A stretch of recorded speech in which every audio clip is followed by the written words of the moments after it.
All right, all right. I'm technically late, but not without cause.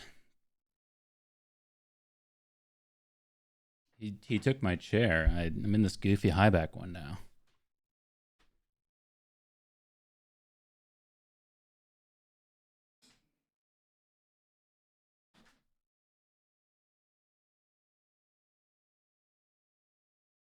I mean, he's still here. He's hanging out. There he is. You can kind of see him. You see his little nose in his hand. What a guy. All right. Ugh. I really hate this chair. How y'all doing? It is a Saturday evening for me. Let's see.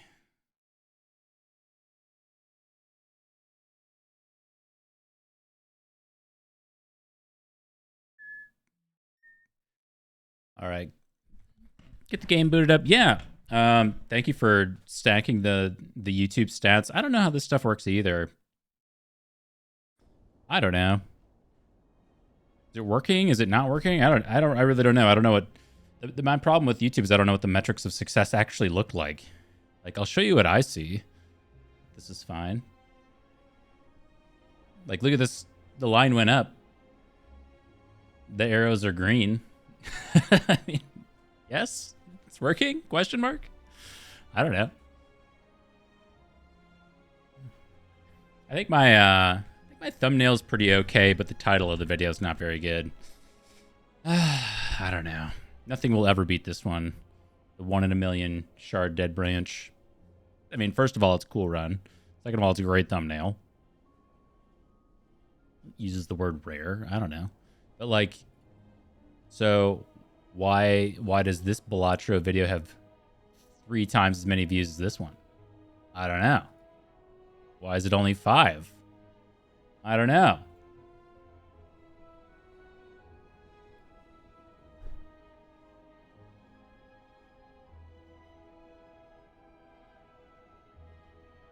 It's hard to say. It really is.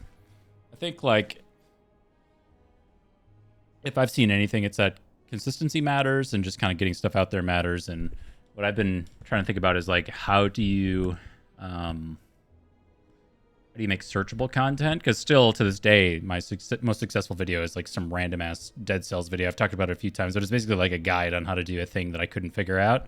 So I looked up how to do it, and the videos on how to do it weren't very good. And I was like, I could do better than that in 2 minutes. And I literally did. I made a video in like 2 or 3 minutes. No edits, no cuts. Just riffed it. And it's my most successful video ever. So I just need to find more stuff like that.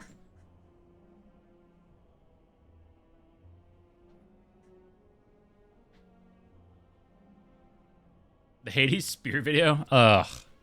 That was using YouTube against itself in all the wrong ways, because that wasn't even a good video. That was just like a straight rip from Twitch. No edits or anything like that. But I think it's really interesting. I mean, the thing I like about YouTube is that, you know, streaming takes a lot of time, right? So it's like, you know, 6+ hours or something like that. You sit here, you do your thing. YouTube, you could like I edit videos throughout the day, you know, 30 minutes here and there, and it's much easier for me to do that and be more consistent. So if I do have a really busy work schedule, it's like, yeah, well, why don't I just make the quick 30-minute YouTube video, right? It's way easier to commit to that than anything on Twitch. So if I'm busy, but the good news, like all the like the thing is like we're really shooting for 1,000 subs, like I've talked about. So that has gone up. That is the good news. So we're like, this was the one day on stream where I was like, hey, if it's nothing to you guys, can you just go follow or subscribe to my Twitch channel? And like 9 people did, which was sick. So that's this huge spike. And then we had a few more like the next day, people maybe watching the VOD or something like that. And then, you know, got 1 from my YouTube videos. But it's like, yeah, like this video. So I don't know how interesting this is. How it's a little inside baseball. I know. But this video is like, I think it was like, I think I trimmed like 35 to 40 minutes off of this video from the VOD. And it's an hour and 45 minutes long. It's very long. Very long. And I've always said that about Spire content in general is it's just like it's way too long for YouTube. Even myself, I watch YouTube pretty much every day. Like if I saw an hour and 45-minute long video, I'm like, holy shit! Like it's gonna take me 3 days to watch this. You know? How's the day going? Dane's good. The day is good. Thank you very much. Which is why I actually really like this Balatro stuff. I'm hoping to play more Balatro on stream. I'm trying to figure out like what a good thumbnail actually looks like. I don't know. It's hard to say. But you really got to nail down, like, I don't know, you got, like, title and thumbnail, and that's it. It's got to be clickable within a sea of other clickable stuff, you know? Who knows, man? But that's a cool goal. I'm still hopeful for the end of the year. I don't want to run the numbers because I think, like, hopefully trajectory is good. I got the next video pretty much ready to go. I got to make a thumbnail tonight and schedule it to be released and start working on the next one. But yeah, they took a long time to edit out. Gotta make that pog face. So I'm really, okay. I'm not going to go back. I'm not going to keep flipping back and forth. But the Balatro videos, I put my face on there and just removed the background or something like that. So that's like, I'm like testing things out. And I'm really curious, like if I get the right video and I feel like being a little snarky, I totally want to make the pog face and then do like a red arrow pointing at, you know, nothing in the background just to see if it makes a difference. Like I just, you know, as scientific as I can. Because there's a reason. Like nobody would do this stuff if it didn't work because it's stupid. But everybody does it. Not tomato. There was no A. Still like my favorite thumbnail of all time.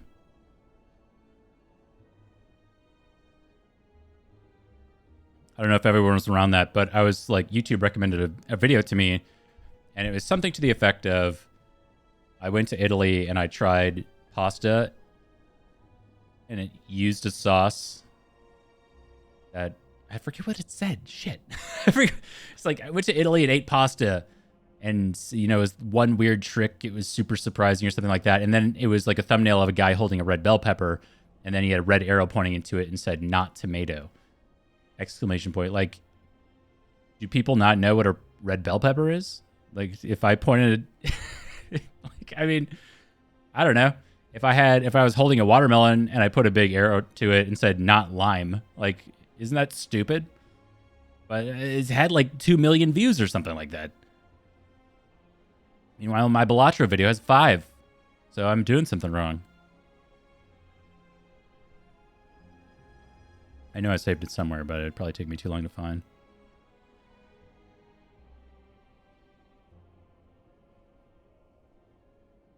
Yeah, I don't see it. I thought I knew where it was going to be. Oh, well. I'll find it again. I know I have it somewhere. I want to save that forever. That's one of my favorite things I've ever found on the internet. So outrageously stupid and of the time. I'm going to, like, print it out and put it in my safety deposit box or something.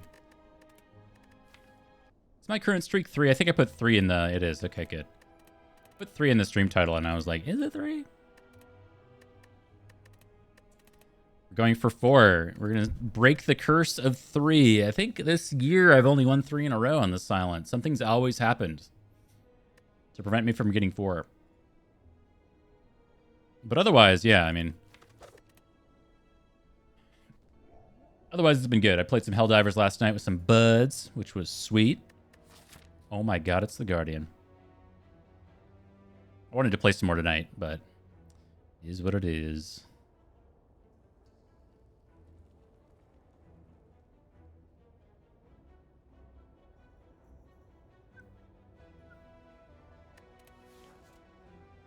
Eat Baylor 20. Is Baylor trying to do 20 silent in a row? I thought he was doing Ironclad.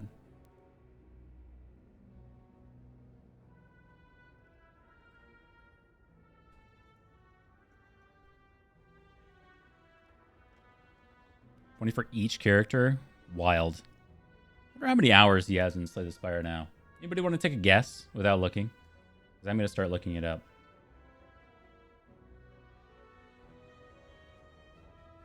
Why, it's like, it's not a fair comparison.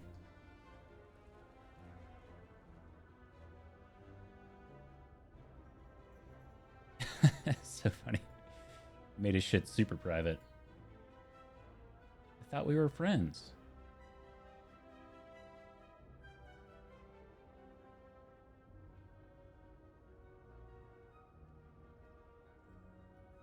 Can you do that? Can you hide how many hours you have in a game?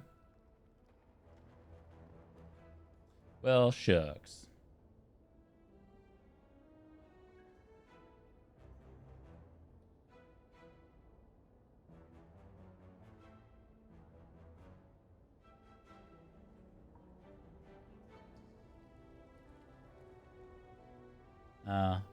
It seems like it's hidden. Okay. Well, I guess this is not going to be a fun game anymore. You must be able to hide how many hours you have in games now. Okay. That's fine. 8,000 plus? Jesus, Mary and Joseph. I mean, I know it's a lot, but he's damn near mastered it. What can I say? He's good. He's been so consistent, which is just amazing to me. Like, I remember starting to watch his content. It must be like, looking at the calendar, it must be like 5 or 6 years ago now. Which is so crazy to think about. But I don't think he's ever really taken a break, as far as I know. I haven't talked to him in a while, but yeah, that's like, he's definitely earned his success. It's just been amazing to see his content blow up the way it has. Just goes to show, man. If you just got like 5 or 6 years where you can chill and stream, then maybe make it work. I've noticed that from people who stick it out on Twitch, and there's definitely a survivorship bias.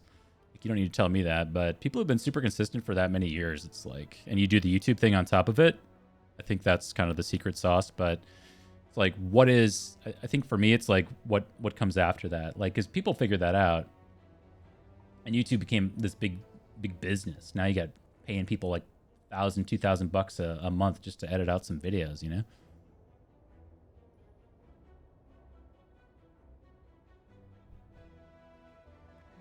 It's tough. It's a tough little game. All right, let's boot that down. Thank you very much, Chris Lou. I gotta figure out what I'm gonna listen to this evening.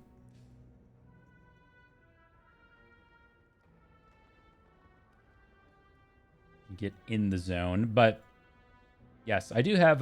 So I have my YouTube goals, and then I just introduced some goals on Twitch. I don't know really how much they impact anything, but just a quick follower and subscriber goal, just to make sure that we're getting some money from Twitch every month. That would be nice. Something to feed my starving children, my beautiful boys. They ain't cheap.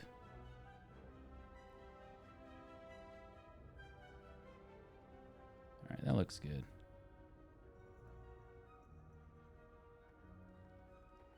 Okay. Got my tunes going. Got this thing going.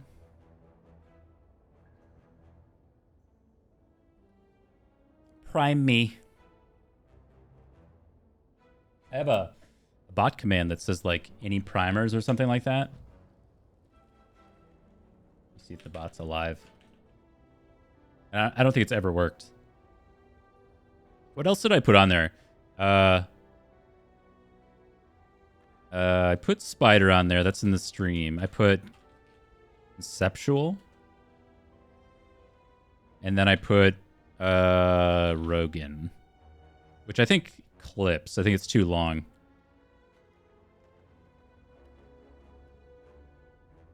Yeah.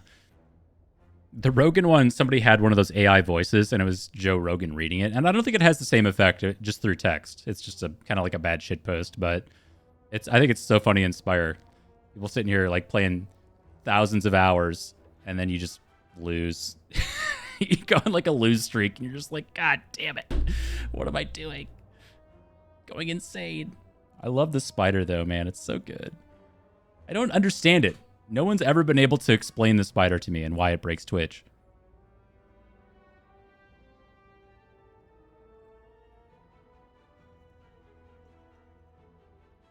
Gotta do DMT and talk about aliens.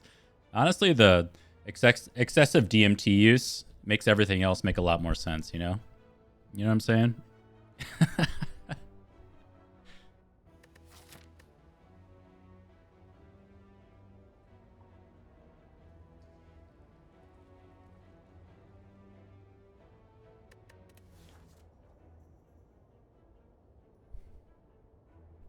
Okay. If I've learned anything from having to listen to myself in Premiere for the last several days while I'm editing YouTube videos, it's that I should just shut up and play the run. Because the more that I babble, the more I have to edit. So I have like now some incentive to shut up and play the run.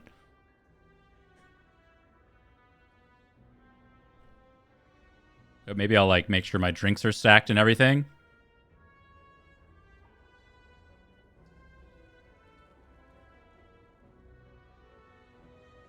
Before I do that. I think I see the path. It's just that our options are pretty shit.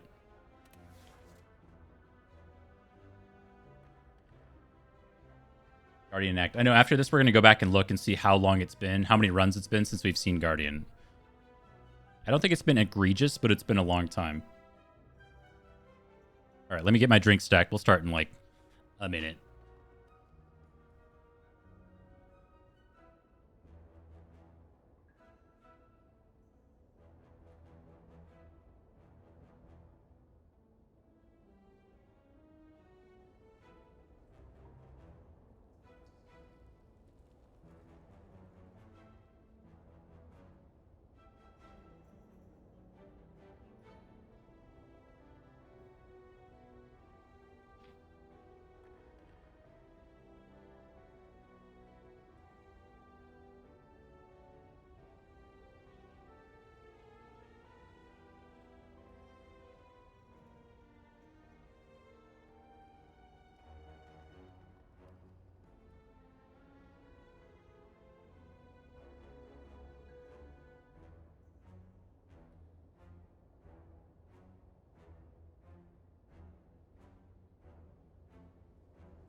Okay.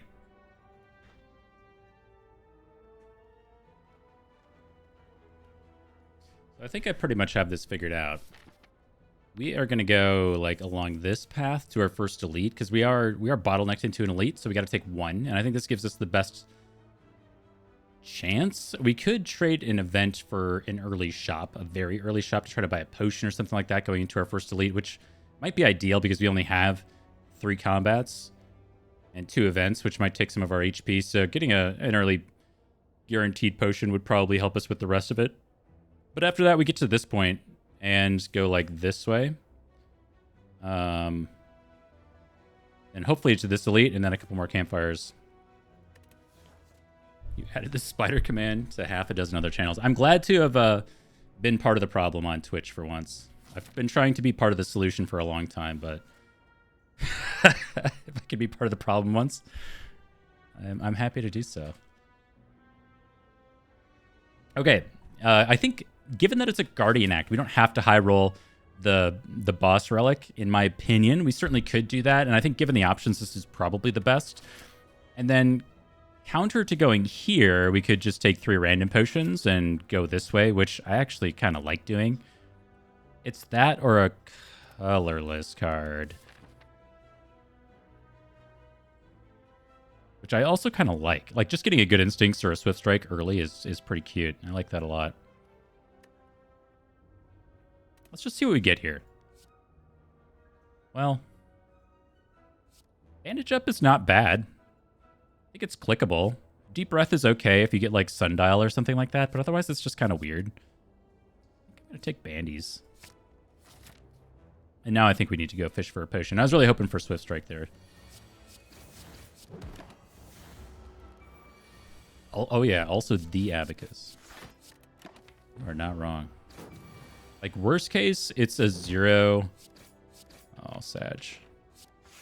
0 mana... Deflect? Right? It's 4? Yeah, it's like deflect, right? Haha, dude, floor 1 spec accuracy. I just edited this video.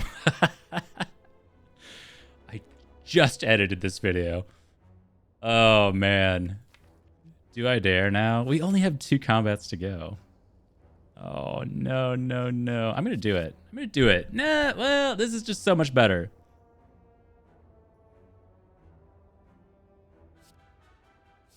This is so much better. It's so much better. I don't, like... Yeah, we're not going to go over that again. It's so much better. Okay. So, Cunning Potion versus Poison. I like Cunning a lot for sentries. Poison probably for everything else, though. It saves us a lot of money, too.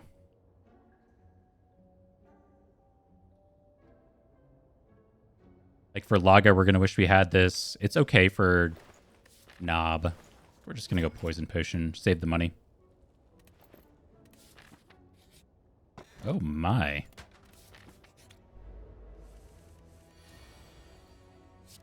Ooh. That allows us to do this.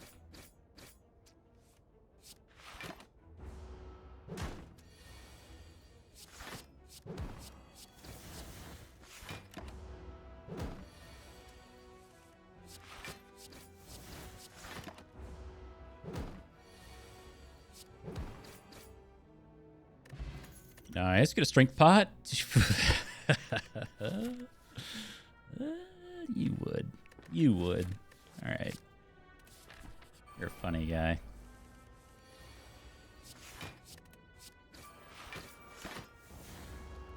All right, we got the 1 Cloak and Dagger. It's totally worth it.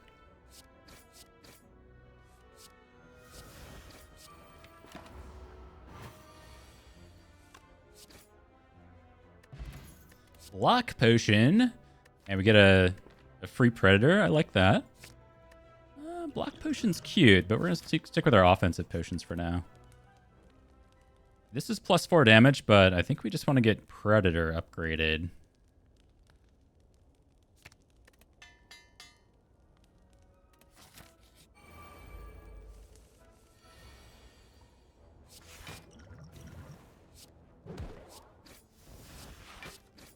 Okay. Predator Strike makes Gremlin Horn proc.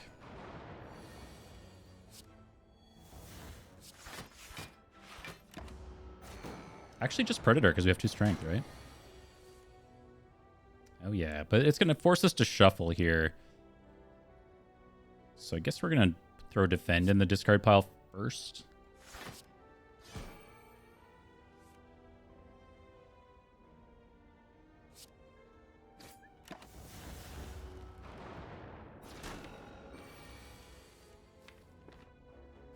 Wow, that sucks. Even after I optimize my Gremlin Horn play, they're going to make me take damage.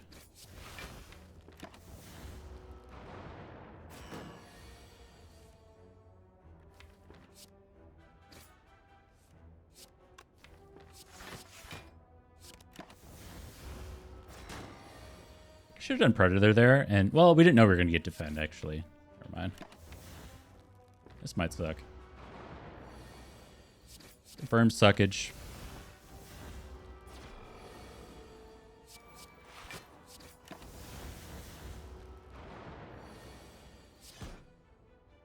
Alright, get an Incense Burner for a little bit of gainful employment. Backstab with the Gremlin Horn and just like the rest of the video game seems pretty good.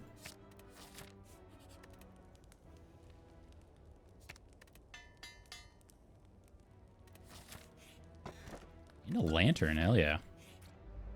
Oh, hell no.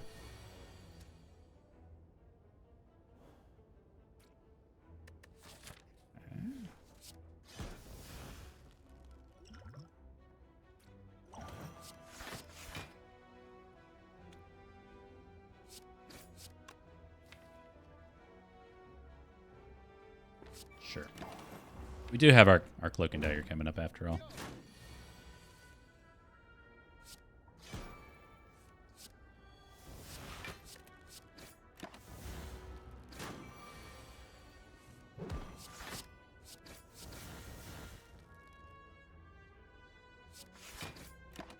Okay, so ideally Incense Burner would be on 4? We're not going into an elite yet, but I'm just trying to think ahead.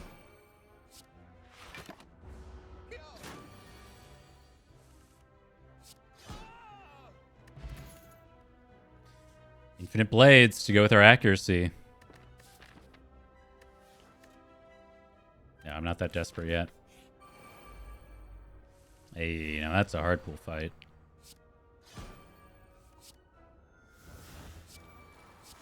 Extremely stallable.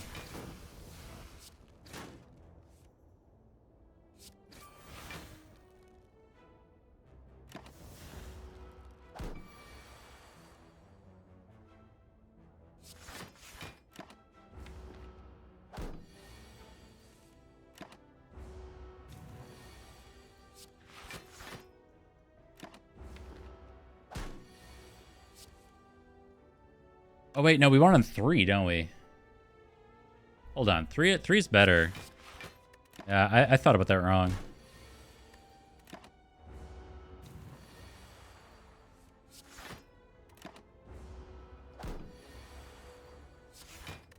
Yeah, you caught it too. Yeah, 3's better. This thing's pissed. 12 strength? Is this guy Jawworm?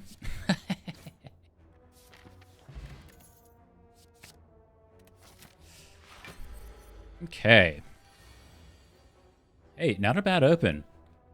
So we could potentially get neutralized for next turn. And then we have burner for the turn after. That's pretty good. And, I mean, we got 4 energy this turn anyway, right?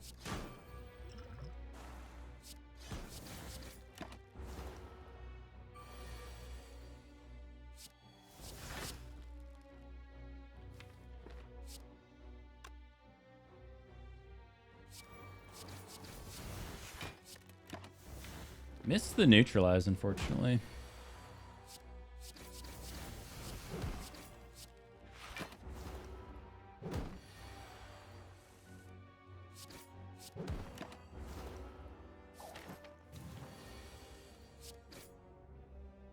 Not too shabby. We got a Dreamcatcher and copy of Malaise. Pretty sick. Try to upgrade Malaise before Guardian, so we can have it for Act 2. So burner here we want it on 4.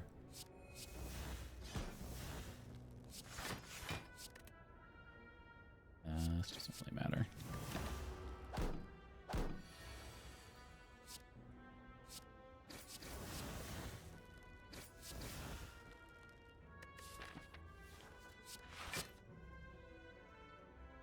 We're 1 off. We risk taking some damage next turn. I don't really want to take damage. Maybe I should have left some HP for neutralize. I don't know. Yeah, it's awkward now. Neutralize wouldn't have helped us. Just gonna take it. I'm not too scared of Guardian. Acro. Acro's cute. It's a Guardian act. I think we can get away with it.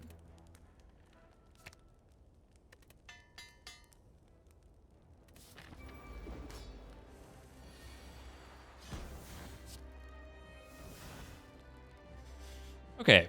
Are we doing 3 strikes or are we just malaising? 3 strikes, 18 damage, puts you on 11 plus how much block? 9 block. So we got to do 20 damage next turn, which would be Predator or some combination of accuracy plus shivs. And this just solves the rest of the combat. I don't think we care too much about next turn with the weak down. We got a bunch of block cards coming up too. Well, maybe I was a little wrong.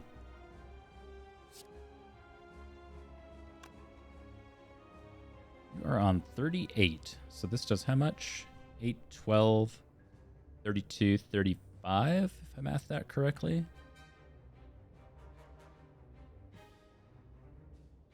that right? So this is 8, 12, 32, 35, 38.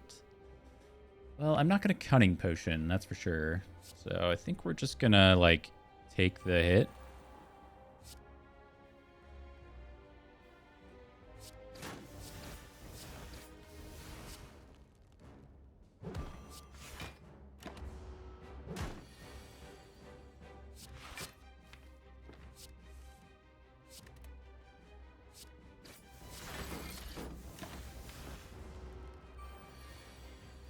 Says 3.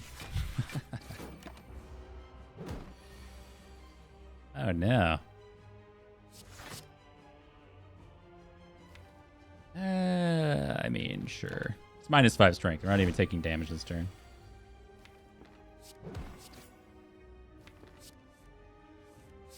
Oh, this Predator's so sad, man.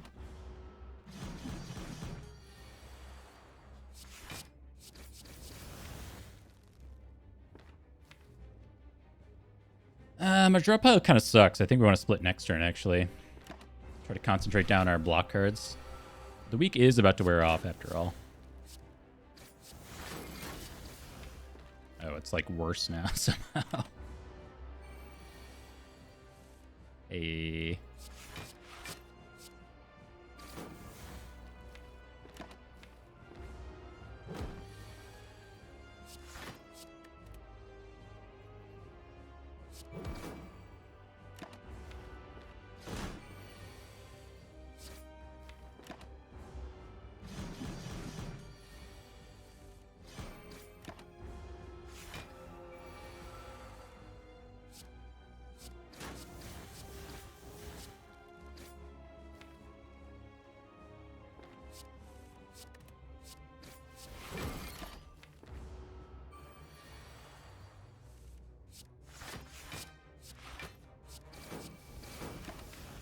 We're not really at risk.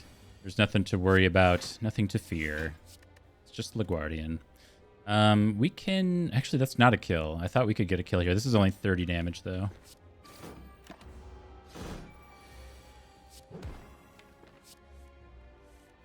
A burner on 3?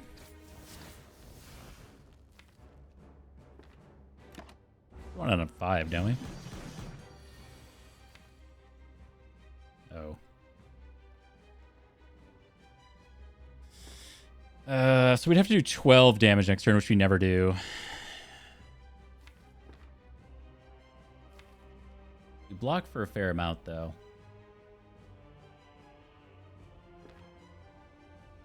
I think I'm going to risk it. Burner 5 is just so much better going in Act 2.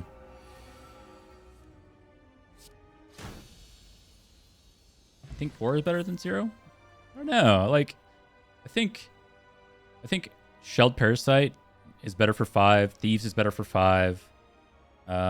Birds is probably not better for 5. Chosen's not better for 5. But I think if we get 21 done turn 1, or Thieves, I think this is better. Like, 4 is probably better than 5 for Chosen.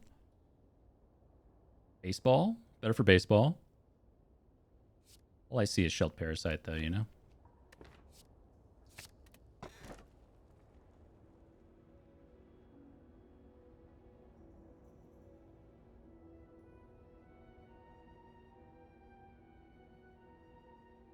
It's going to be baseball.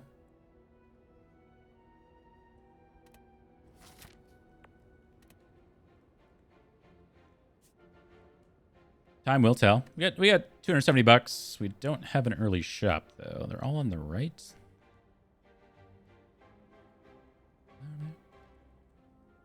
Wow, they suck. What's with these shops? Oops. Like this? Do we like that? See how things are going here? Take a bunch of events, because Act 2 is spooky. Or maybe we take this combat. We'll see how this first one goes. The deck is very strong with like Malaise Plus, Adrenaline in here. We took a block card in Cloak and Dagger. We have Bandage up as well. So maybe we don't have to be as afraid of Act 2 hard pools. And if it goes really well, we could take like 4 elites this act. Minimal campfires. But, you know, all we have is Bandage up as sustain. Birds. Burner 5, not as important for birds. Just saying. And I stand by my decision, but still. I think we want a Predator to last.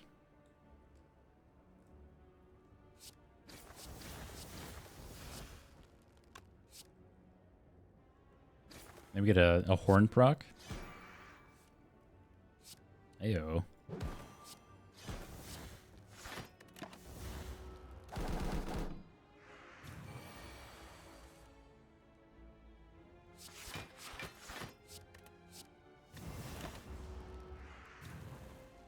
This guy's pissed and hitting me for 15. The Act 2 experience.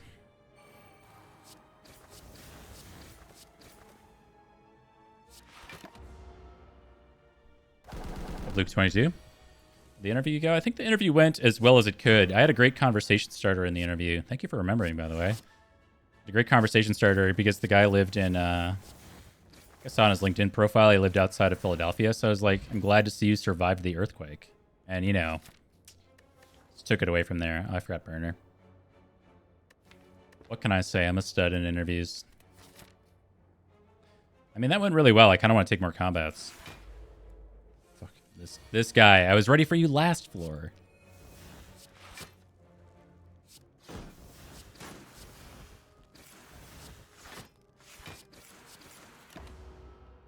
What can you do? I mean, effectively with bandage up, we only took 1 damage there, so not sweating it too much. Now this turn, on the other hand, this turn sucks. He's stunned? He's not stunned.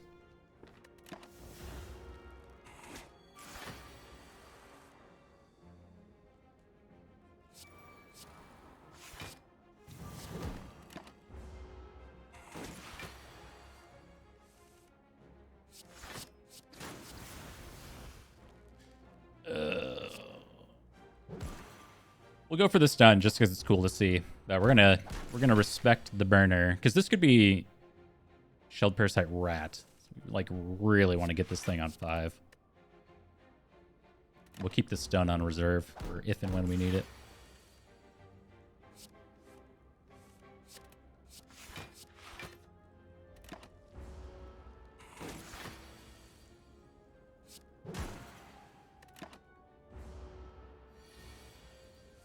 Ugh.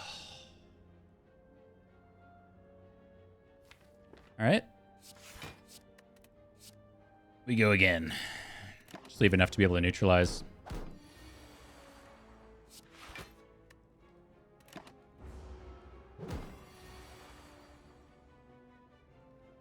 The Jersey Quake. I told him he kind of stole my identity.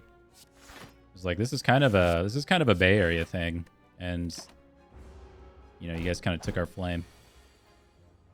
He said I could have it back. All right.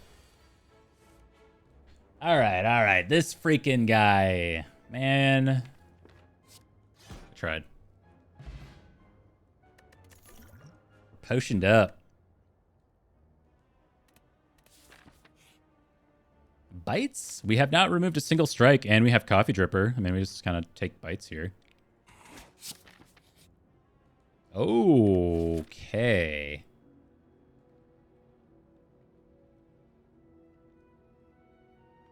We have a lot of money, but what if we had more? God, look at me sounding like a capitalist. This game's turning me into something I'm not.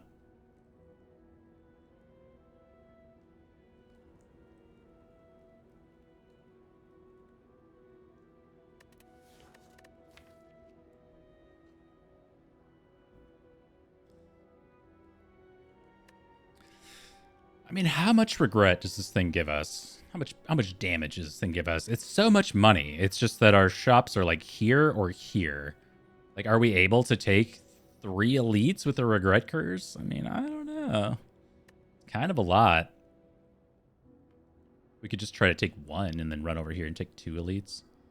It's just such a worse path. Like, I'd prefer to go this way. I think we take it, though. Like, we only got 22 cards in here. We got a bunch of sustain now with our dripper. We got incense burner. It's just so much money.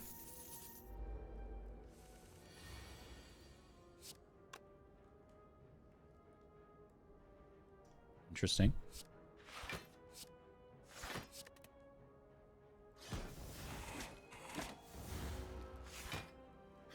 Three elites is worth more than the gold. We'll see if we can just greed it out, you know?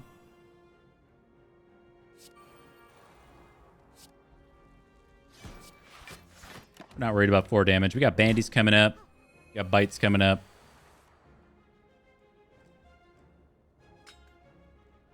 Sick. I mean, we're going to discard it, but still. Emmy.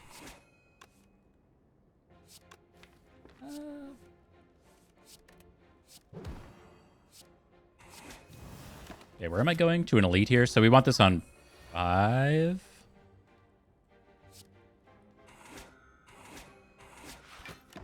See if Milady will allow me.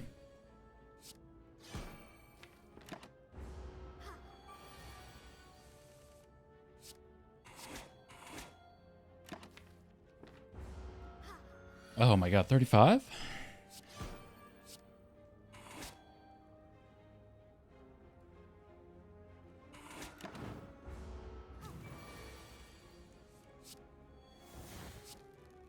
Perfect.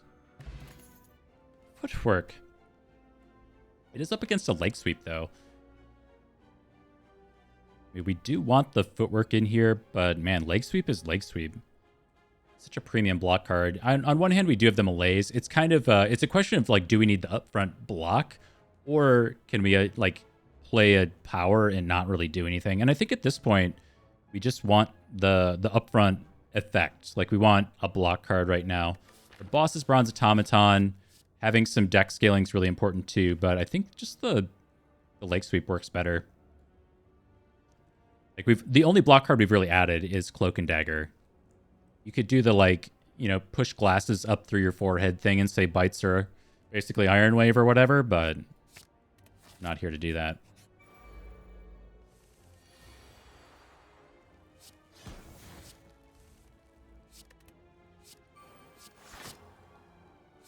Okay, we're good using a potion here if we need to. Don't mind that at all, but we have Malaise Plus coming around. I mean, that's kind of like, that's the strat. that's what we're doing. We take 3 wounds if we just Malaise here, right? Goes to base 2 times 3, rounds down to 1 times 3, so it's 3 wounds. But at the same time, it's like, it's Malaise, so. Just wish I had like some way to block 3. Like a nice little Oracle.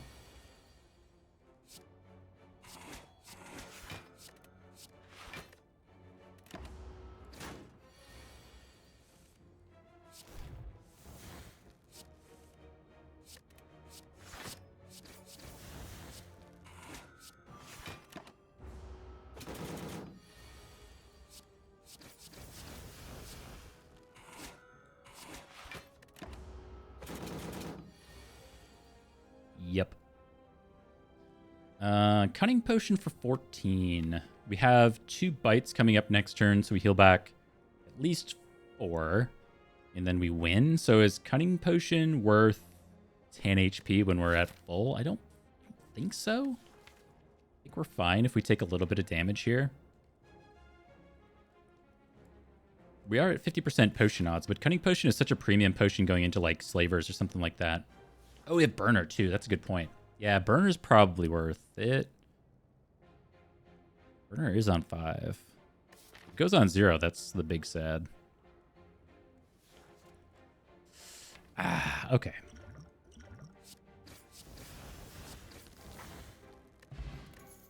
We do get a Blessing of the Forge and a well-laid plans. Pretty dang good. I think with accuracy, maybe we just want to upgrade our Blade Dance, take the opportunity. It's either that or on like 4 energy, Acro is like an incredible upgrade. Plans is a great upgrade. But I want a bit more front load going into Slavers and Gremlin Leader.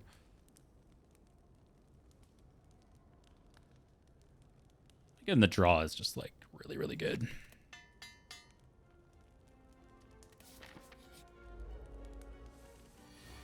Is the Slavers... Really glad we have the Incense Burner. I think we're going to like Blade Dance and then Blessing of the Forge. Upgrade all our shivs. Of course, it would be better if accuracy was in play, but fortunately we're not being made weak on turn 1.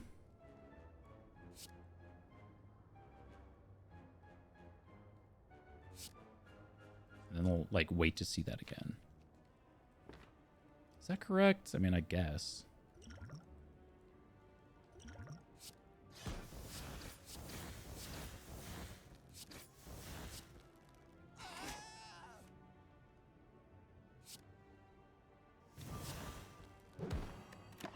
We don't care about 2 damage because we got bites.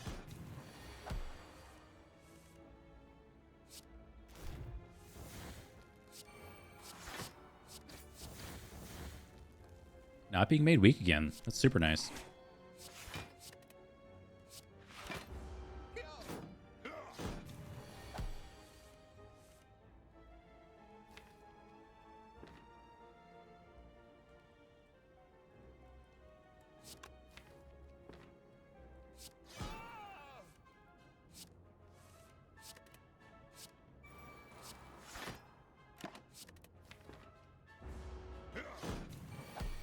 Okay, so it could be, if we do go to this Empowered Elite, which it seems like we're going to do, we're going to take this more aggressive 4 Elite path because it's been going incredibly well.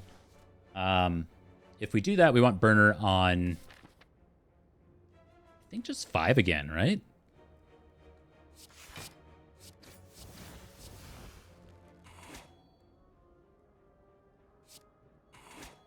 Gotta be mindful of Hourglass. So if we do this, Hourglass puts you on 2 and then 0, and this is on 5, so that's perfect.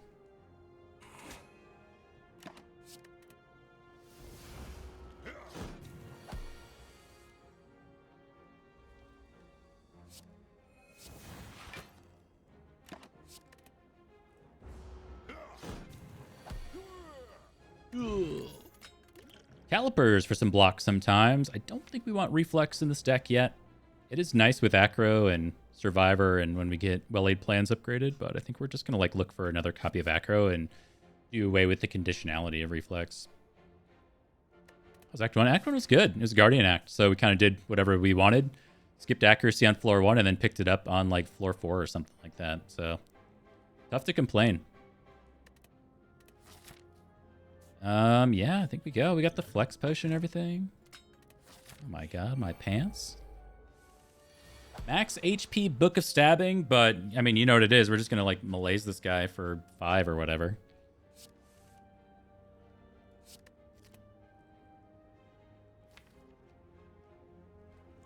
So it's like, do I Flex Potion without accuracy down? It's a good Flex Potion turn. Good-ish. Because I do want to...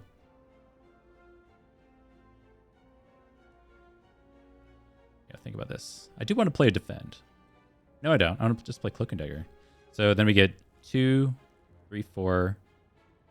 No, 2, 3, 4, 5? Extra 25 damage from Flex Potion. It's not bad. This would be an extra 20 on its own, though. So I feel like just saving for Blade Dance is better. Right? I think that makes sense.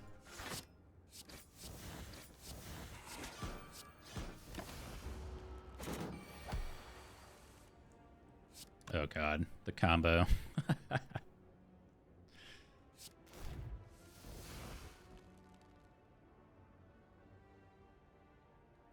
I mean...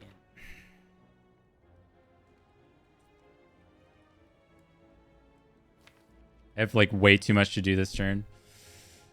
Like, I just want to send Malaise. But then we take a bunch of damage from Regret, and we don't get Well-Laid Plans in play. It's probably okay. The bigger Malaise has got to be worth it. For 6, rounds down to 0. We take a bunch from Regret, but we heal it back up. We don't get plans in play. Next turn is like this stuff. We just heal it all back. It doesn't matter. Ouch. Regret is brutal. I think Faster's probably better. I think we're okay. But top decking this Blade Dance sucks. I'll give you that much.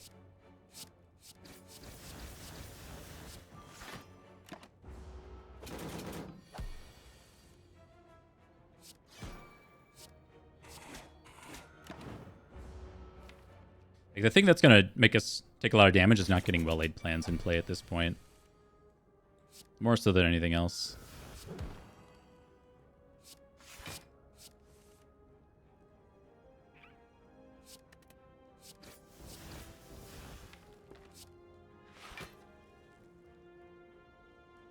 Man, I don't think we care about accuracy. 0 times 8.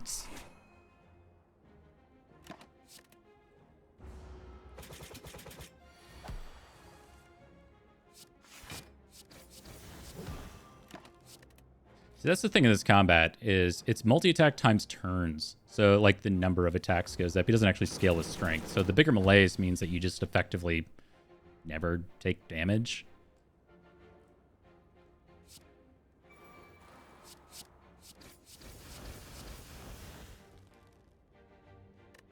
Burner 2? How much do we care about Burner at this point? We are kind of on a timer with Mercury Hourglass. Maybe we just take it. But, I mean, Slavers is so important that it's on 5.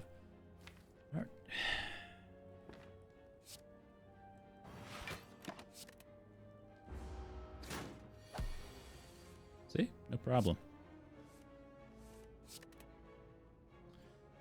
No problem.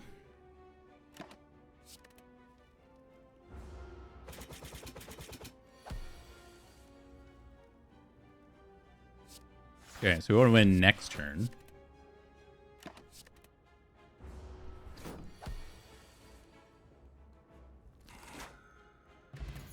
Get a blood vial. A little late to the party, but I guess I'm glad you're here. Deflect, I don't think we need.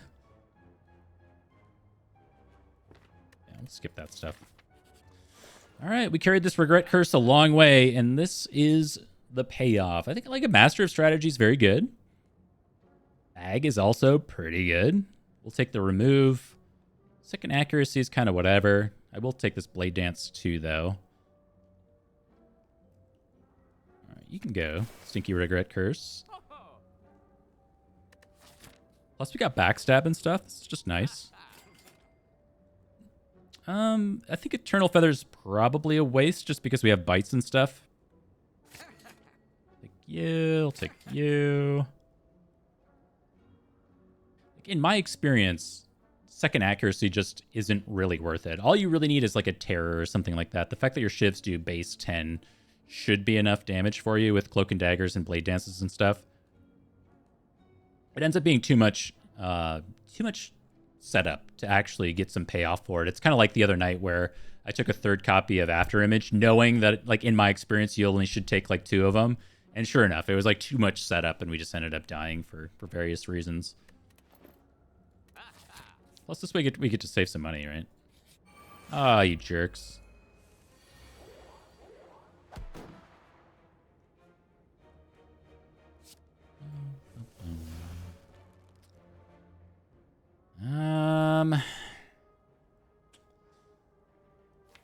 The problem with this combat is that we don't actually stall out that well. We don't remove artifacts. We kind of remove artifact for melees.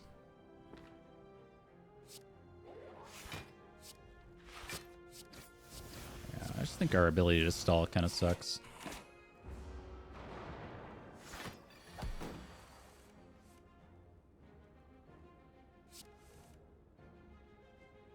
Shucks.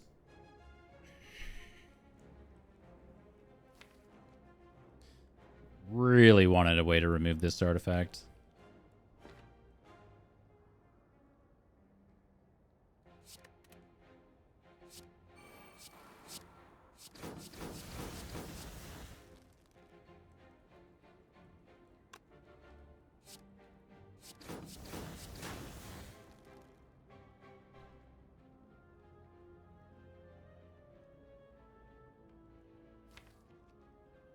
I mean, do we end up healing it all back is kind of the question to stall out for burner. I think we do. It's just next turn we get trucked. It's so bad. What will I do when the streak reaches world record levels? It's an excellent question. I haven't really thought that far ahead, to be honest. Ouch. I think we take like 1 HP here. Goes to... Or do we just... We just take the kill. The deck is very strong. And we just got Bag of Marbles. I think I'm just going to take the kill here. Yep.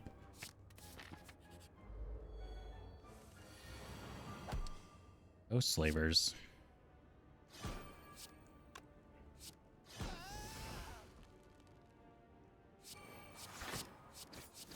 It would be cool if, like... I don't know.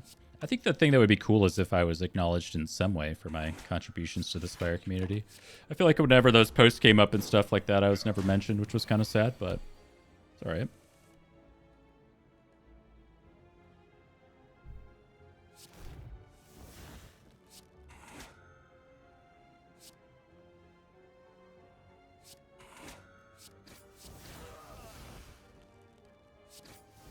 Aww.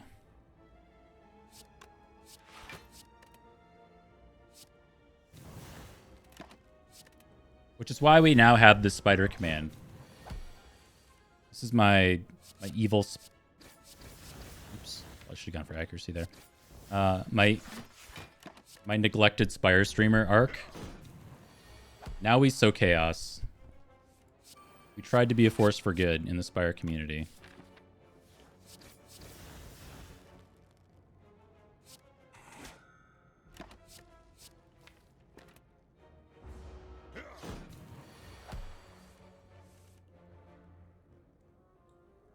But they forced my hand. Now they get spiders.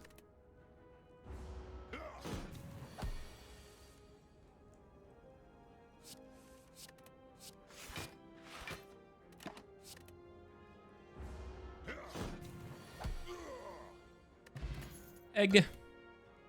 For the DP plus. Let's go. Okay, so what is the burner number for Bronze Automaton? I need like a post-it because I recalculate this stuff every time I have Incense Burner and never commit it to memory. Okay, so I think it's maybe 0 from... I gotta think about this. So we go in, nothing, attack, nothing, attack, nothing, Hyper Beam. So that's 6. So if you go in, you want it on 0. So ideally, it's on 5. Is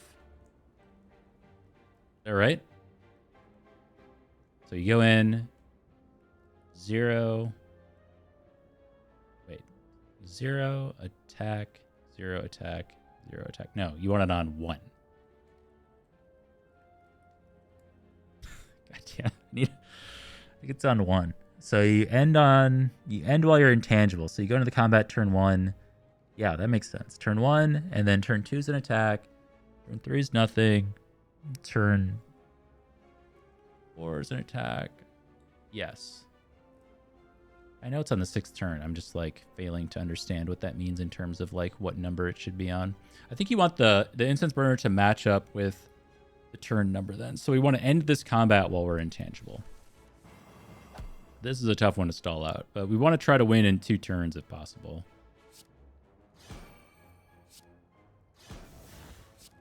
Well, you're dead to Mercury Hourglass. Maybe we just take that next turn. Pretty good.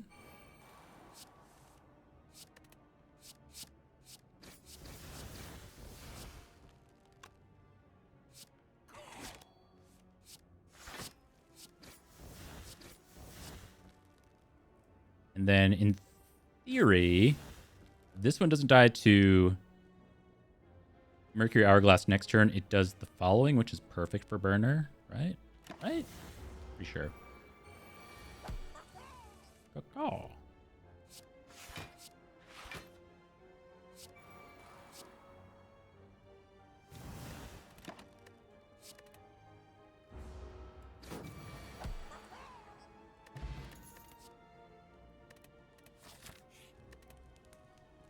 Okay.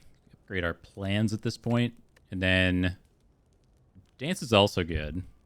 Plans is interesting, isn't it? So you really want plans upgraded going into Bronze Automaton and stuff, but there's always a chance you get Runic Pyramid after this. So, and we have our Emerald Key piece. So there's also a world where we would just like wait to see if we get Runic Pyramid and then upgrade Well-Laid Plans at the first available next campfire. It really comes down to like how well do we deal with Bronze Automaton. And I think because we have Incense Burner on what I'm pretty sure is the correct number, that means that maybe Blade Dance is actually the better upgrade here. Or Acro. Acro's also fantastic. Yeah, I'm going to go with that logic. Just in case we see a mid.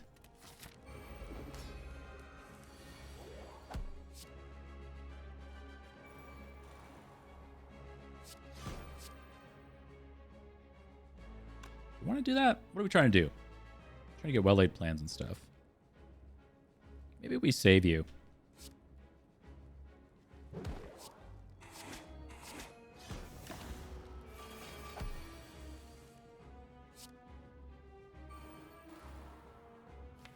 Okay, you guys are stealing my adrenaline and my malaise.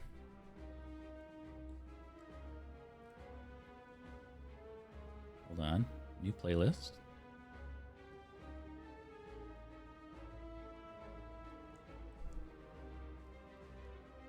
Okay. Well, I have the plans in play, so let's just do this. And then we can actually decide where we want this blade dance to go. So if we kill this one, it's effectively 2 energy. We get 1 from Gremlin Horn, and 1 from Adrenaline.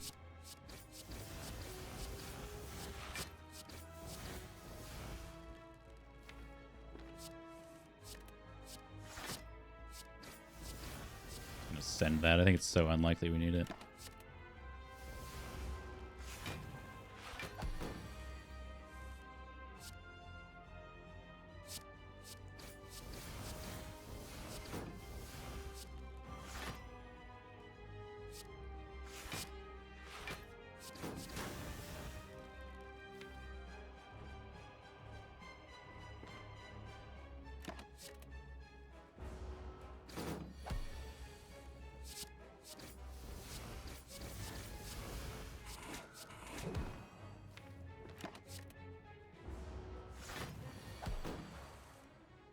He's done it. I'm telling you what, I'm not putting it on a post-it right now, and then I'm going to get upset next time we have burner going into Automaton, because I'm going to have to do the math.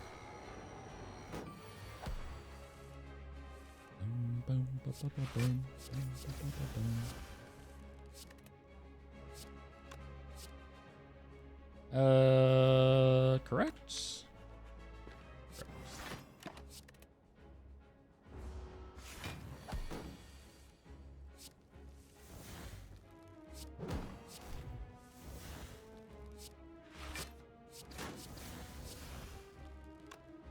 I have a lot of damage in my hand. I don't think it's lethal, though.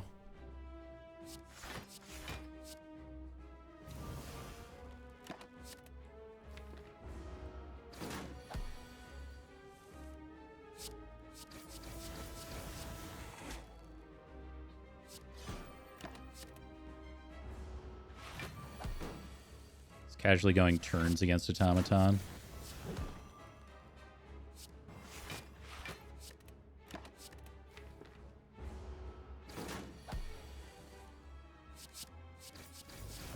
Turn to end on. Oh, I should be prioritizing bites, huh? Nice. Spooky.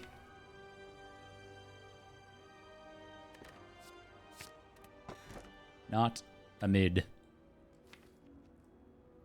Notably not a mid.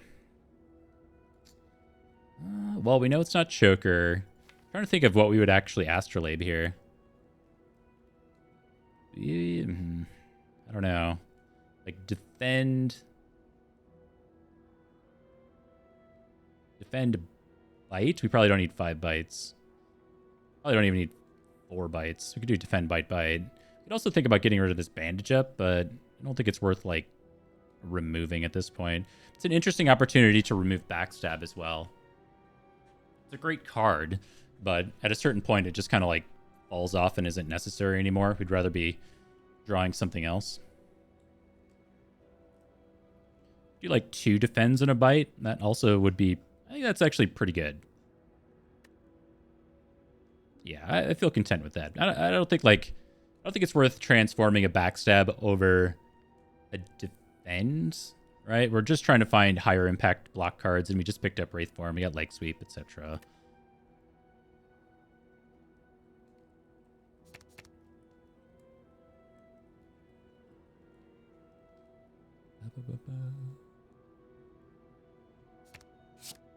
Okay, for 2 defends and a bite, we got a Glass Knife plus, a Deadly Poison plus, and a Jack of all Trades plus. What the heck?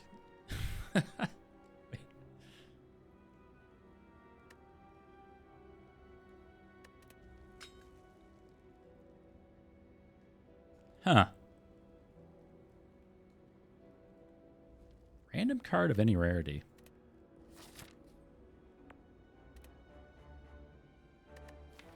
Right? I'm like so confused, but the bites, I mean, this must have been the bite. So the bites are not class specific. So must have like transformed into a colorless card. Right? Because the bites don't have a color associated with them. I did not think of that though. I don't think I've had that situation very often at all.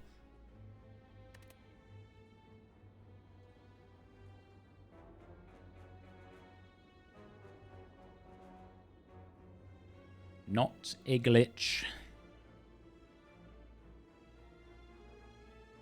Okay. I think we go here and make some decisions. We're not too afraid of combats this act. But I want a shop, and I got a shop right here. The only other one...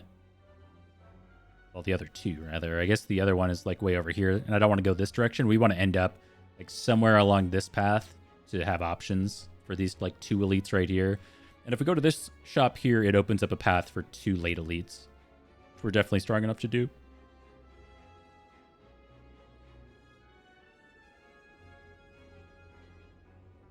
Yeah, neat little interaction, huh? Good old Spire, man. Put in a few thousand hours, and you're still like, wait, what happened there? That makes it worth it.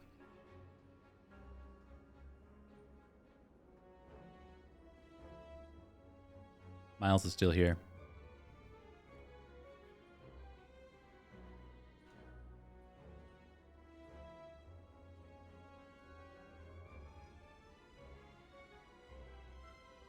Oh, look at him. It's my little co-pilot. He's helping me stream. Look at that little guy. You can just see his little nose. Oh my god.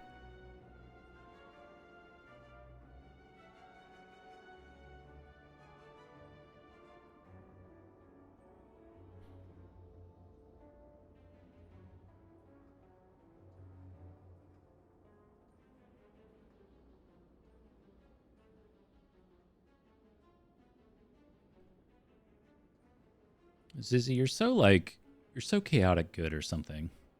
I don't really know. You know what I'm trying to say? I identify as chaotic good.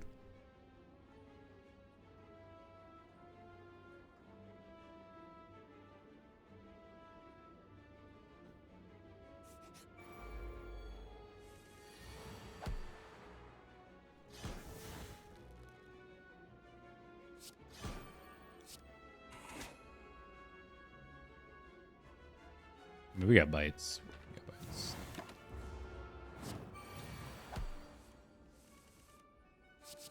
Ooh. What are we doing here? We're going to potentially some combats or whatever. I think we just end. Don't really feel the need to go crazy with burner this early. Oh, egg is so amazing, man. That would be our 3rd blade dance. And our boss is the awakened one. 3 is a lot versus just Acro plus.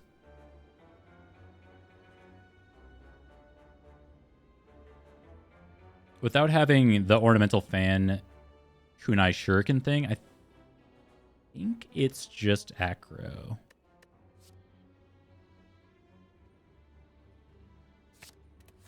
Very tempting, though.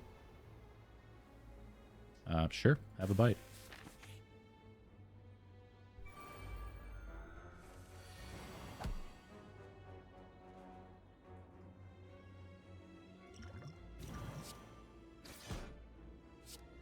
Lord have mercy. What is this? 24, 30 something? This is a lot. I don't really know. We're just gaming.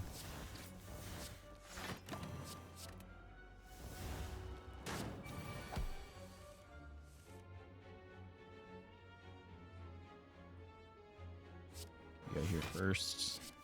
The bomb. Wait, we got the perfect combination of cards. Watch this one neat trick. Oh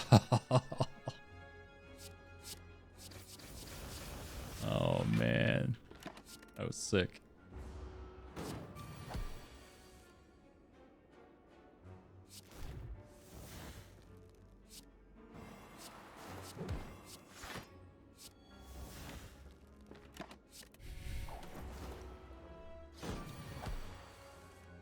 You won't find that trick anywhere else.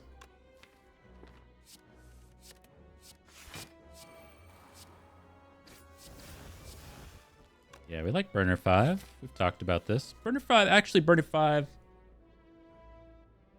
For Repto, you want it on Burner 4. Whatever. We'll just take more combats. A little ice cream for our troubles.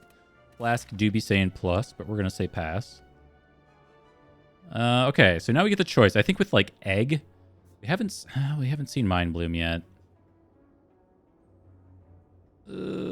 Yeah, I'm gonna look for Mind Bloom, and I'm gonna find it.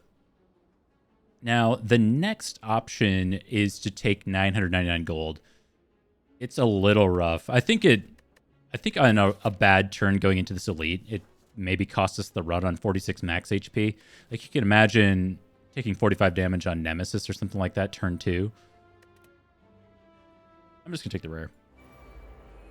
It's LaGuardian. For the second time.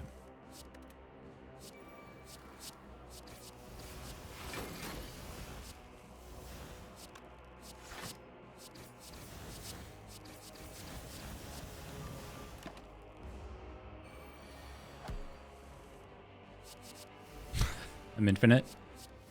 Ooh.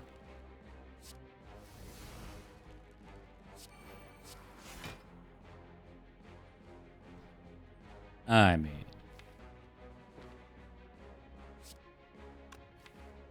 Use Mayhem.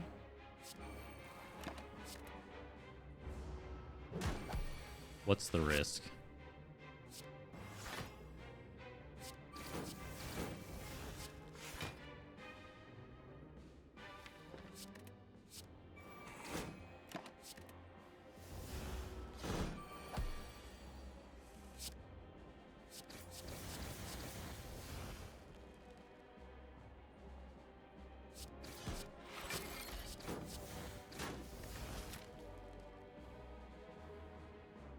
Shoot, I totally messed that up because I was going to set this up on 4. Well, no. It's fine. We get it on 4. No. Secret genius. Urn-faced bird for some more sustain. We get gamble and prepared plus. I mean, of these, we like both. I think without like eviscerate or sneaky strike, we'd probably just take the gamble.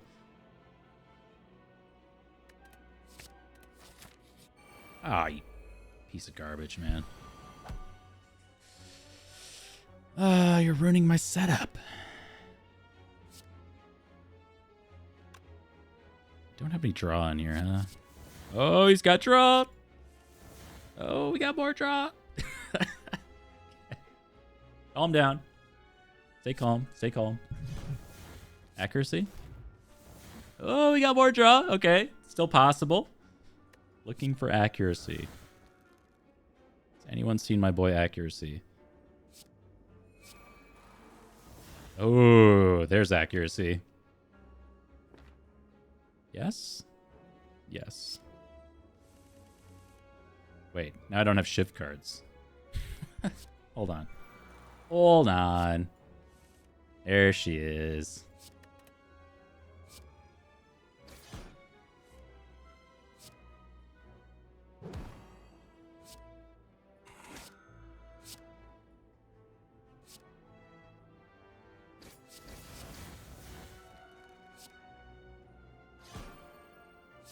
But like now we want this on 4? Oh man, come on.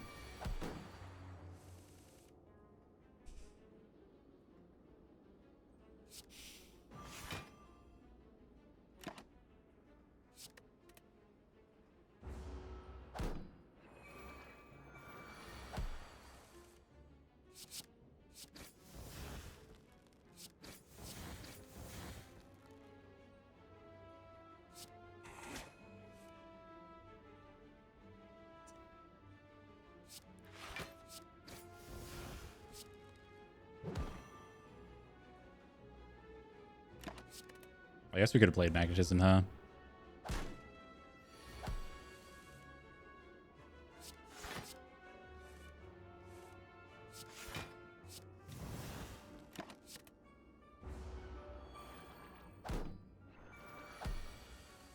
Okay. So we want to win next turn.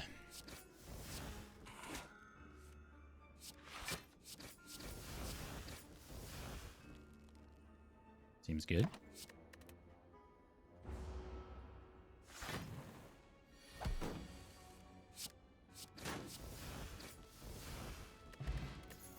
Energy Potion. Backflip Plus is a banger of a card. It is Repto. Pretty happy we put in that extra work.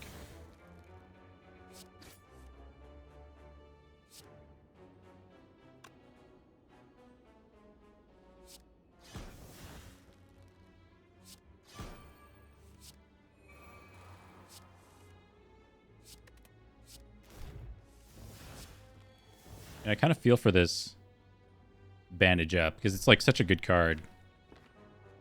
But we just haven't needed it.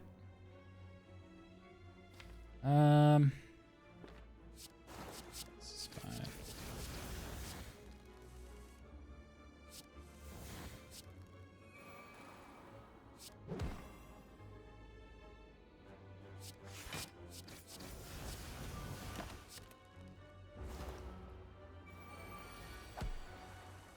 So how many campfires do we have? We've got to recall at one. We only get 2 campfires. We need to upgrade both Well-Laid Plans and Wraithform. Wraithform Incense Burners 4 turns of intangibility, so we can deal with the heart. We're thinking that far ahead.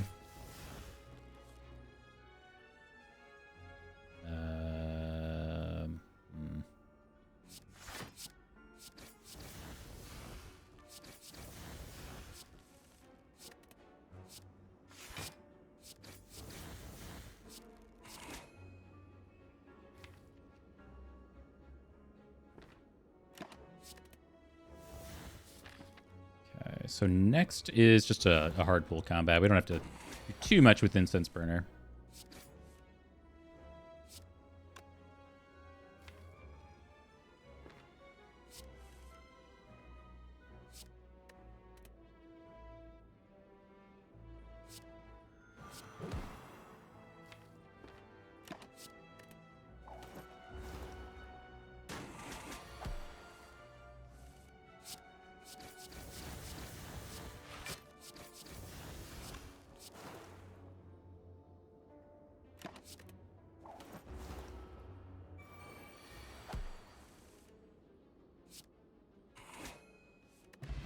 Kunai.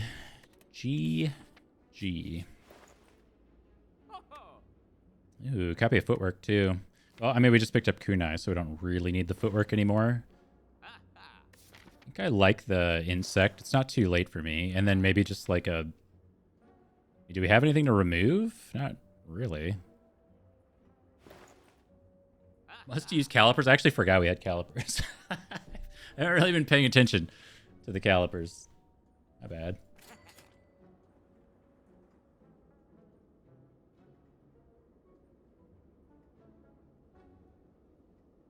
Anybody want to do the take spoon with interchanging caps joke?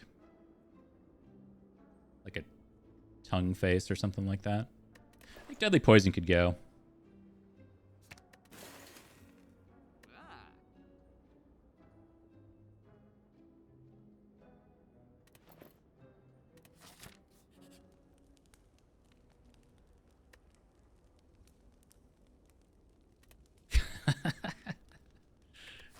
Yes.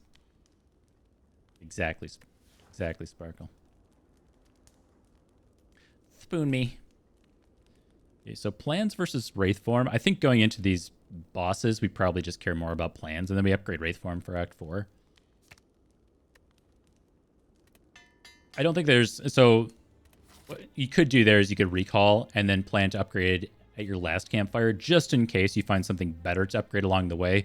I sincerely doubt we'll find something better than Wraithform and or Well-Laid Plans to upgrade by the end of the act, but we'll see.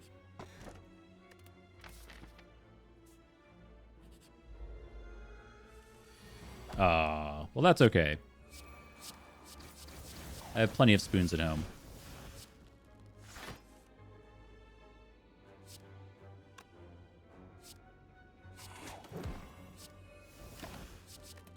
Guess I could have saved neutralize, huh?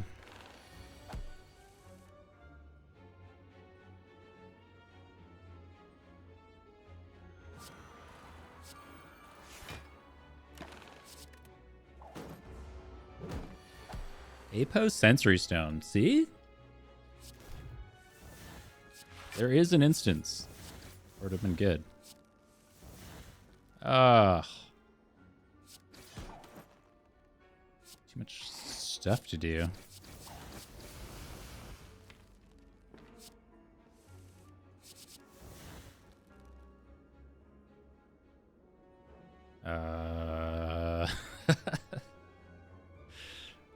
I'll never forget Baylor for tricking me into taking a copy of Forethought once, because I think it was like Act 1. It was years and years and years ago. It was like Act 1 silent, and I forget how many I think I had like 2 copies of Acro in my deck by the end of Act 1. He's like, dude, Forethought would actually work here. And I was like, really? Like, yeah, dude, it'd totally work here. So I believed him and I lost.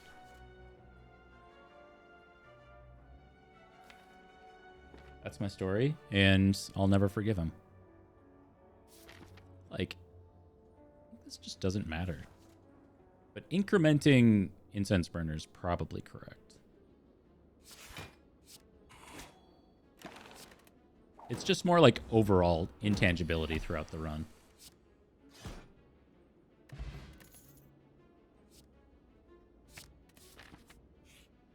Ooh. Oh. Oh man. It's garbage.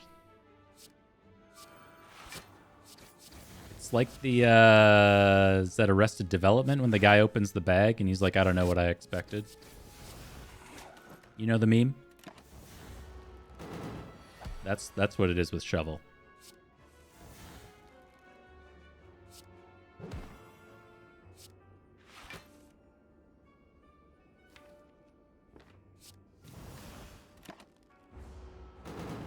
Dead dove don't eat. Yeah, there it is.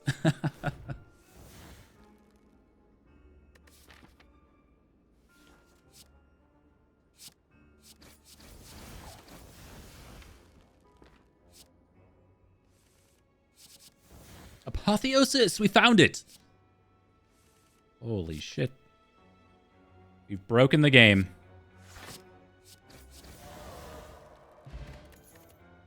Oh, yes. Also amazing. We got Survivor and Master of Strat upgraded. Pretty sick. I just love when Survivor says plus.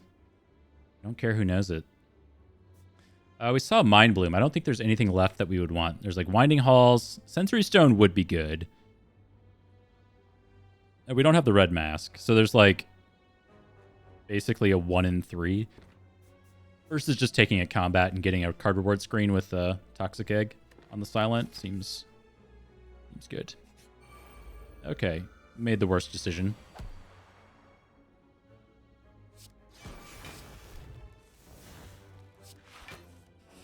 I regret everything, and I don't know what I expected.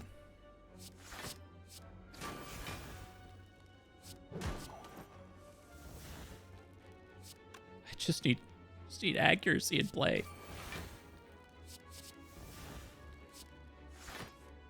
Ooh. Okay, concentrate the draw pile. We don't want to be drawing a bite on turn 1.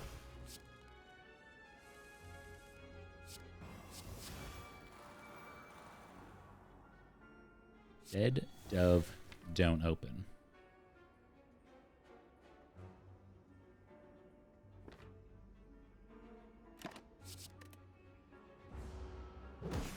Peglin time. Can you imagine? What if every time I fought Writhing Mass, I played a full round of Peglin. Not Peggle.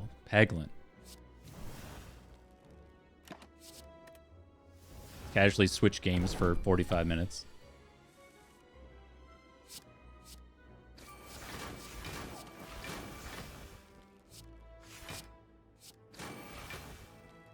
Didn't I used to? That was Peggle. Peglin is a different game.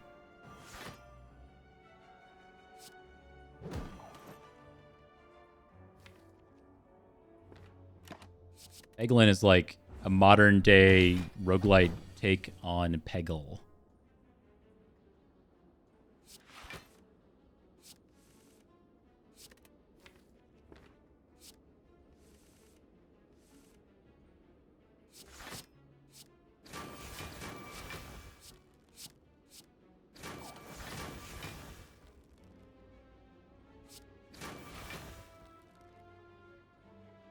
Acceptable.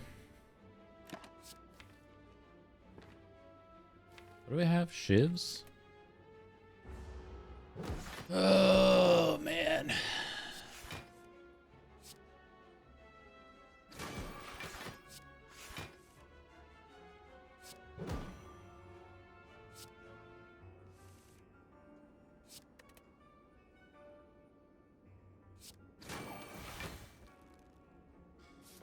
Burner is on 4. We do want to win here.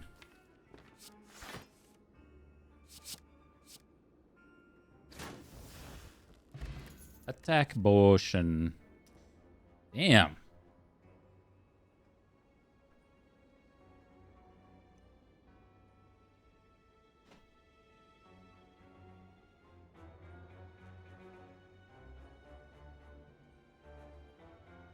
Yeah, I had talked about bringing back Peggle to the stream on like a recurring regular day, like on Fridays or something like that, and just be goofy on Fridays. Because otherwise it's like a lot of work. But like I've shown in the past, I still got it. Still have it like all set up and everything. So it hasn't really gone anywhere.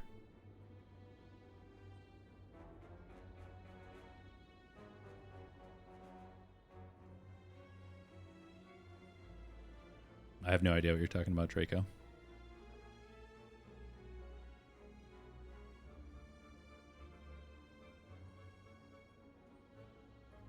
No idea.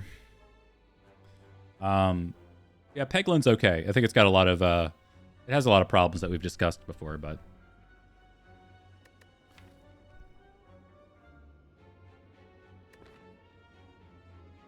Peggle is like an all-timer. All right, I think we're going to skip here. I don't think we need Reflex. Prepared Plus is just like, it's tempting. It's nice to have. Also with these like acros and stuff, we are having some like, it would help us reduce the cards in our hand so we could actually play our Shiv cards. Like 1 prepared probably isn't that bad. I'll add 1.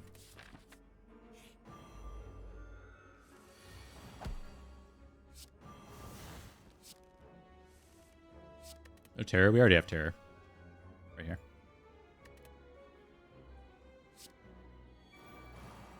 Second terror? Are you kidding me? I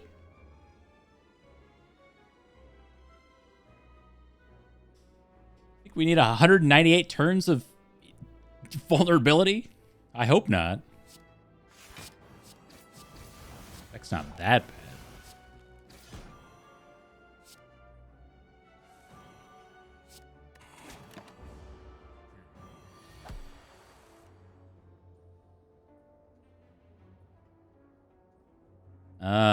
Zizzy, I actually have a very similar feeling towards those games.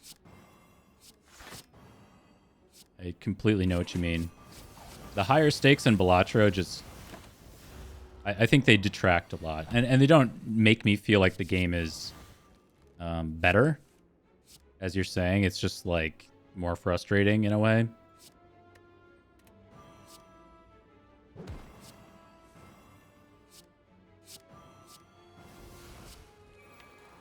Ooh, what a drop pile.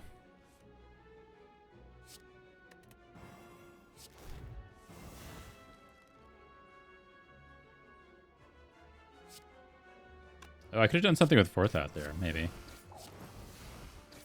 matters.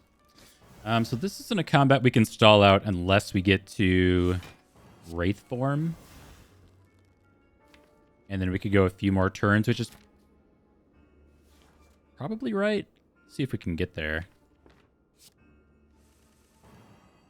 We got there.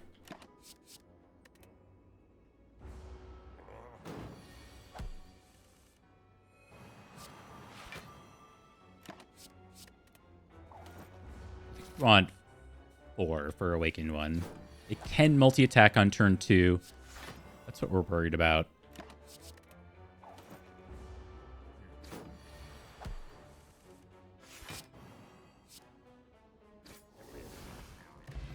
Get a Smiling Mask. Corpse Explosion is here. I don't think we need it. It's nice for, like, Donu and Deka and the Act 4 elites, but the Act 4 elites, we have Preserved Insect. So I just don't think we want to, like, hold this copy of Corpse Explosion. We don't really need the effect.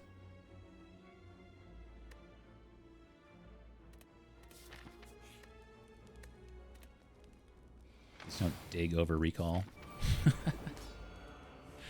There should be a mod that, if you're doing heart runs, makes it so you can't click anything other than the recall button here. I don't think I've made that mistake in, like, a very long time, but it could happen, is all I'm saying.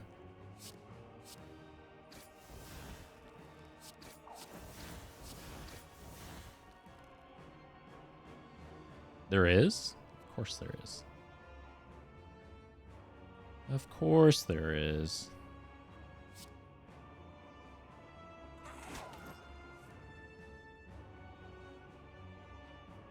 I mean...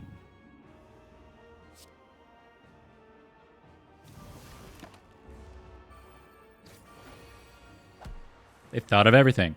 So the reason why we wanted Burner on 4, if you were to go through and read all this nonsense, you don't actually know when the bird is going to multi-attack. It can multi-attack on turn 2 or turn 3. And once you figure out that pattern, then it's pretty much, like... then you know, and you can, like, move forward. But until that point, there's a little bit of randomness involved.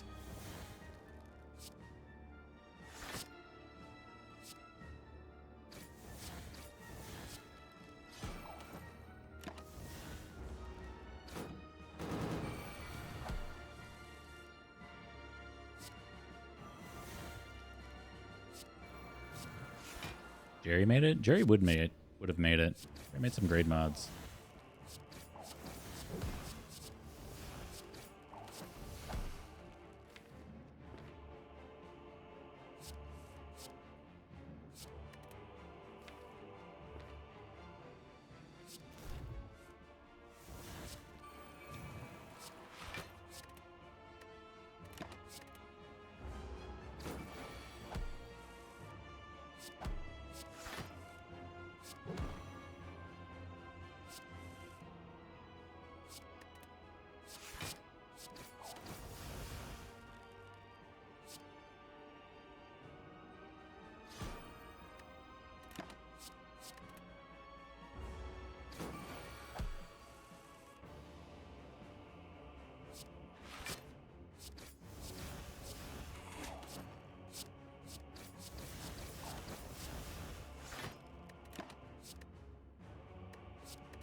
This fight's pretty much over. You can start thinking about the next combat. I think we're hoping for Donu Deka just for simplicity's sake.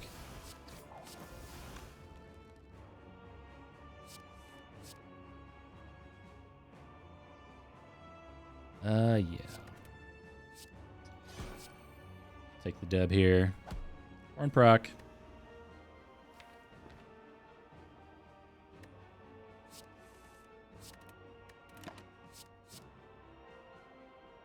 Actually, let's just do this.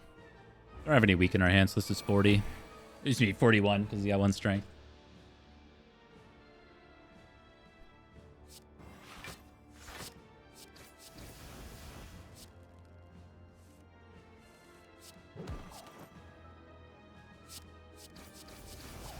But yeah, like Burner 5 is actually good, I think, going into Time Eater and Donu Deka. So we can set up a little bit easier.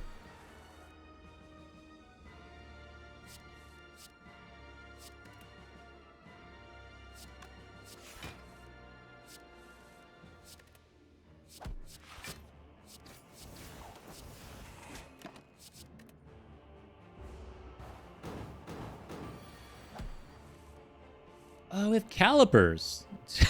I just remembered we have calipers again. Oh, yeah. Way to go, Calipers.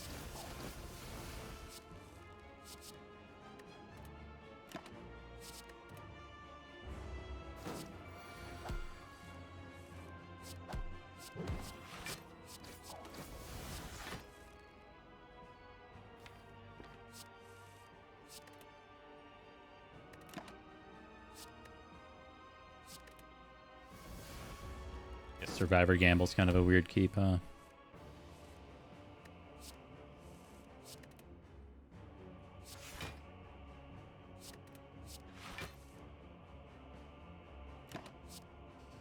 Sadly, I don't think we get there next turn.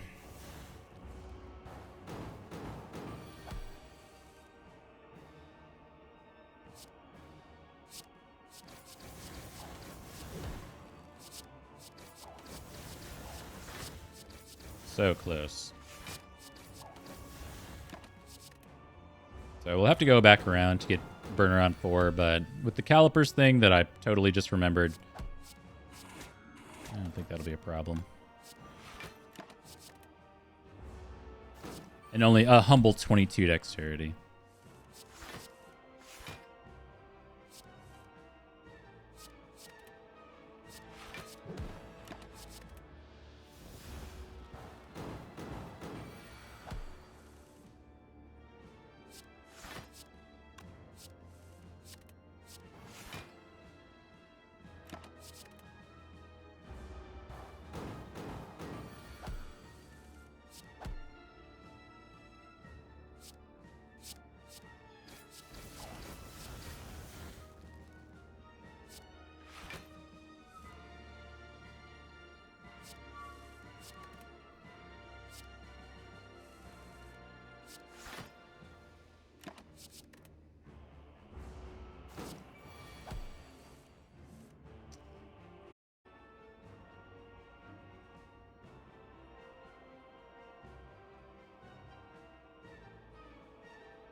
All right, we're so back.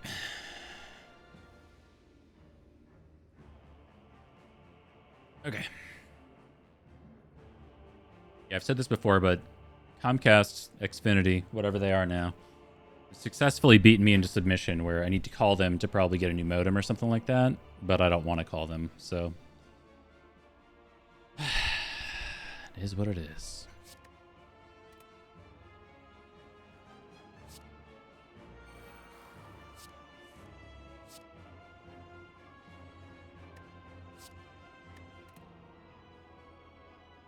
Okay, so we're going to malaise for 0, and I think I will panic button this turn.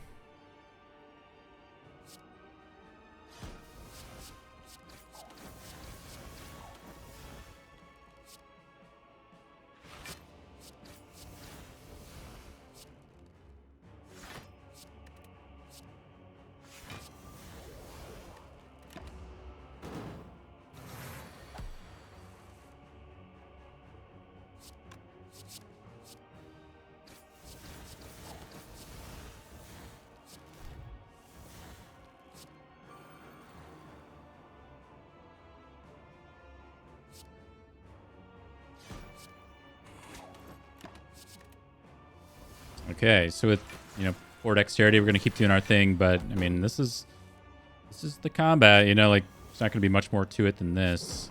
Should be pretty safe from here on out. And then Calipers will also start doing its thing here. Let me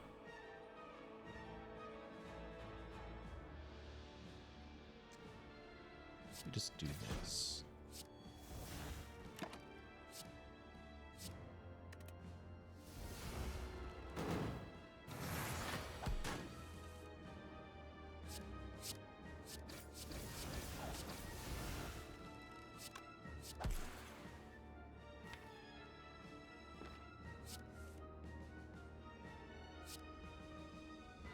keep a single bite for this kunai proc.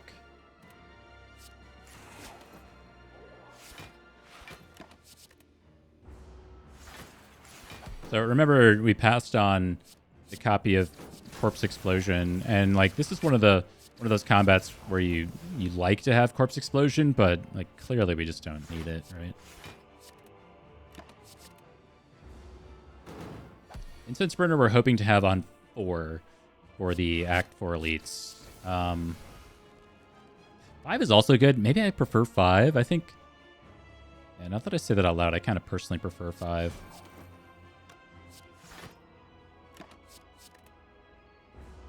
I don't think we ever get the win here, though, so we're going to have to go around.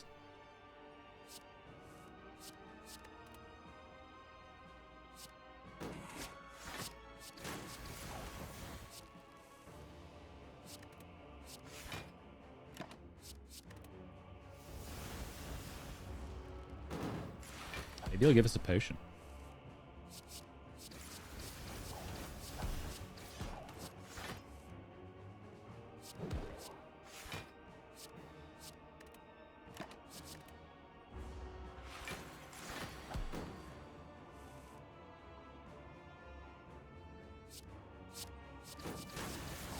The campfire, I don't think we're going to end up doing any kind of like digging or anything like that. We're just going to end up doing a humble upgrade on our Wraith form for the heart fight.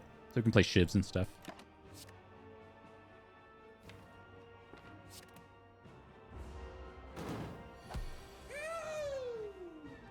Yo, thank you very much for 3 months, my friend.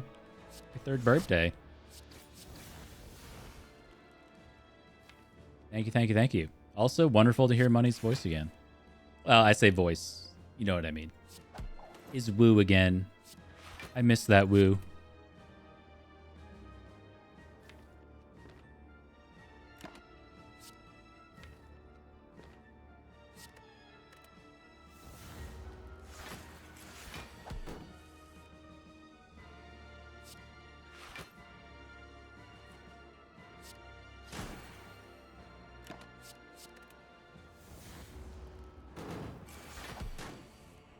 Cat is too big to shit on your shoulders. I said, sit on your shoulders. Sorry. I don't believe you. Miles is like 15 pounds. Is your cat huge or are you tiny?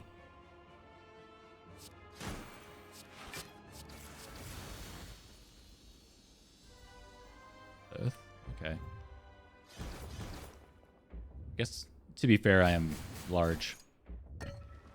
So to me, Miles is just a normal-sized cat. But every once in a while, I see like a normal-sized cat, and I'm like, oh my god, my cats are behemoths. Norwegian forest cat? Oh, those are such cool cats. Those are like similar size as Maine Coons, is that right? Big and fluffy.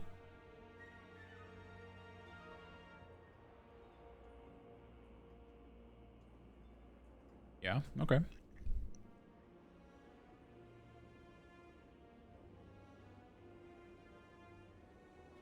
All right. I think this shop's pretty simple. I might take this copy of Deflect, though. We've got a ton of card draw in here, and we got Payoff and Kunai, so we want, like, pellets, card remove, Deflect.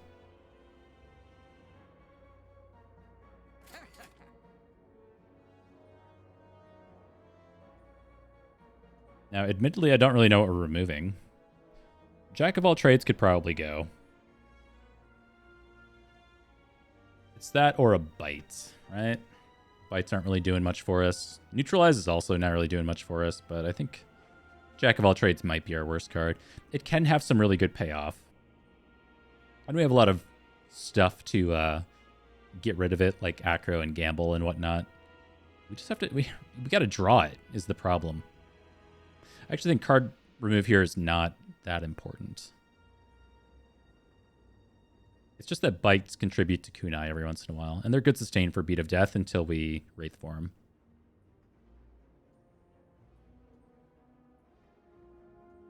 Backstab is also, like, bad. Its time is done. Maybe get rid of backstab.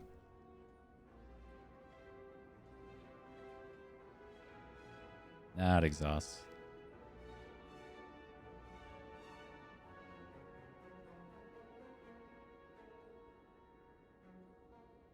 Glass knife is also bad. I don't really know. This is a tough choice. I don't think it matters too much. I don't think the end result will be changed by what I remove here. And we might just want the upfront damage of glass knife for the Act 4 elites and stuff, and then I'll cycle around and do what it do. Maybe it's just neutralize.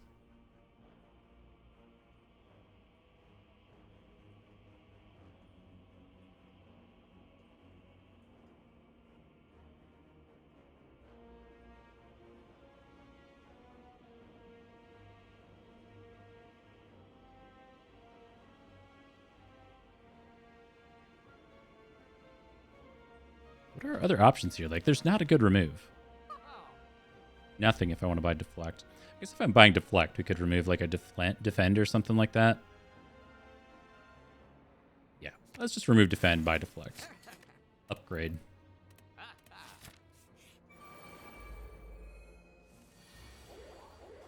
Okay, rewarded for burner on 5.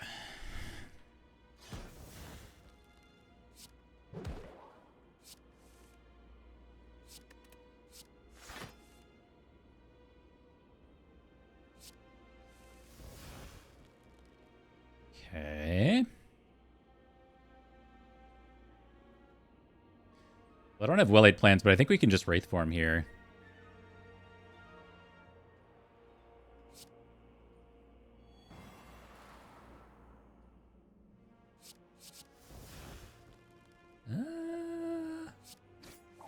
Okay.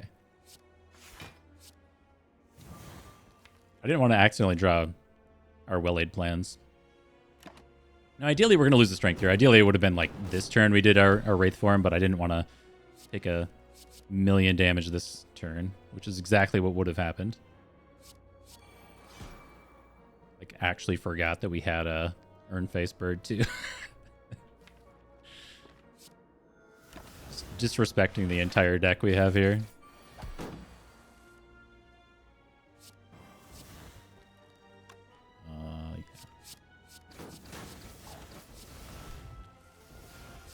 Huh?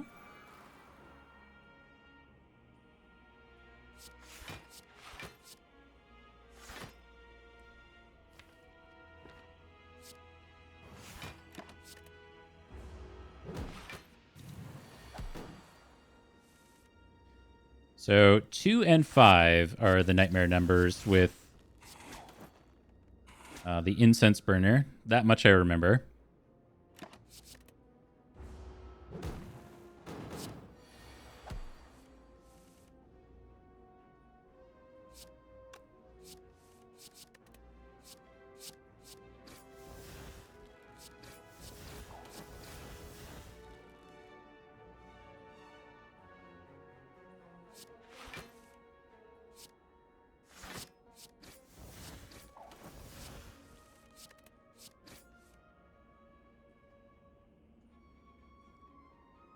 This is pretty good.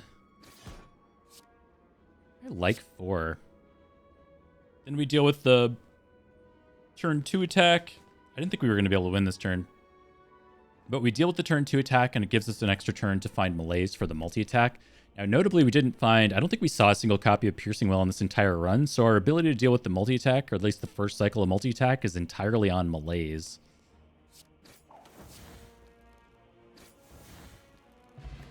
Ninja Scroll. Blur? I mean, Blur with Calipers isn't that good. This is a Kunai proc. It's also Beat of Death stuff. I guess I'll take it for the Kunai proc. It's just an extra block card. For Calipers and stuff. I don't know if it's that important. I'll take it. Ooh, notably no block cards. Might full send here with the calculated gamble. Just draw a fresh 9 because this ain't it. If I were to not do that, we'd play, say, Backstab Shiv Shiv. Maybe Predator on top of that because we do get value from Earn-Face Bird on our powers. That would allow us to play Jack of all trades. So we take a lot of Beat of Death. But then we don't have to draw all this garbage again. And then we get extra draw for turn 2. We will be incense burned, but that's okay. Yeah, I like taking a little bit of beat damage here. I don't think there's a reason not to.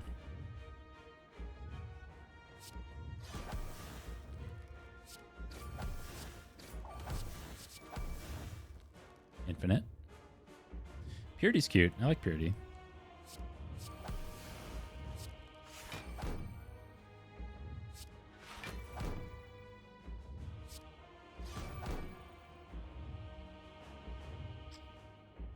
Well, now we have a more interesting choice. I think it's still correct to calculate a gamble here so we get a fresh 7 and can play some powers, because that's really what this is going to come down to, is finding well-laid plans and terror and accuracy.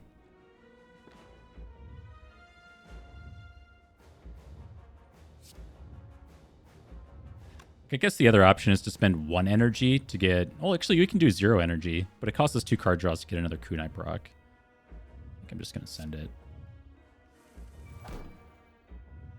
Rewarded.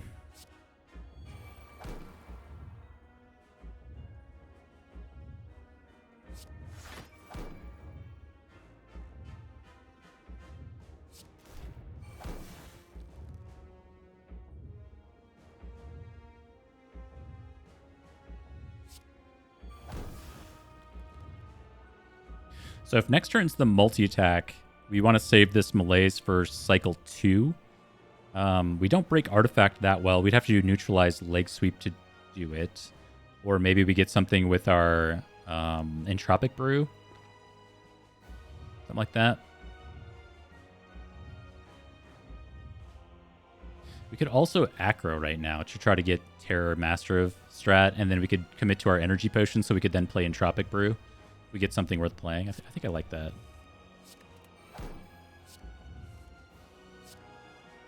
Okay, well, just draw the entire deck.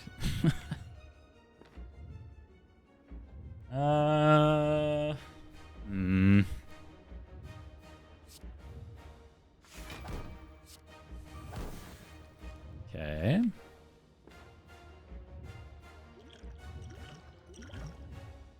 Power Potion.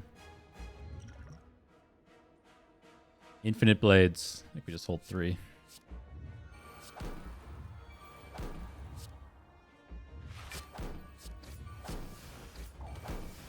Okay. Oh, I should have held for pellets. That's a bit of a mistake. I hope it doesn't matter. That was an error.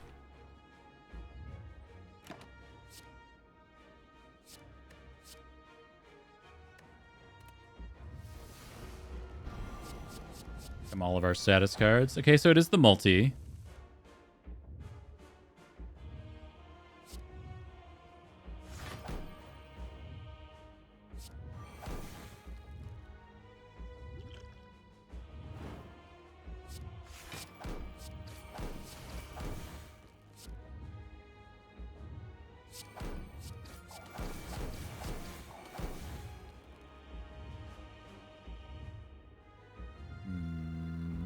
I was supposed to hold.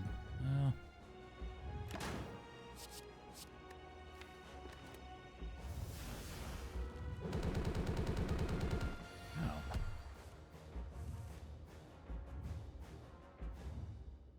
Yeah, now unfortunately we have to I think we have to Wraithform this.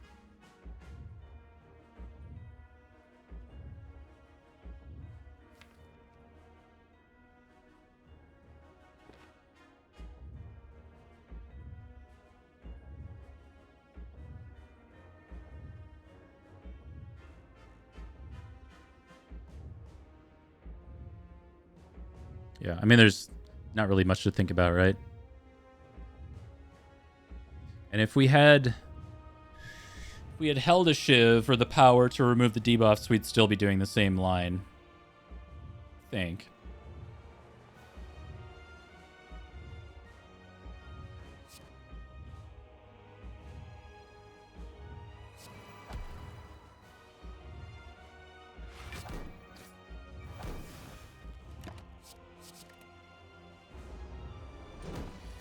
Okay, well, we got a couple turns to do some stuff here. Got to get some kunai procs. Got to get our shivs down.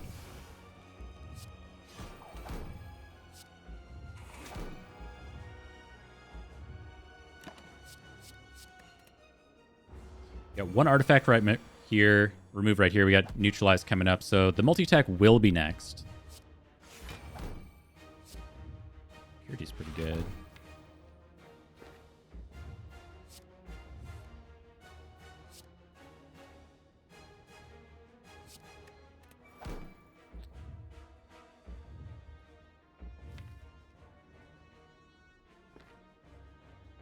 Do we like need to leg sweep here awkwardly? Because we might have to malaise the next multi-attack and block the one next turn, but that means we don't have weak applied, which is a huge problem. We'd have to find a way to block 60, so we just like have to calipers this turn.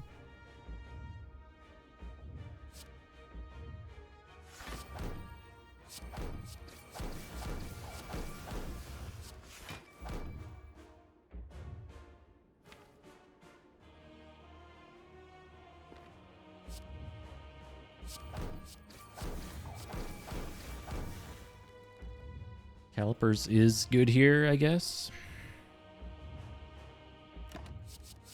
I just don't know if we're ever going to be able to get malaise off. I guess we'll see.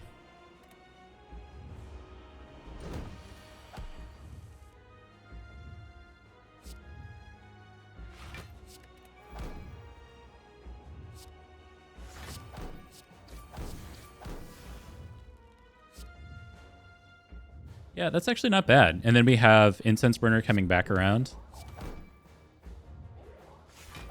Okay. Turns out 8 dexterity is pretty good.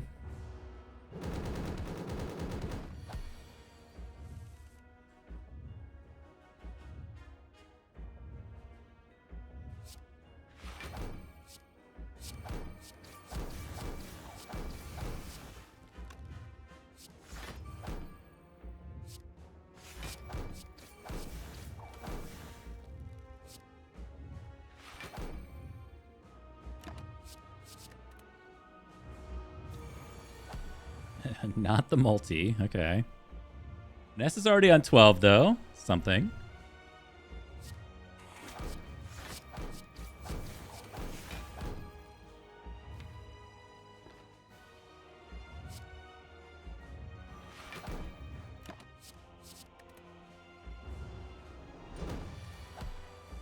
Oh, it's only 60. That's nothing.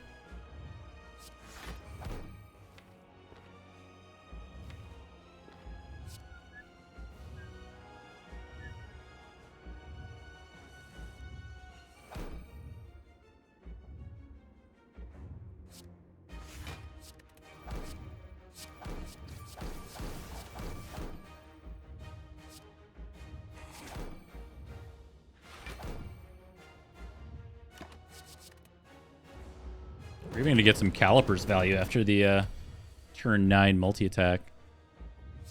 Go ahead and say that's a good sign.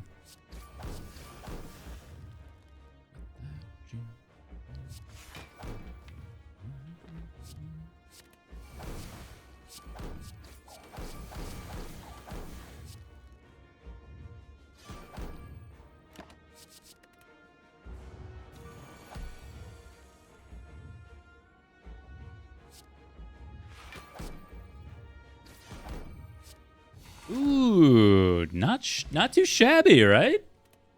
Couple mistakes-ish in there, but we still get there. Turns out Kunai is a pretty good relic when you have shivs. GG.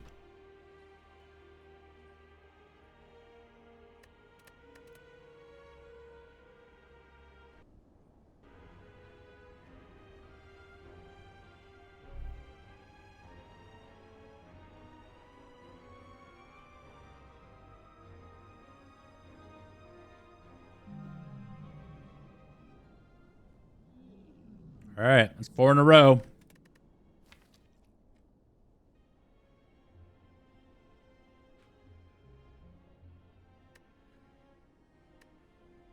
Now you make me feel. It's a pretty good one, man. I don't really know. Good relics are good. Bad relics are bad. And we got more good relics than bad relics. PB for this year, so I didn't really track win rates and stuff before this year, so 4 is my PB for this year anyway. So we are currently there, I guess.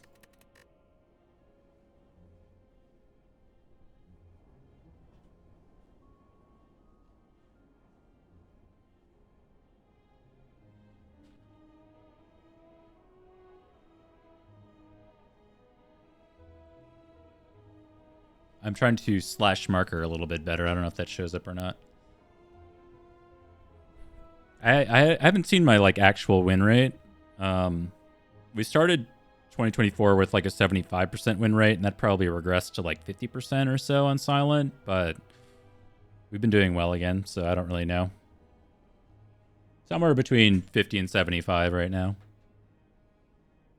Any cat gold stars? Yeah, Miles is like the best streaming co-pilot I have. Except when Leonard's the co-pilot. He's still here. Still hanging out. That guy. Gold stars. He hasn't moved in a while. I checked on him though. He's alright. Deep sleep.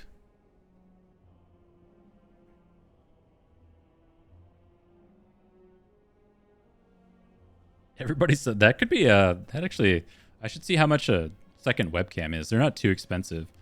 Set a sub goal for a cat cam.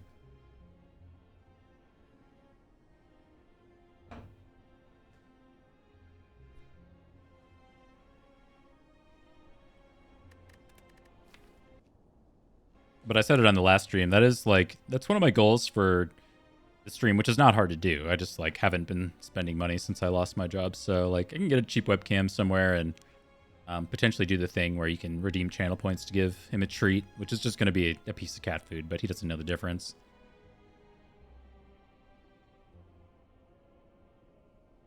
Use my phone as a webcam? Yeah. Yeah.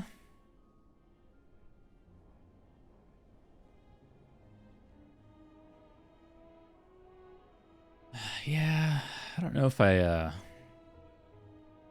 want to do that. But I've seen people do setups like that. It seems easy enough to be able to like stream from your phone if you want to do that.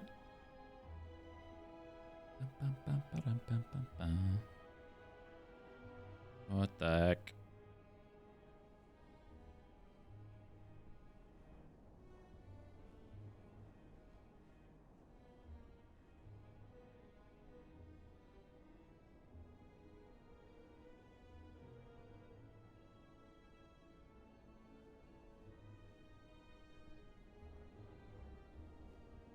Just a second.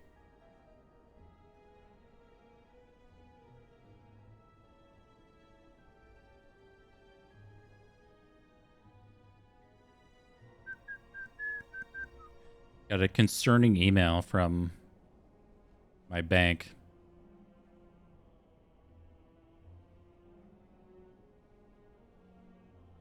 But I don't know what the hell it's about. Like, you have a new notice. Log in to see it. Like, what's the notice? I don't see anything.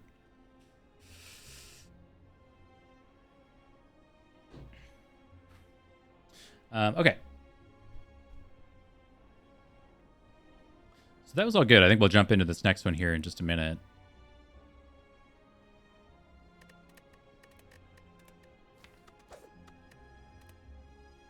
Go for 5.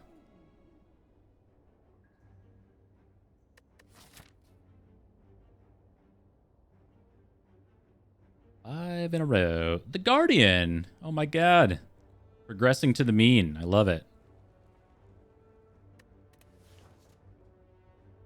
Well, these options kind of suck, honestly.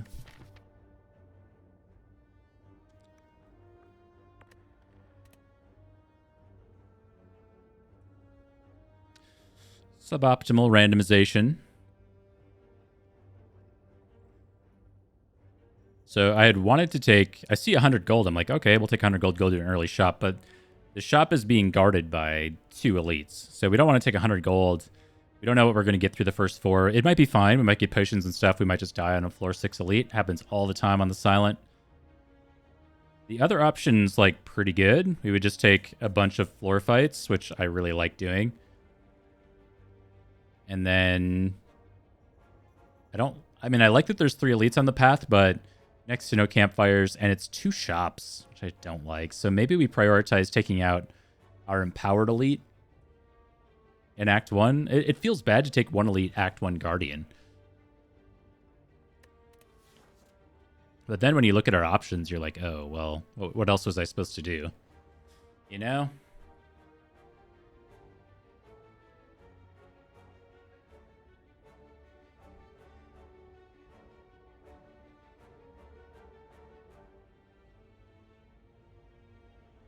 Five elite Act 2. We got a 4 elite Act 2 on the last Silent run, which was great. I wasn't really expecting it, but we had Bandage Up, and then we got Bites with Coffee Dripper, and we were just kind of like winning. So, you know, sometimes that happens. All right, give me just a second, and we'll get this thing started.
Oh, man, you should see him. You should see the little guy.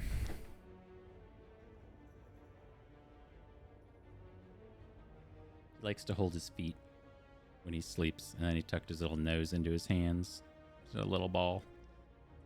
You notice on the pictures on... I put him on Discord and Twitch every once in a while, but he always wants me to hold his feet when he's in my lap.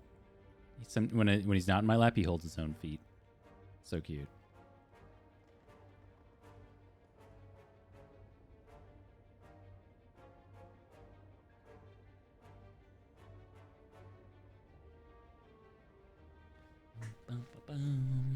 Okay. Well, it's the problem with procrastination is eventually it's got to get done anyway. We got to make this choice. And I hate it. 99 gold for a rare card, although it sounds good and fine. What happens is like you end up putting yourself so far behind on the shops for the rest of the game. I think it's just not good. Choose a card is usually not enough of a benefit to be worth it. Sometimes it's just a skip button, and that feels terrible.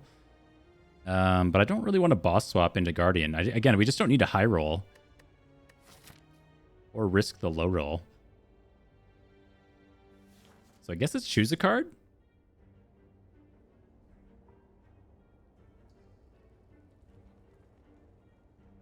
Yeah, I mean, given the options, I guess that's just what we're going to do.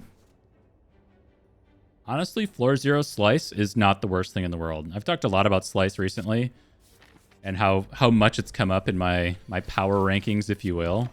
Feels weird, but it's really not bad for early game. 4 streak rocks. Thank you very much. It feels good. Feels good. Again, I just feel like this year my my gameplay's improved so much. Okay, well, I don't respect dagger spray. Anyway, it's improved so much. And it's nice to see the results of that.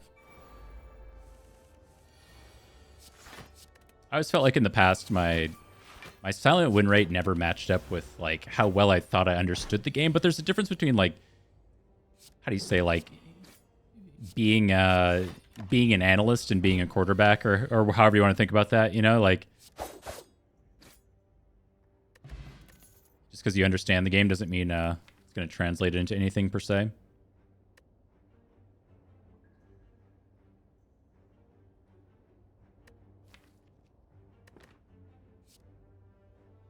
This deck is quickly turning into just a pile, though.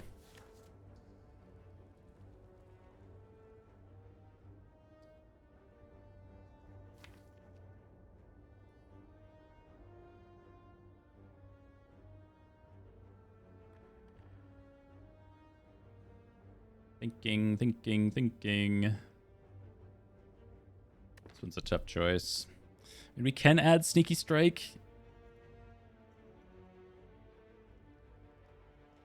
Sure.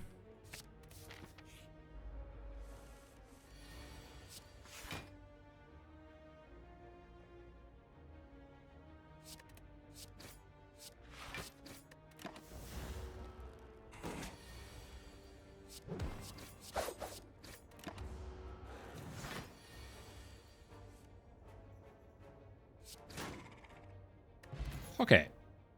Oh, backstab is like a card. You're at 70% potion odds. I am going to take this backstab. It's just good. And then hopefully we're... Oh my god, it's Slime Boss. The inescapable Slime Boss.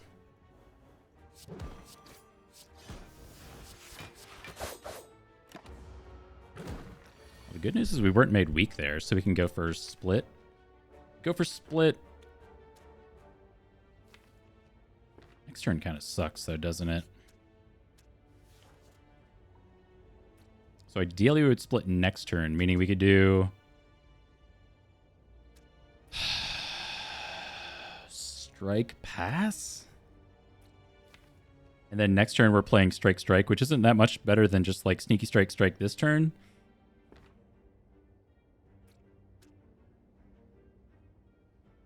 It's effectively the same, but we end up taking 7 damage, and we have a chance to not take damage next turn, so I guess this is correct. It's just that with these green slimes... Well, need I say more? With these green slimes, sometimes they just come pretty quick, and they don't stop. They just don't stop attacking. Go ahead, Slime Boss. Make it happen.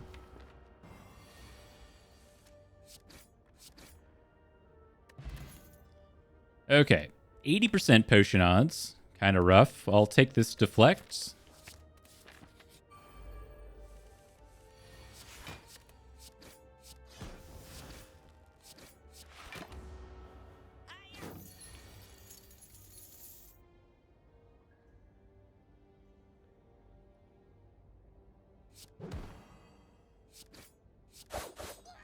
Yeah, I know what you mean. I've watched a ton of Spire too, and it was always weird to me how it didn't quite seem to translate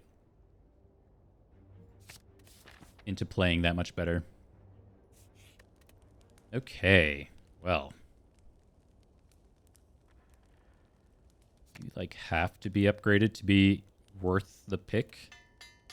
It's one of my bigger problems with Dagger Spray. It just sucks until it's upgraded, and then you upgrade it, and it's still not like a good card.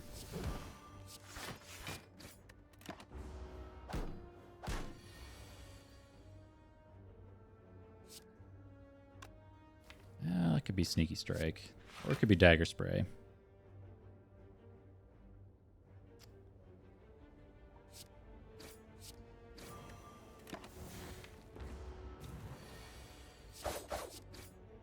Potion? A weak potion and a blade dance. I mean, this deck is a total pile. It's just a nothing deck. But I mean, blade dance is a great card.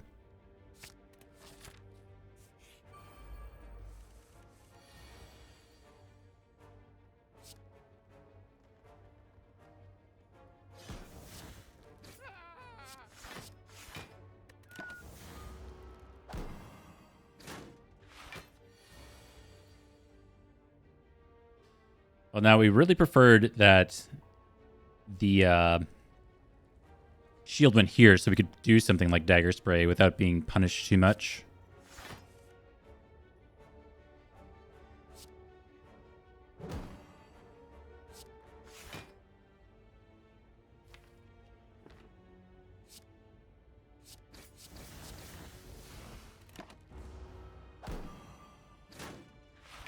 Ugh.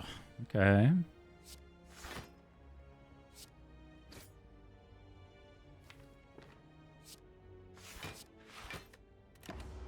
This is fine. We're going to brick one of these turns and take a bunch of damage, though, is the problem.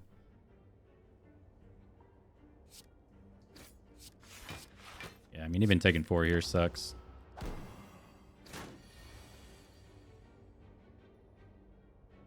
Eight.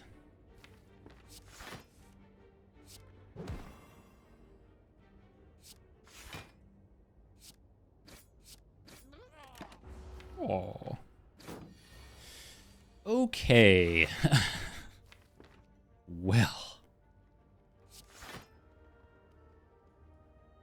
We do 12 to you, I guess. I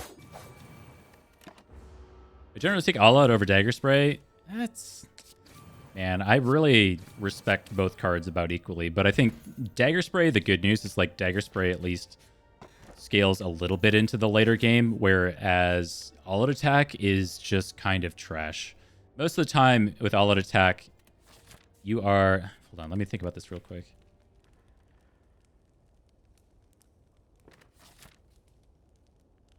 You do have 2 potions, but the deck sucks, is the problem.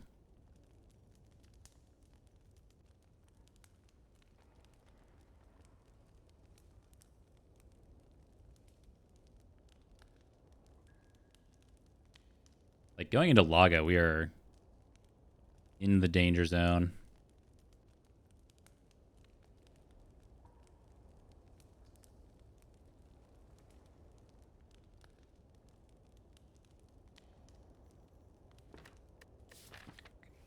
It's a Burning Elite. I am so nervous about Laga, man. We might just die.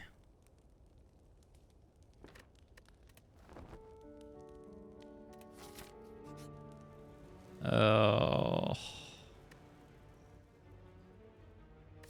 How do we do on 35 HP?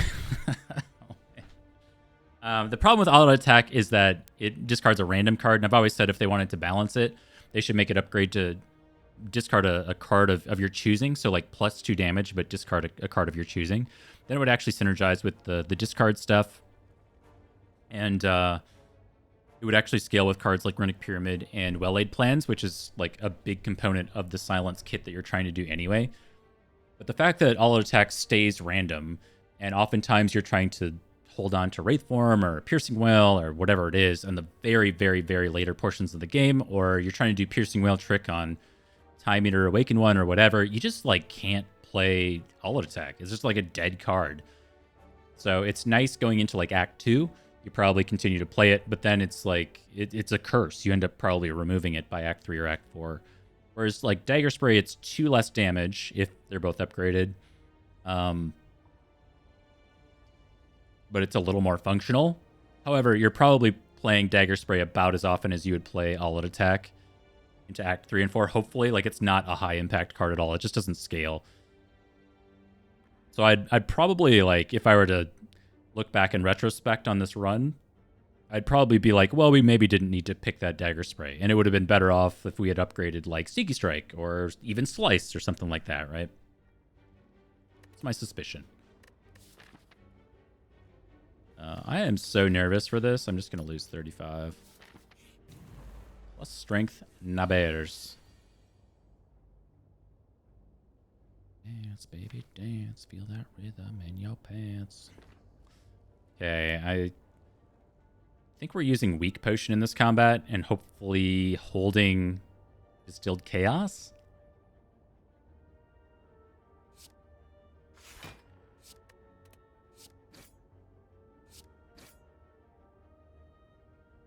I think we should hold Backstab in case we can pair it with Ornamental Fan on next turn.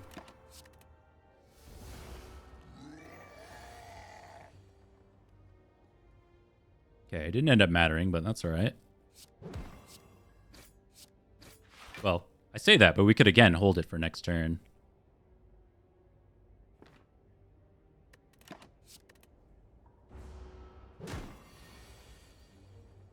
Okay, it again doesn't matter. It's okay. It's okay. It's okay.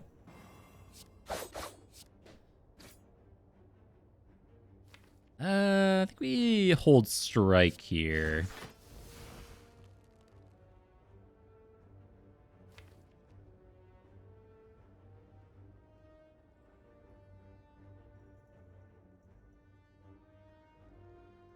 I guess we play it. So we have 12, 18 damage. We just have to draw a strike.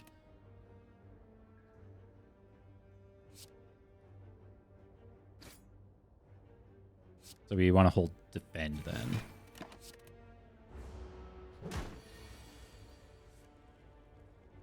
Maybe dance, feel that rhythm in your pants. Okay. Bottle our well-laid plans. Hell yeah. Need we say more? Damn good. Okay, we're just upgrading our shift cards for Ornamental Fan, and I guess we're doing the shift thing again. Well.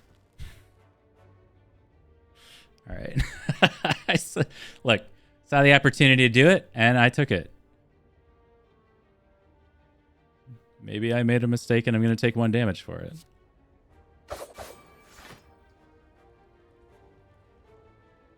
Yep. That's what's happening.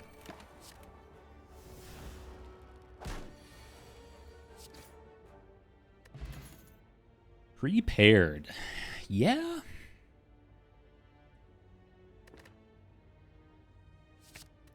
God, imagine if Storm of Steel didn't suck. Wouldn't that be just amazing?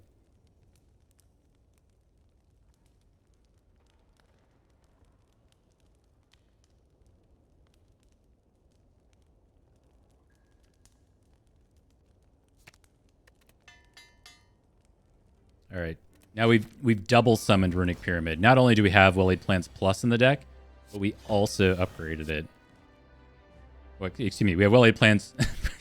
Yes, we have Well-Laid Plans Plus in the deck, but we also bottled it, is what I meant to say. We have Well-Laid Plans Plus, and it's upgraded. Hoggies.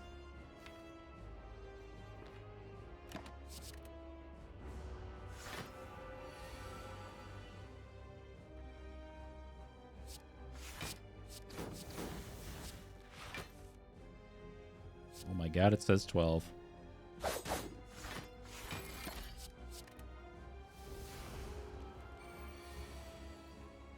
No, I mean, all that it really means is that we can afford to take something else, right?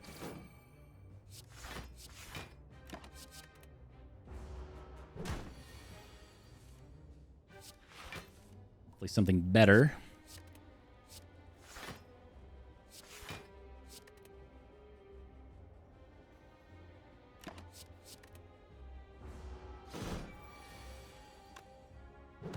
I would say on a side note, like, look at Slice go. But, like, unironically, I think Slice is kind of a good card now.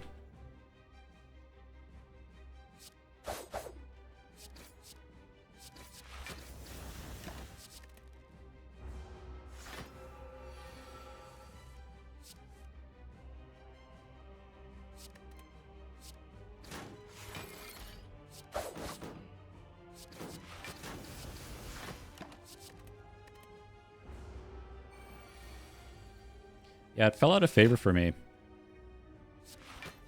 Not for any good reason. I was just like, this doesn't feel like a high impact quality card. Then I came all the way back around. I see it for the gamer that it is.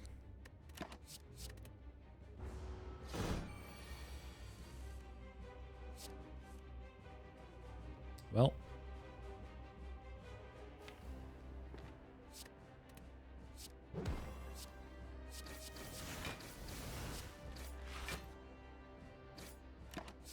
At least we have fan, man.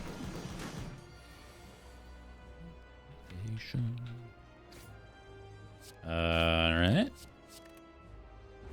Like, let's be real. The deck doesn't actually do damage.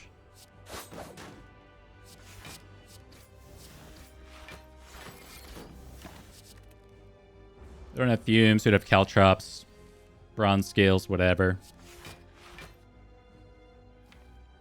Ooh, interesting. Yeah, good.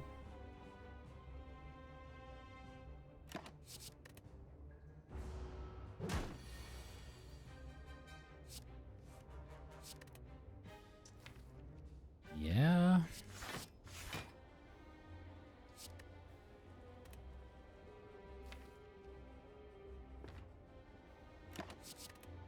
It's more so next turn that I'm worried about. Okay, I mean, we got fan block.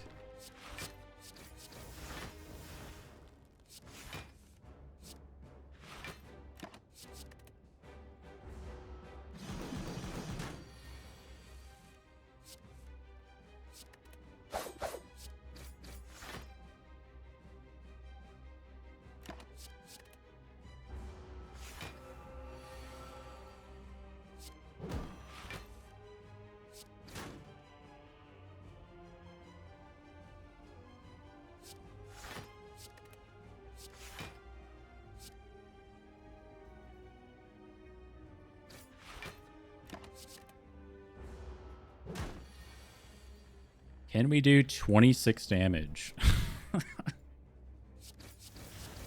Nope. See, this is 8. Wait. 8? 14? Yes. Never mind. Totally possible. See, this is what people mean when they say Guardian's not a real boss. A block potion. Spooky Ghost forms here with Plans Plus. I mean, you know what it is. I actually like our potions. Maybe... So Ancient Potion's great for Chosen, specifically. So we actually really like this Ancient Potion. It also helps us block Frail on Baseball. So maybe Distilled Chaos is our worst potion, but playing 3 cards for free is also pretty excellent, right? Maybe a little worse now that it could be Wraith form.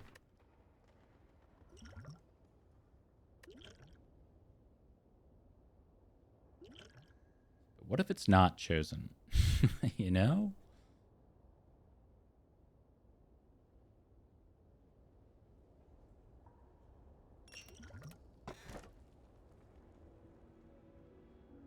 Yeah, I was afraid of that. Okay, Act 2 is going to be real rough. The good news is we haven't been to his shop yet, so we have a pretty significant amount of money. And that's after going through the World of Goo event, or whatever it's called. And losing, what, 35 versus gaining 75?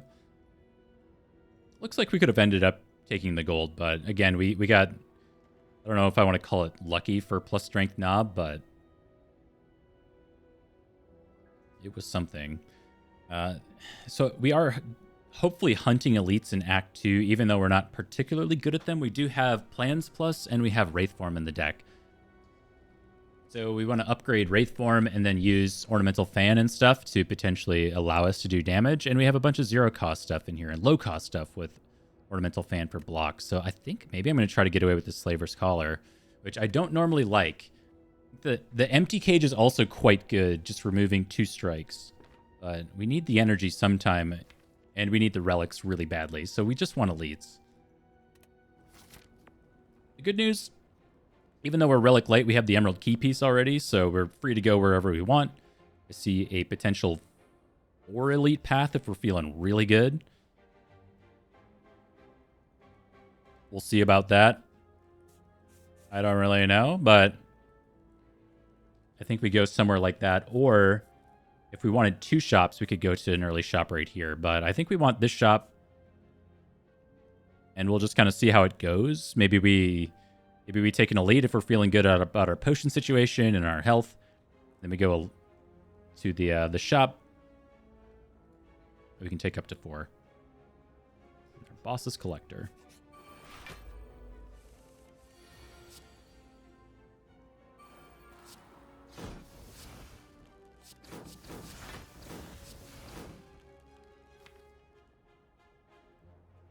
This guy is kind of like Guardian.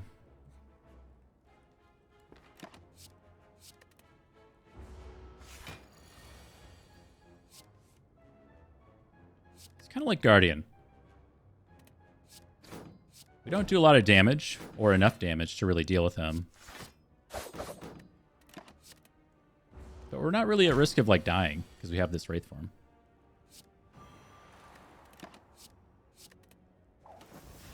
Ow.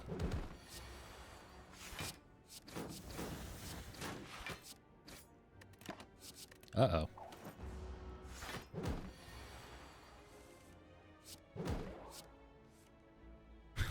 Uh-oh. Alright, it's okay. We got Block Potion.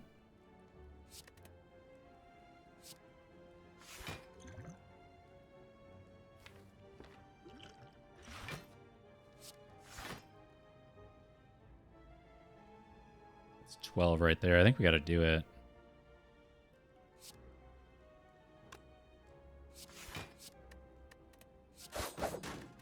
I'm on top deck. Show me 13. Okay. Backflip plus. Yeah. It doesn't do damage, but neither do the other 2 cards. Oh, no.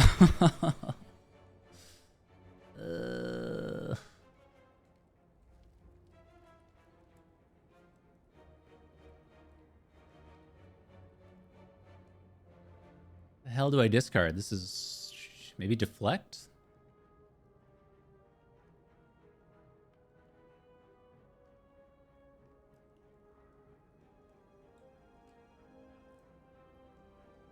Feels wrong, but I think it's right.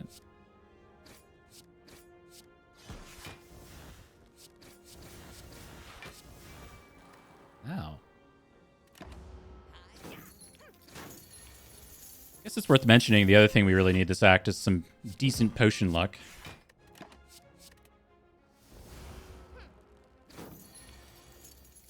Uh-oh. I don't think we ever do this much damage.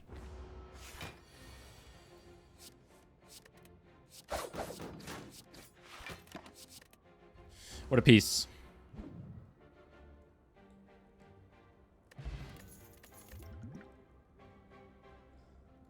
Crippling Cloud, it's good card quality. It's not really what we're trying to do, but it's good. It's a block card.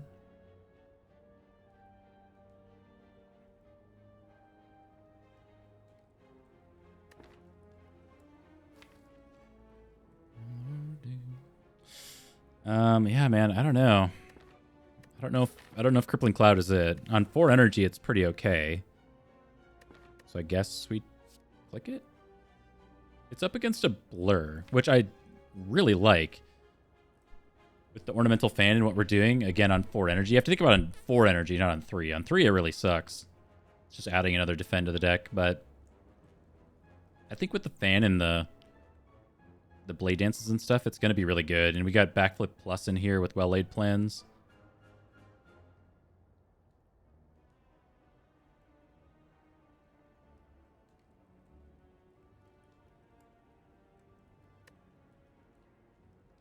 Yeah, I think with the plans, the blur is just good. It's just that it's so slow. It's a tough choice.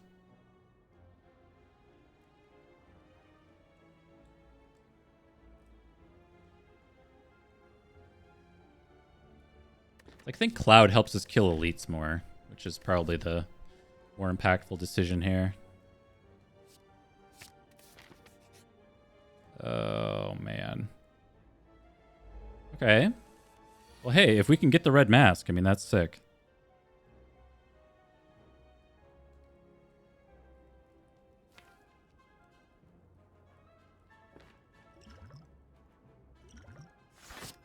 Oh!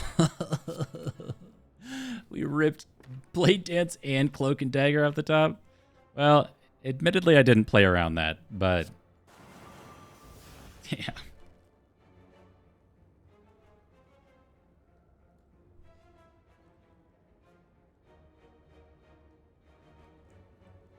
Yeah, well, you're always happening, so... Where, oh, where are we going? Be like here?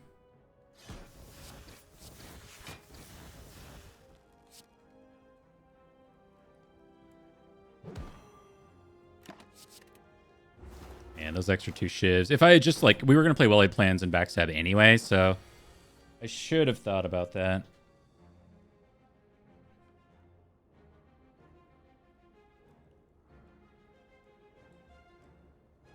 Okay, so I want to figure out if we can get away with not playing Wraith Form this turn. We just don't have a lot of damage coming up, so really we would want to see you dead. So you're on 27. We do 12, 18, 24 strike. Yes, and then that's almost a full block.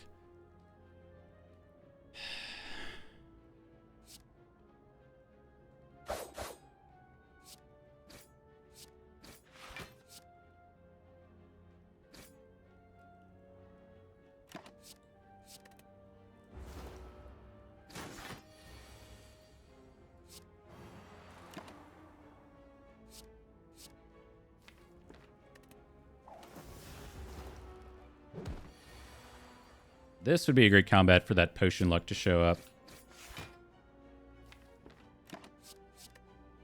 Wait. Block for 9. You're going to be on 10 effective, so yeah, we want to hold sneaky.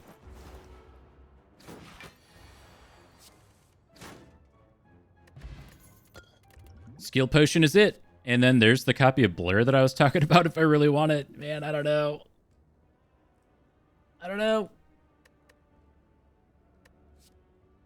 I see the vision.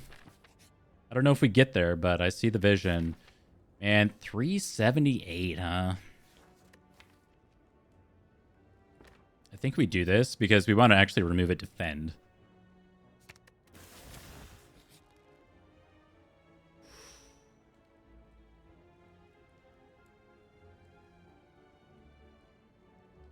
We like have to choose one of 20 here. 13 HP going to 49 makes me feel so much better about this elite.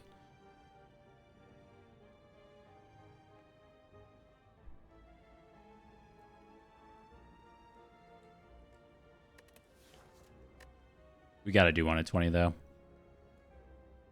Okay, there's the copy of accuracy to make our shivs actually scale. It is up against a footwork?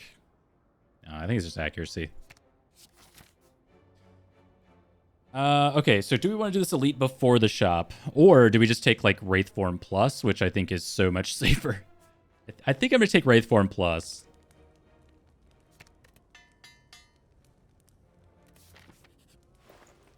Okay. Shop has a Blade Dance. It also has a tough bandies, which is kind of sad.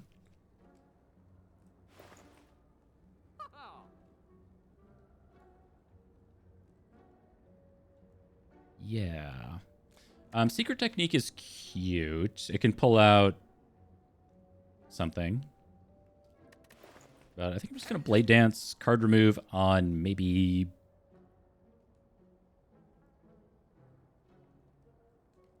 I think it's Defend, but I really want it to be Strike. Strikes are so bad. It's Strike.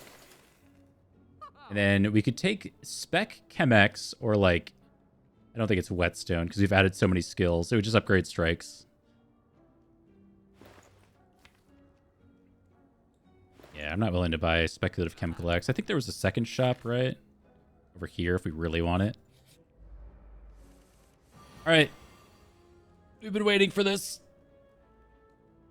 We have 4 energy. We've got a grip on turn 1. And we've got a Corpse Explosion. Really thought that was going to work. Let's see if we get accuracy first, right? Ooh.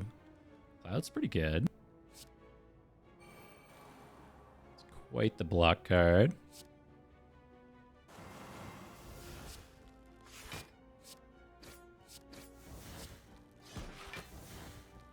Okay. Good start. Not being made weak. It's always important.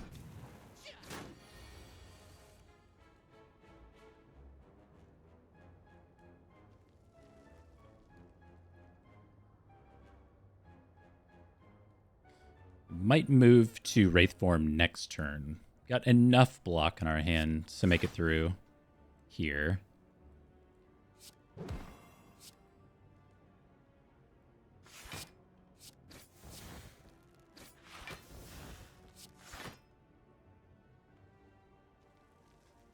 I think we take the 1.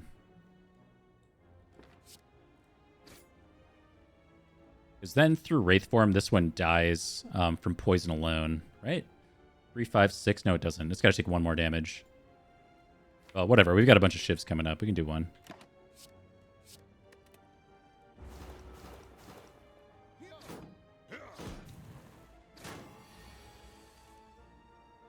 Well, we cannot take your tiny little net, sir.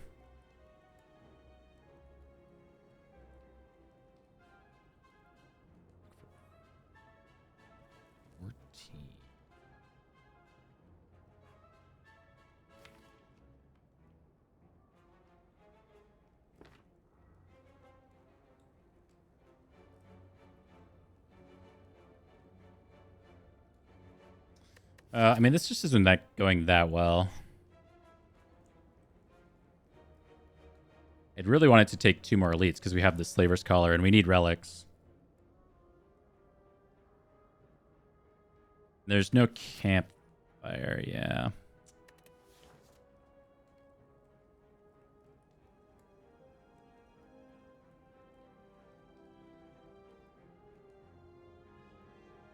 Maybe we can Wraith Form here. It's just not really what I'd hoped, and we're being made weak. Yeah, I think we just have to Wraith Form. And then stop the tiny little net.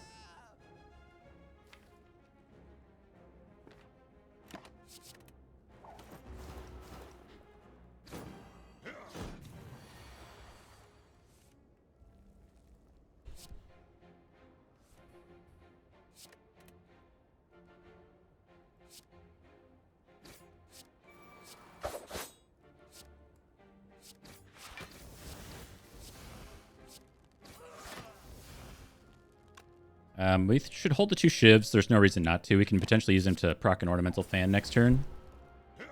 Or the following.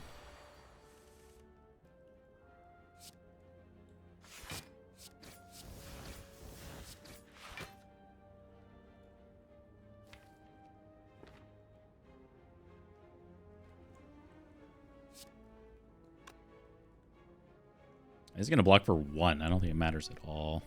So yeah, I mean, again, I think we just hold shivs because Ornamental Fans are a better source of block than Defend or Deflect next turn.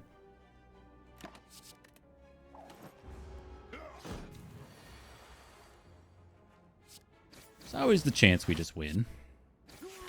Okay. Thread Needle, another copy of Blade Dance. That brings us to 3 copies. It's a bit more than I would like to have. And it's up against just like a footwork, which like outside of Wraith form, it's a great way for us to scale our block.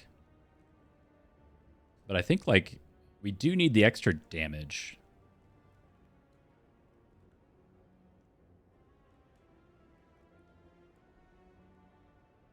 But like footwork, blur, cloak and dagger, I mean, that stuff all plays so well together.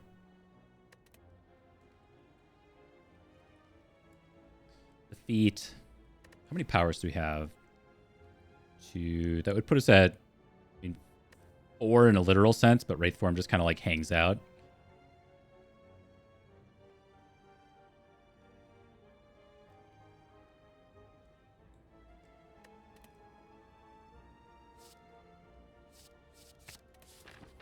Okay, now we get to make a choice. We didn't get a potion from that combat. We're at 40% potion odds.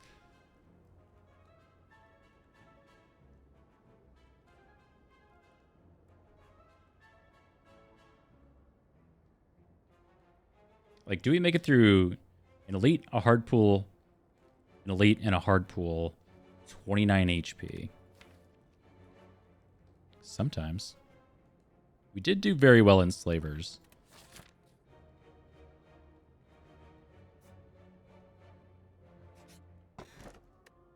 Or a Cal. That's actually sweet. So we have 10 passive block without doing anything.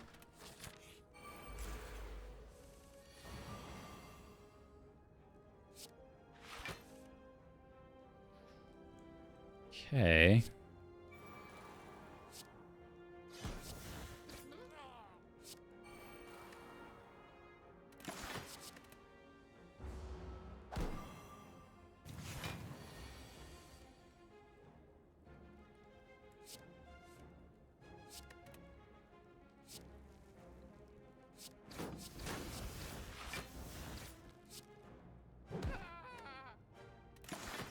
Keep holding Wraith form just in case. We haven't actually put any damage on the leader yet, but we are really hoping to not have to use that quite yet.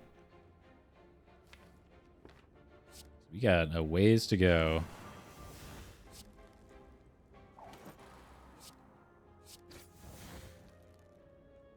We have to do that.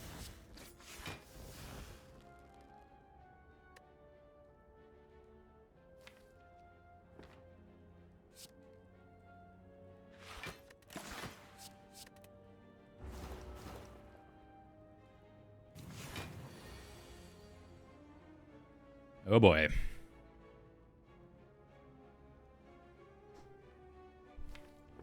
This leader's gonna get a little pissed. And our drop pile's terrible. Defense strike Ascender's Bane. Yeah. Yeah. That one's dead to poison next turn. Maybe I should have held that. Dagger spray? I don't know.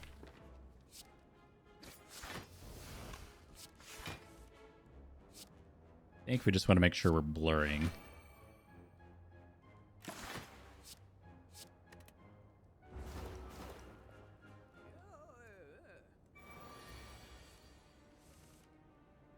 Okay, 48's actually not that bad. Because we're already blocking for 34. And we have footwork in play. It's more so that we're not actually moving the needle on the leader almost at all. Let's see. Yeah, we just need 10.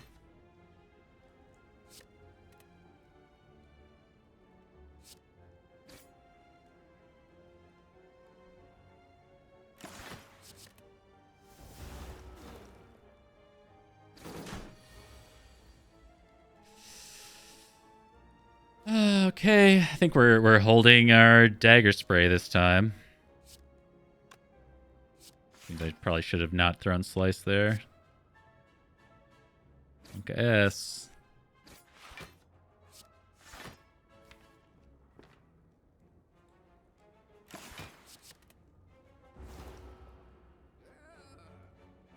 What a marathon combat.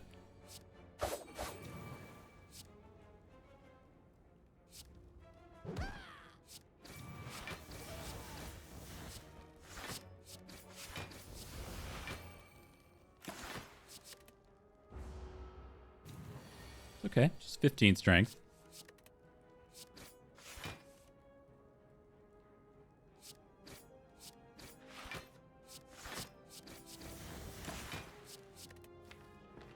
Now, in theory, we can get there with a Blade Dance. So with the Blade Dance. All right. Not bad. That was clean. We took no damage. We get a fossilized helix for our troubles and a copy of Terror. Absolutely.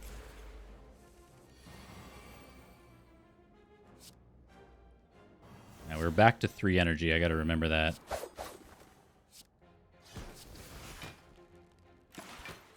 But honestly, like, this is 10 passive block, and then we have a charge of buffer, too. Kind of a crazy turnaround.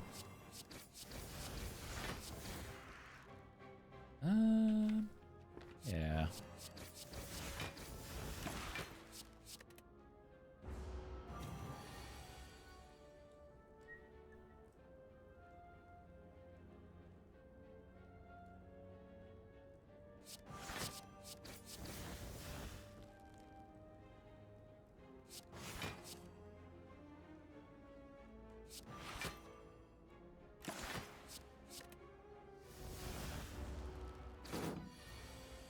Like, any amount of passive chip damage would be pretty sweet, though.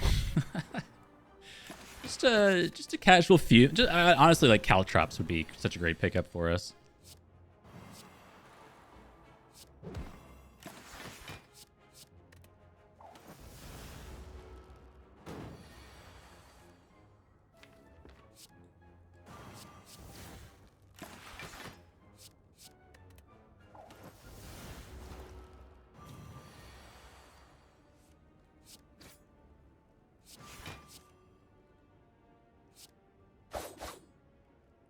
Alright, next turn we will be tangible.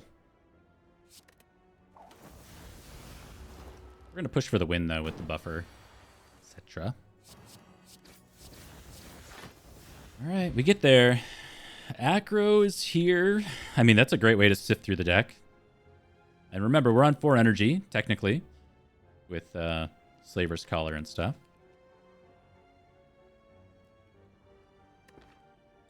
It is up against a Predator Plus, though, with, like, Terror in the deck. 2 boys. What you guys doing? What's up, Leonard? Oh, what up, Papa? Welcome on in, everybody. Want to see my cats? I was just talking about them. They're my co-pilots for tonight. They're, like, both in the... Oh, Miles is behind Leonard. Ugh, backwards. There he is. Leonard. There he is. Oh, you can kind of see Miles' nose. My little co-pilots for the day. They're hanging out. Streaming buddies. Leonard. They're the reason for the streak. Yeah, this is the second run of the evening. We won the first one. We're currently on a 4 streak on the silence, so we're going for 5. That's a good boy. Going for 5. The deck has come a long way. We've kind of like, it was just a pile of garbage. But we fought the Guardian in Act 1, so it didn't matter that it was a pile of garbage.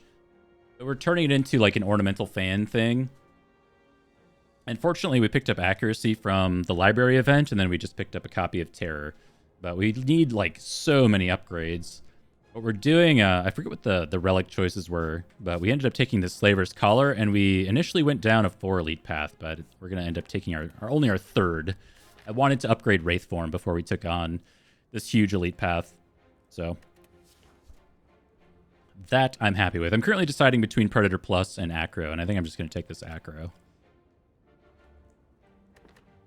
But yeah, Well-Laid Plans is bottled, so feeling pretty good about that.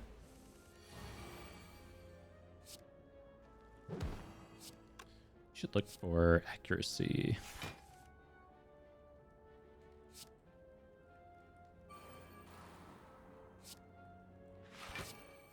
But yeah, Thread Needle, Oracle, and Fossilized Helix, man, we're doing some stuff. I don't know if I care about Dagger Spray. We might just hold, like, Backstep for more ornamental fan procs. No, that's stupid. Yeah, I thought for sure we were going to summon the pyramid with that, but no such luck.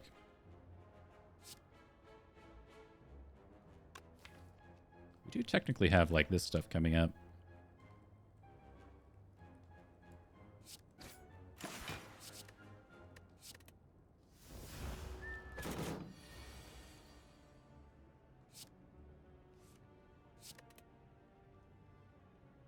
Okay, worst case scenario, we got buffer here, so I really just want to get down as much stuff as possible. We're not going to try to full block this. I don't think we can. 18, yeah. And then since we're almost there, we'll just hold Wraith Form. And no matter what, this stuff will block the multis for us, so... I think we're just going to go in for damage and try to win.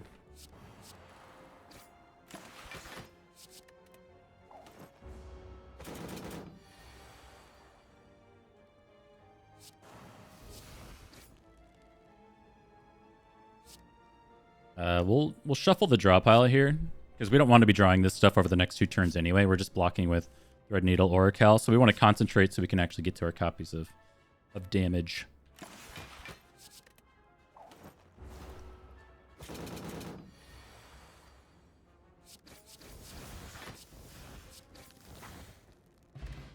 Sweet. Get a Maw Bank for our troubles. I was just saying how important passive damage is, and there's a copy of Fumes, but it doesn't say plus. I think I'm going to pass on all of this stuff.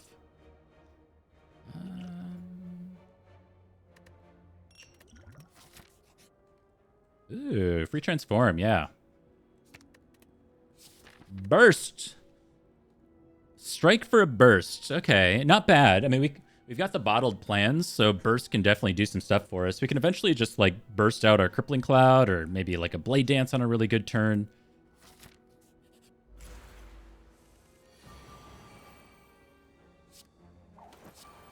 This fight actually sucks for us. We're back on 3 energy, and we don't block that well on 3 energy. Hey, buddy, what are you trying to do? Oh, he wants his food. That's what he wants. Of course. He's a cat. They always just care about food.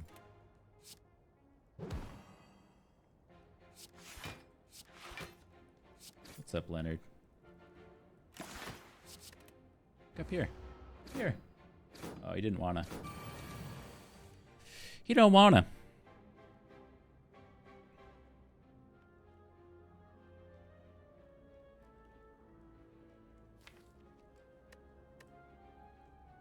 Okay, we got Dagger Spray coming up. I think we have to just Wraith Form this. Then we're holding Blade Dance Accuracy.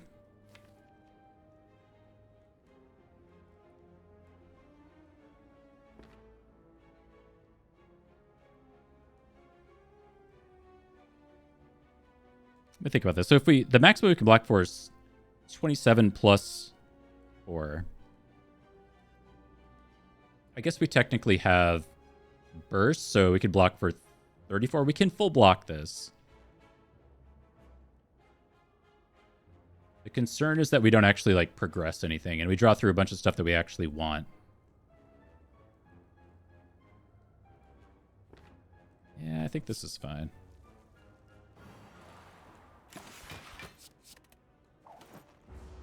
Oh my god.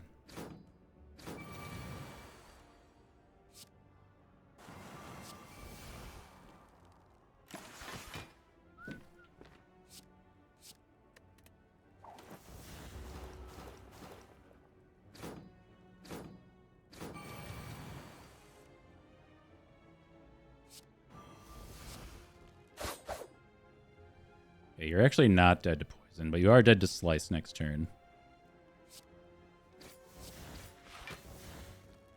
You're dead.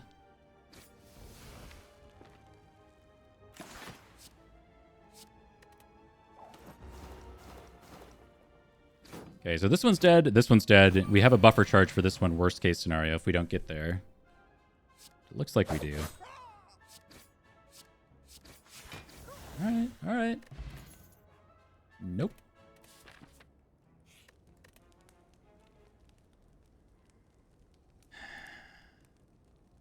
And I think going into Collector, we have to just throw down for an upgrade. I don't know how we ever just get through Collector without upgrading a card here.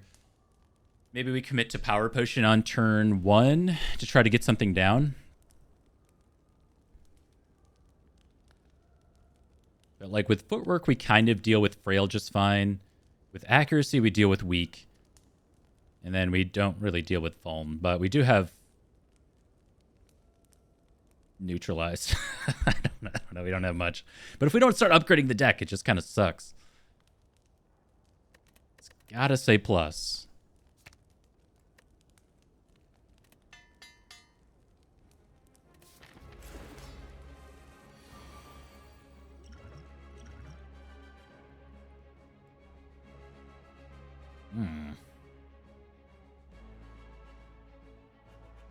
Second Footwork is tempting, but I think we take second Accuracy so we can get the heck out of here faster. I think that matters more.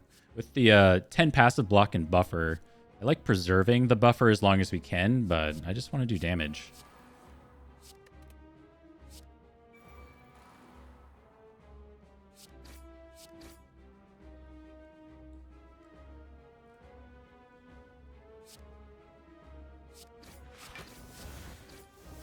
Same idea, we'll hold this for Ornamental Fan potential.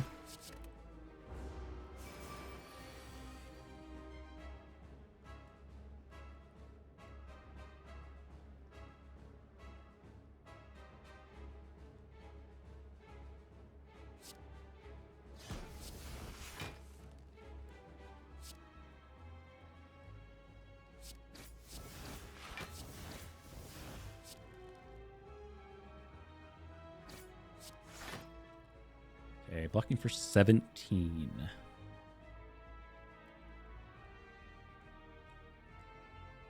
None of this matters, unfortunately. But at the very least, it goes to show like why the second Accuracy is so important, because we don't really do much outside of that.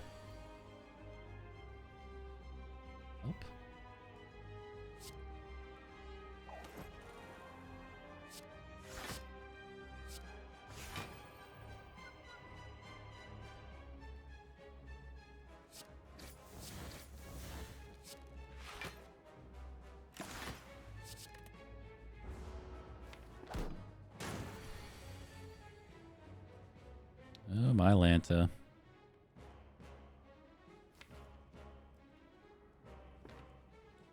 That is like too early for Wraith form, but we don't have a lot of good options here.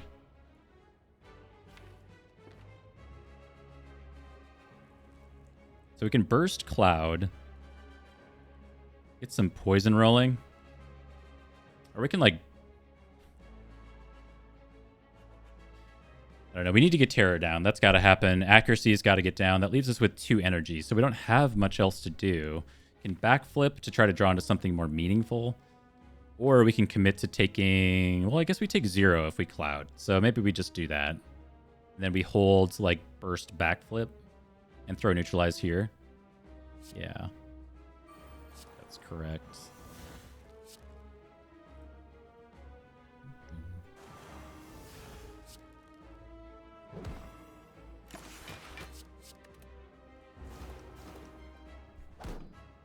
So yeah, I'm not terribly optimistic that we can block through the collector attacks here.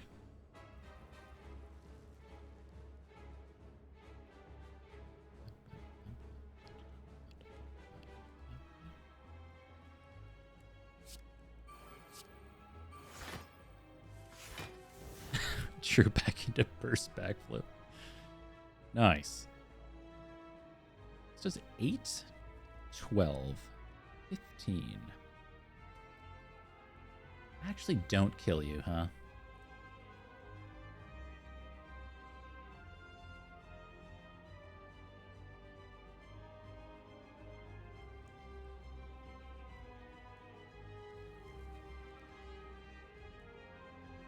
We kind of like need to progress the fight.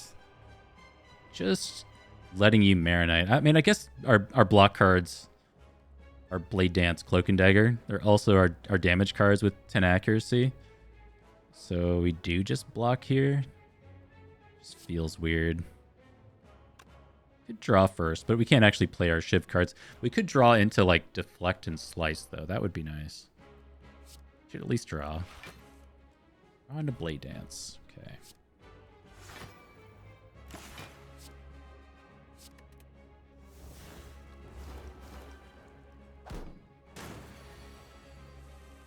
It's coming in.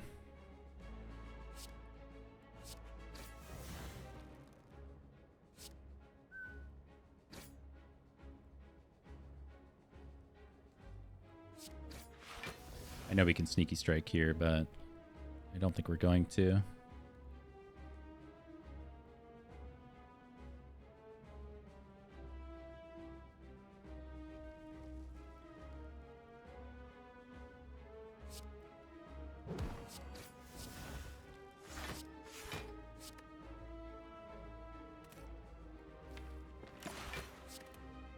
Just gripping this safety blanket for dear life. Okay, a turn to do something. And then we actually have a couple more turns before the debuffs wear off, but that's a freebie. We're like almost halfway there. Getting trucked for 39. Okay, that's fine.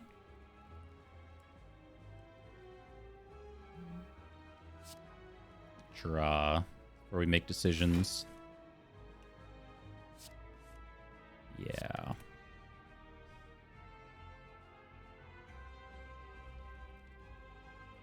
I mean, we're not dead on board. We can burst, Cloak and Dagger. We've got Deflect. We've got another backflip here. So we get 12, 16 block alone from burst, Cloak and Dagger. It's at 23. I mean, that's fine. It's just that we're so far off from actually killing this that we kind of need to wait for the debuffs to wear off so we can actually do damage.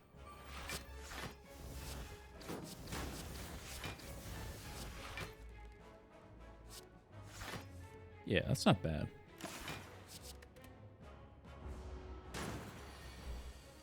Okay, so like now we Wraith form.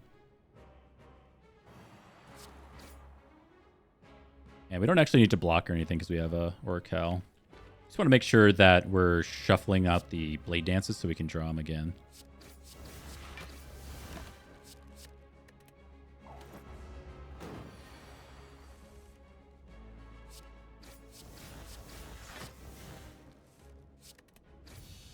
A little spicy, but we got through. An Ancient Potion Return, Phantasmal Killer. Nice way to scale up our damage. And with the Plans Plus, it plays pretty well. It's another card that we would love to have upgraded, though. It's up against Corpse Explosion.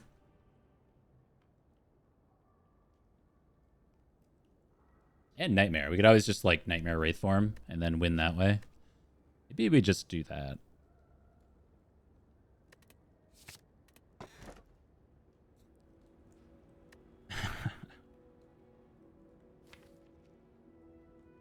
Well, 4 energy is on offer in Fusion Hammer, but like the entire deck needs to be upgraded, so I don't think we take Fusion Hammer. Then again, going to like... Okay, think about it this way. So going to 5 energy. Going to 5 energy effectively upgrades Nightmare, Terror. Let's see if there's anything else.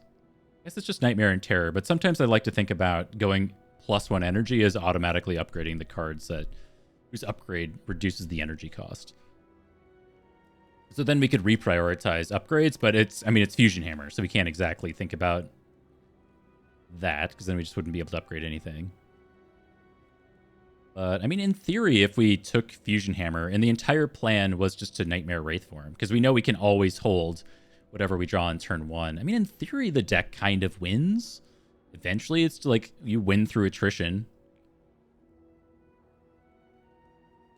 And then Oracle assures that with the negative dexterity that we don't ever take damage except for times 15 in the heart fight from this point forward, right? So just being able to line it up is more meaningful than anything else. So is that the play then? Do we just take Hammer? Did I talk myself into it effectively? Like, we have Burst, Nightmare, Wraith form. I mean, what? Does anything else even matter? I don't think so. Like, Time Eater's annoying, but we can just deal with it. Like, if 7 copies of Wraith form plus isn't enough, then I don't know what it is. And going to 5 energy just makes that much more feasible. So, yeah, I think I talked myself into this Fusion Hammer. If it wasn't that, I think Black Star is pretty sweet, because we do have the Slaver's Collar, but I think 3 energy floor fights going into Act 3 is a mistake. So I'm thinking specifically about like Transient. I think Transient bodies us outside of Wraith form. Like we have to get to Wraith form and play it. So we got to get through those first few fights. We've got buffer for that. Writhing Mass is annoying. There's a few of them that sting. I'm just going to take this Fusion Hammer and move on. Go against the Awakened one.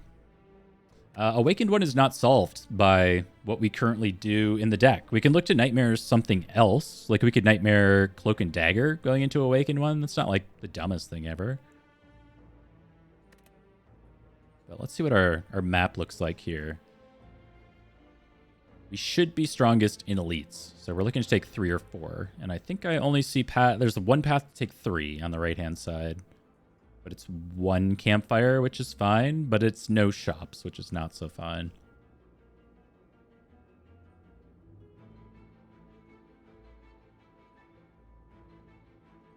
Maybe we got to take a shop, right? So we can get 2 elites and a shop. So it's like this.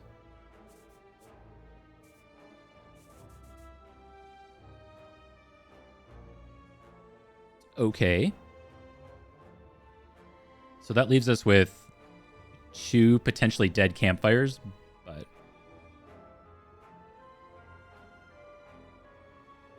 I think one of them is probably fine to rest at. And we got to recall it 1, so maybe just 1 dead one.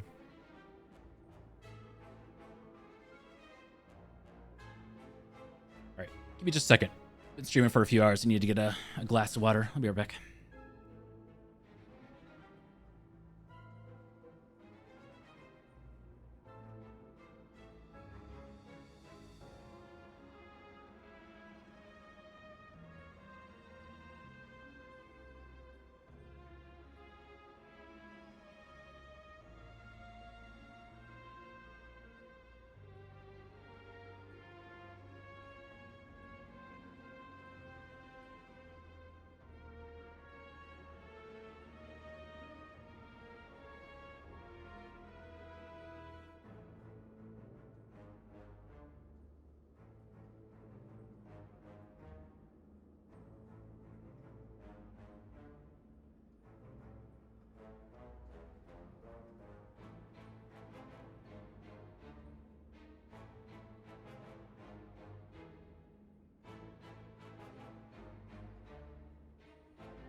Okay. I am back. How y'all doing? How was Papa stream? Is Papa streaking? Or if you're just out there lurking, having a good evening, watching some Spire on the second monitor, let me know. Give me like n parentheses equals n parentheses. Give me your best smiley. Give me your favorite emoji. Some signs of life. I know it's late most places. I happen to be West Coast privilege. It's only like 10:30 here.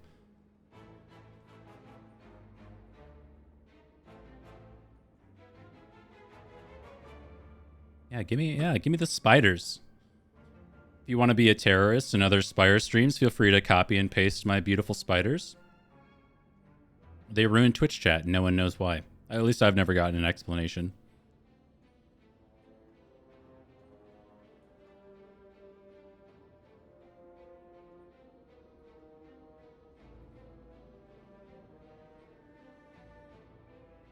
Be a force for chaos. Okay.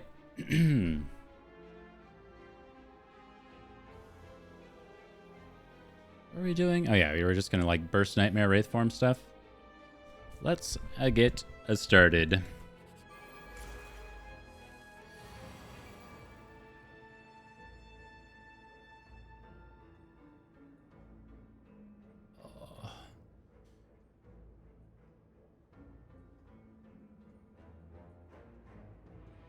I think we just like Wraithform kill Spiker here.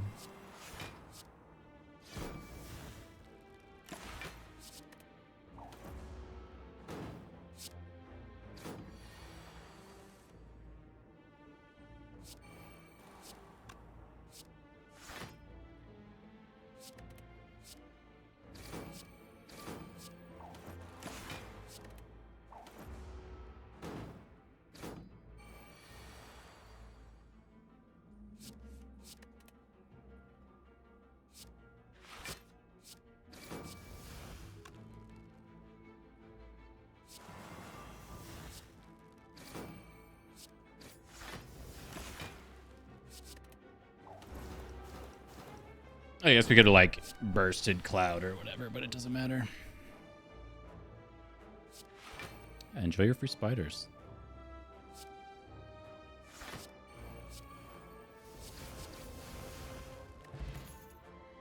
Dance Plus. Also Catalyst and Infinite Blades Plus. That's cute. I wish the Blade Dance was upgraded. That's a better card for us. I think we'll take one more.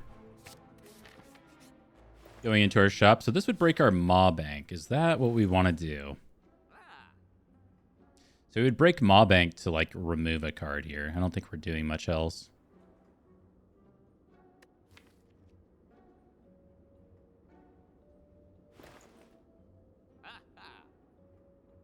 Sad these relics are so bad. I'd love to pick one up with this much money. But if we have no shop for the end of the act, like, does it matter? That we have Maw Bank? Like, do we need this much more money? I don't think so. I think I'll break it just to remove a strike. Defends are maybe worse than strikes just because we have some other cards that say block and we're just going to do Burst Nightmare Wraithform stuff. It's fine. Bandage Up is cute, but we have Fusion Hammer, so we are going to rest if we need to. Bark Pie King. The run is going extremely well, I think.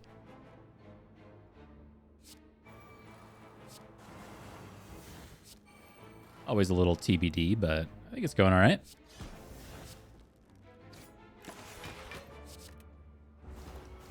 This is for 5. We have, well, I don't know how to say. The deck isn't like anti-synergistic or anything. It's just that it's not crushing it in damage. But it's not crushing it in damage. Like, it's fine. We're already full blocking. I think we're just going to hold these for when the block wears off.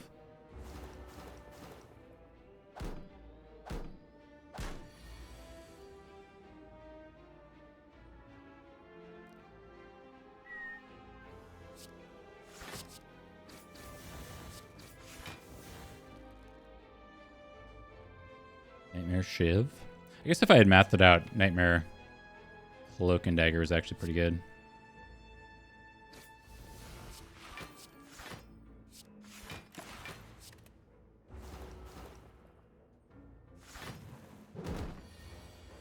Yeah, we've got 10 passive block, Ornamental Fan, sometimes Runes or Cal, and then we got the Fossilized Helix too. So, I mean, it's hard to complain.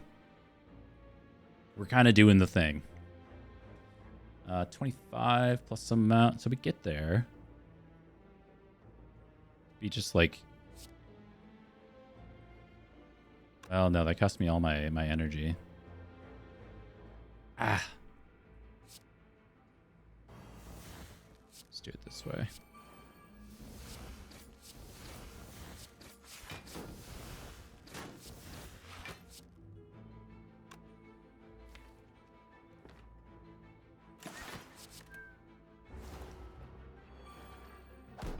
So that right there, I guess, is an instance of like why I wanted to hold on to, or take Fusion Hammer rather. That 5th energy is so important when you're trying to do this combo. If we did Burst Nightmare onto Wraith form, we wouldn't have been able to do anything else. That kind of would have been the turn, you know? Oh, my Lanta, they are pissed. Oh my god. Boys, can we chill?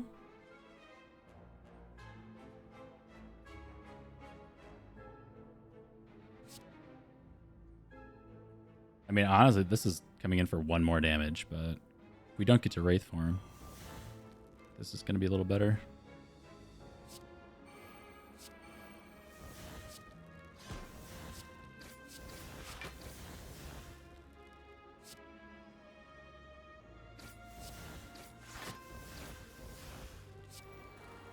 Okay. And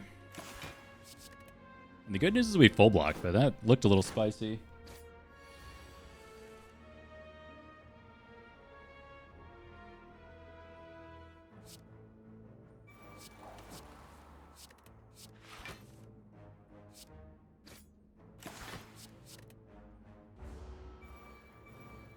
Great combat for Nightmare Wraith form, though, if we can get to it.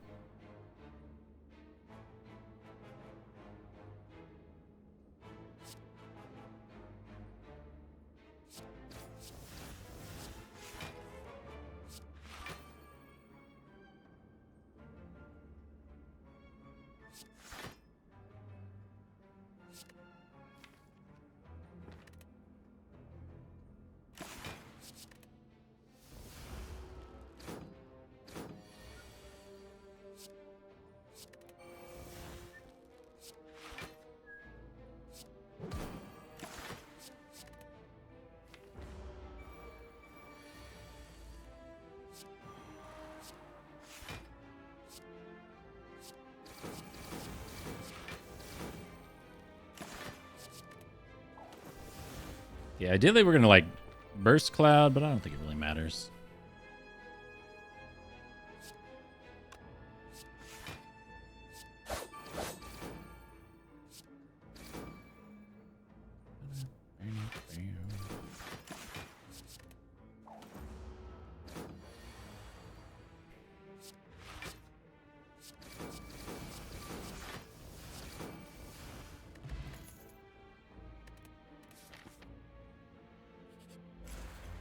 Aww.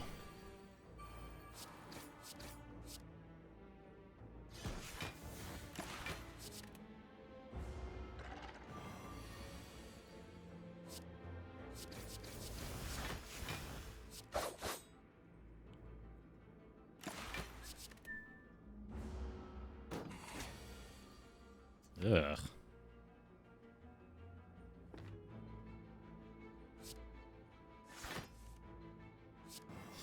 Okay, well that helps a little bit for these blade dances, but we still don't have our accuracy in play. We're gonna slam them in because we want to hold like Nightmare Survivor. Next turn's a little spicy. Be like Neutralize Survivor? I don't really know.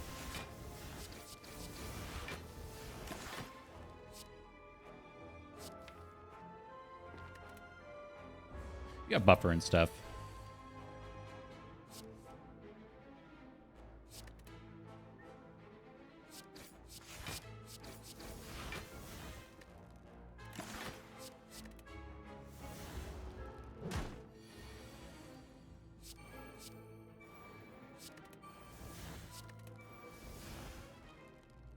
Okay, cool fight.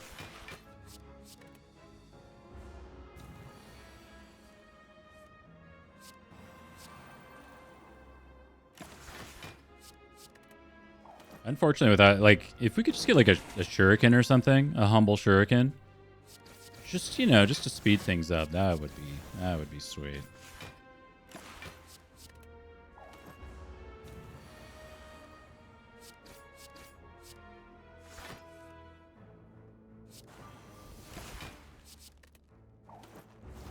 But this is kind of what I mean. Like, Oracle on its own is good enough to block for the vast majority of these combats.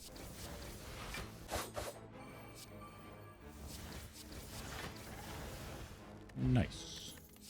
Skill Potion is here. Okay, so we got to think about Ancient Potion. Ancient Potion's good for if we have to Wraith form early in a combat, so that could be a thing. I think in like the actual boss combats, we will pretty much never want to do that. But it's possible in Elite Combat we were be forced to like Wraith form turn 2 against Reptomancer or something to that effect. And Skill Potion is just kind of mediocre. I don't think it's that meaningful. What else we're trying to block with Ancient Potion, though? Probably nothing, but I just don't think Skill Potion is meaningful enough. All right, let's check in and make sure that this path is indeed what I want, because we could go this way. I think it's functionally the same. Elite Combat versus Elite Combat. It's more so that we could then take a campfire over in a vent, and then this is the same right here and right here. It's just inverted. So get another campfire over here. I think we want to go the more aggressive path given our HP and get one more look for Mind Bloom, which we still haven't seen.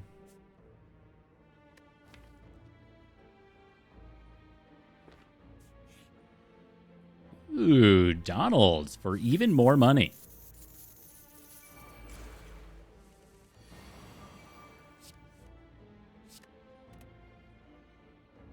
And we really need some strength or something for these shivs. Eventually they're fine, right, with terror and stuff in play.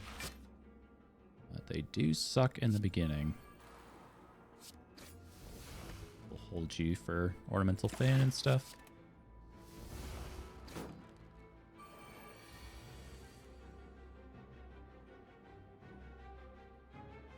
Okay, we do have 5 energy, which is great.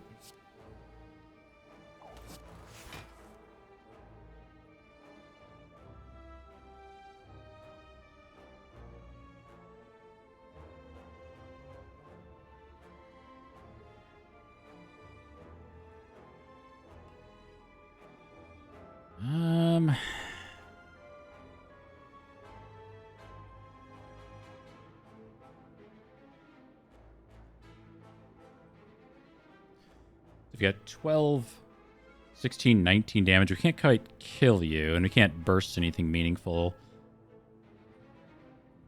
other than defend. I think you go, then you go, then you... Is that right? Is that how that works? Spire's so weird. It's like top down, left, right.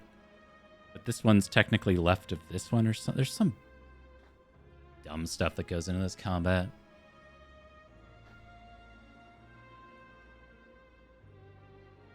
Anyway, I think we just, like, go up here, though. Because, like, where we put neutralize is meaningful. I wonder if it says in here.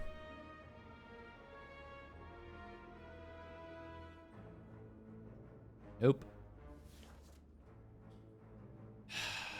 And then maybe there's, like, something with summon order, too. Man, I don't know.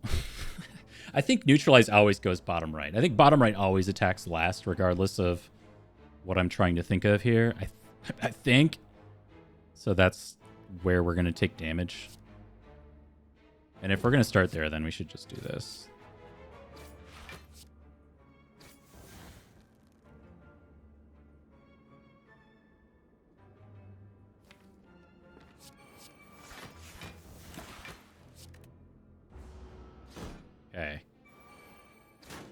Yes. Okay. Okay. That makes some sense to me.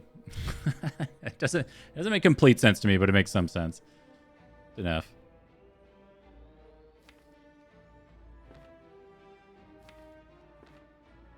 Okay, Repto, you're kind of being Reptomancer, you know what I mean? It's a decent enough like Ancient Pot Wraith form turn because we're just behind on damage. So we're probably not killing Repto over 3 turns, but we can stabilize over 3 turns with accuracy being played, terror getting down, and holding 2 cards with well-laid plans.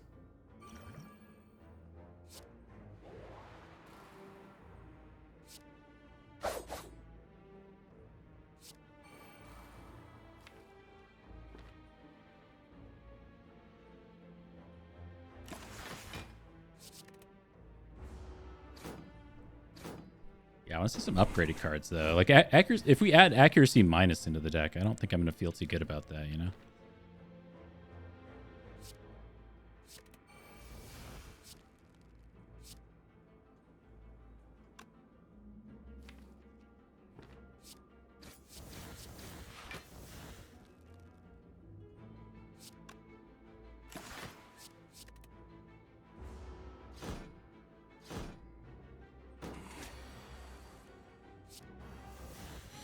Very good. Copy of Terror is finally in play. And we're not weakened, so this is going to be a very nice amount of damage. Okay, so Blur's carrying some block for us. We just get the kill with Blade Dance. We don't have any setup relics either.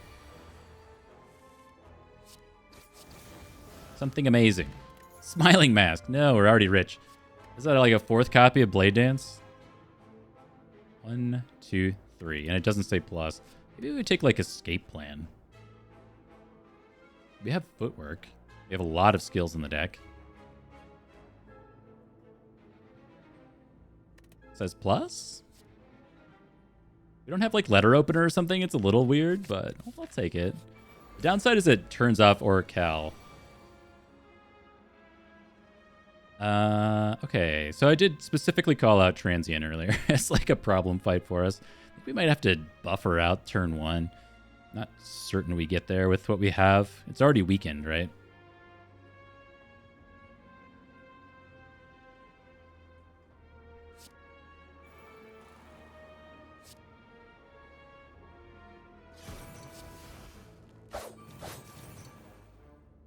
No, we get there. Okay. Well, does Fan ruin it? No. Sweet.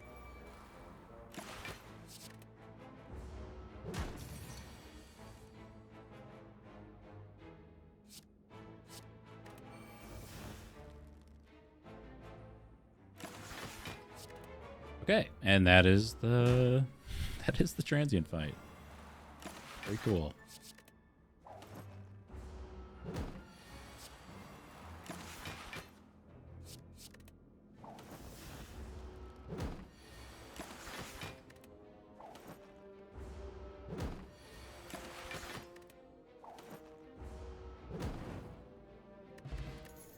Another Ghost in a Jar. Sick. I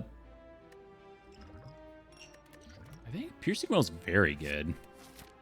Okay, so this has to be our Sapphire Key. For Ancient Tea set, you love to see it.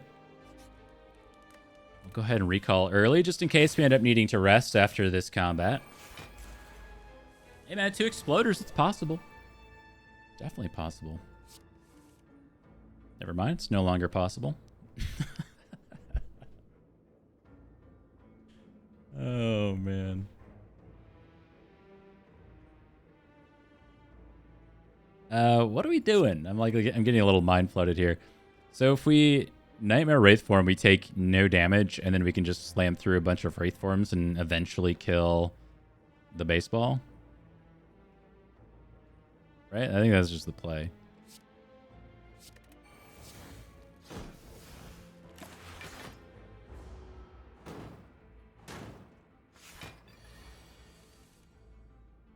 I think, the downside of that is that we actually don't have that much card draw. So getting back to Wraith form might be a challenge. So we should prioritize things like backflip.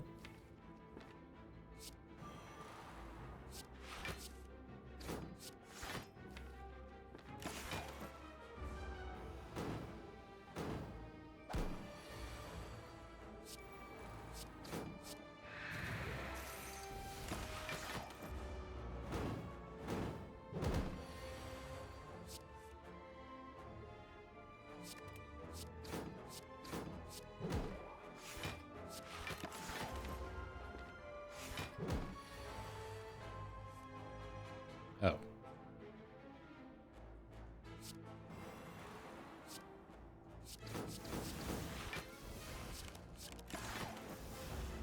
Five energy, so 6. 5 energy was definitely the right call.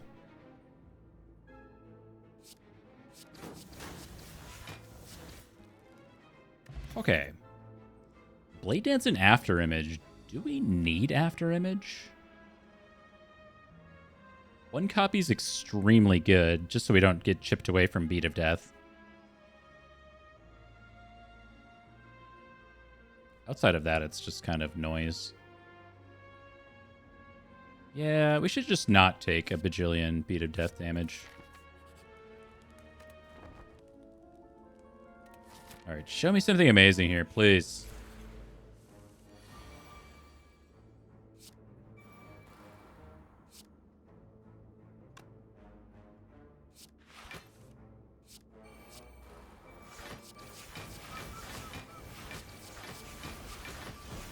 So of course we want Shuriken, Kunai, the usual suspects.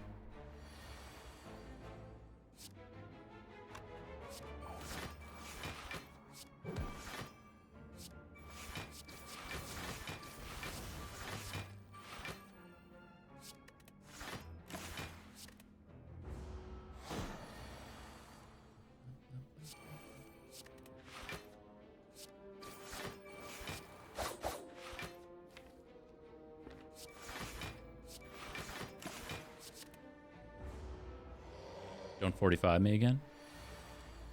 You would.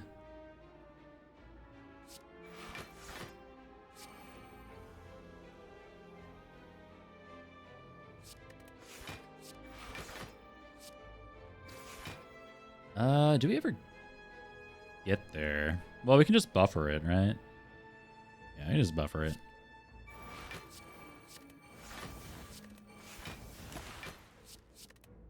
Alright. Begin drooling on the keyboard. Because nothing else matters.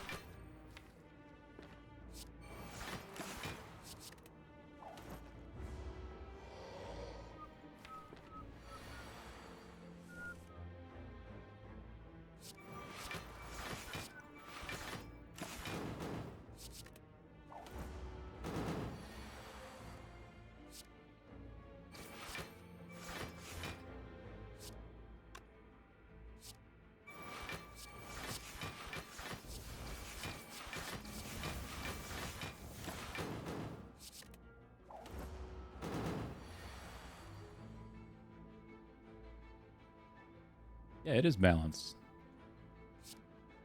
Have you ever seen the Watcher character? Talk about balance. This character needs 7 Wraith forms to win the game most of the time. How do you think I got on a 5 streak? 4 streak, whatever we're on. Holy, it's accuracy plus another power? Oh my god. And I guess.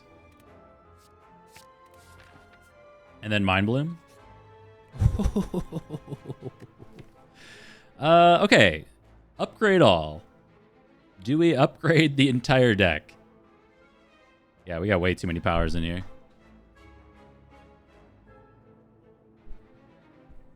Yes, I think we just upgrade the entire deck. Might be a little loud. Cover your ears. Earmuff it for me. Oh, that wasn't too bad.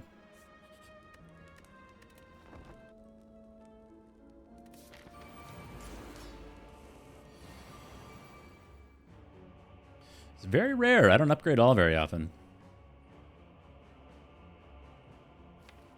When is the right time to do Wraith form during boss fights? That's going to be a very difficult question to answer in a vacuum. You know what I mean? Like, it's going to be very situation specific. So I don't know if I can really give you a great answer. Many combats in Spire have like halfway points. Like, this is one of them. Champ's one of them. Time Eater's one of them. I think the answer to your question maybe comes from maybe you need to understand the boss combats a little bit better, because once you understand like where the spike points are, then you're going to probably know what you need to plan around for Wraith Form, right? So this combat, maybe you need to, like, if you Wraith Form phase 1, it's going to be very difficult for you to deal with the dex down in most cases. Time Eater, same situation. You really don't want to be doing Wraith Form before the halfway point because it's going to heal and wipe all its debuffs. But, you know, if you have to, if you're going to lose the run, then you got to do what you got to do. Like, I've definitely Wraith Formed in phase 1 in this combat and lost because I had to Wraith Form too early. But I had to Wraith Form or I was going to lose, right?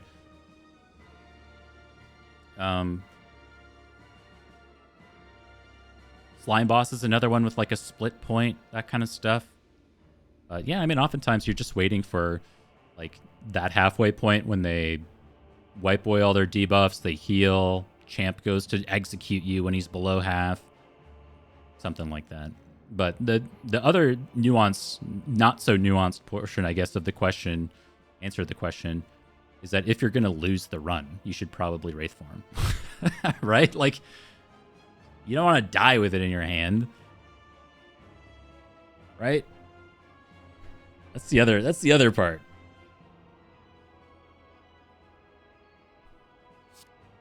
I think this bird's going to be pissed. So the problem that we have in this combat is we don't have a regular source of weak. It's just neutralize. But we do have a way to remove strength in Piercing Wail. We just have so many powers to play. It's way too many. In an ideal world, we're doing like Burst, Crippling Cloud to keep the weak down or something like that. The question is like, do we need to play After Image? It's definitely a nice to have, and all of our blade dances are now upgraded, so probably I think it's worth it. Oh, this bird is so pissed.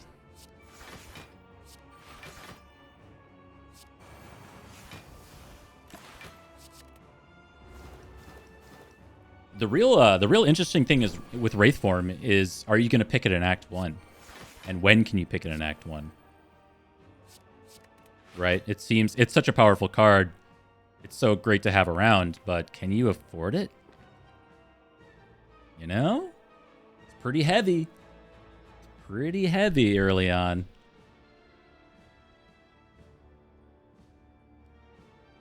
What the hell am I doing? Am I playing Footwork? I should probably play Footwork. And then are we not playing Accuracy and just letting base Shivs plus Terror deal with the bird? Probably.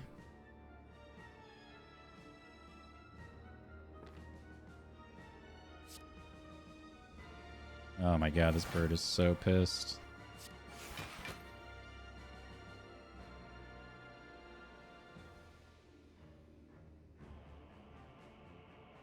I might have to Piercing Wail next turn is the problem. It will be weakened. But we kind of need to let Well-Laid Plans do its thing. I don't think we're ever holding on to you. It's more so like, am I going to Survivor this turn? We're blocking for 24, 25. So I would have to Survivor. I want to preserve this buffer. Got Boat Thing. That's something. So that's 40 damage while weakened. Keep that in mind. And remember, we only have the Neutralize to apply weak now.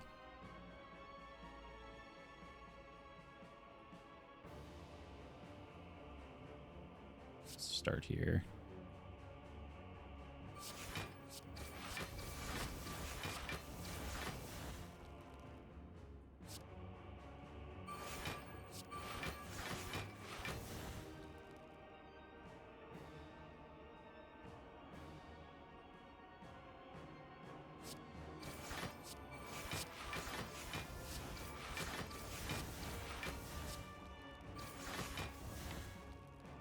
Okay. Okay, pretty good. We don't have a lot of block cards coming up, but we do have aggro in hand, which will help out with that.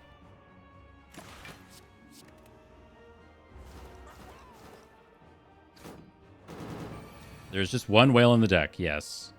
We were only ever offered one, and that's what we got to work with. Should probably do this first.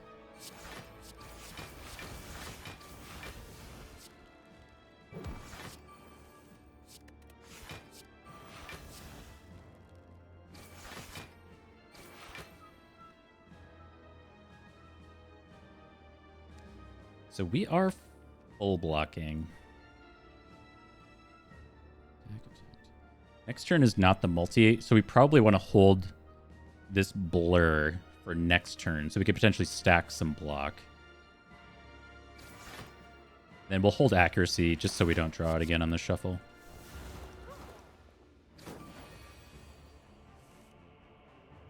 Hey, it's backstab.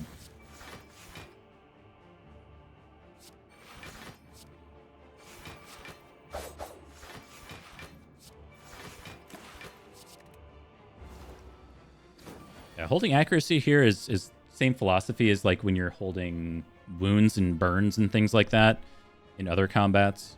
You're just holding them so you, if and when you shuffle the deck, you don't draw them again. That's the whole idea. Concentrating your draw pile.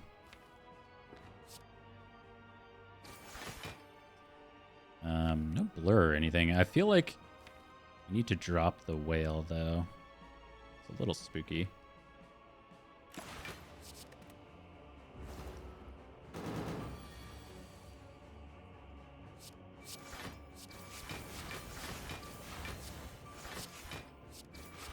Fan is sick, man. Can't even tell you how many runs recently have been built around Fan. Fan just going hard.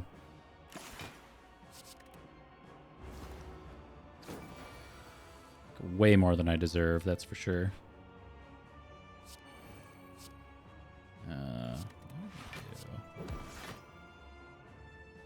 So same idea. We want to make sure we're like concentrating our draw pile. So I'm going to play defend before Acro.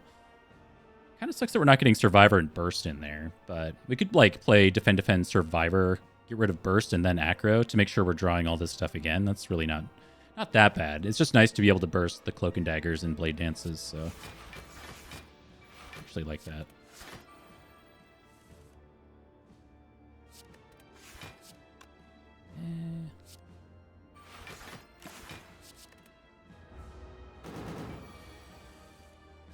Yeah, it's like the good news is it's not Time Eater, but the bad news is the other combats are going to take an eternity to go through. Well, Dono and Deca, I guess, wouldn't be that long. I could have blurred there, actually. We're really close to being able to Piercing Whale Trick. I think we go around one more time. Why has every card upgraded? We took Mark of the Bloom from Mind Bloom. Very rare. Very rare. I don't take that very often. But we got Mind Bloom as the last floor of Act 3. And we made an executive decision. You know what I'm saying?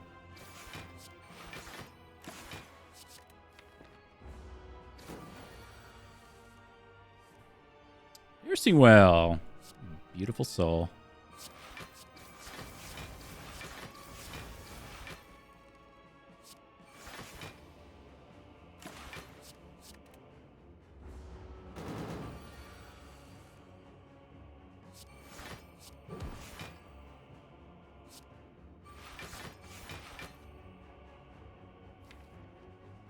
And for my next trick, I will draw meaningful damage cards. Oh. Not really, but it was worth a shot.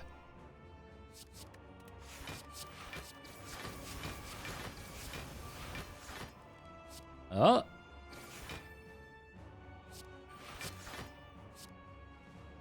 Not bad. Hold Backflip Survivor. Got stuff coming up. Sure.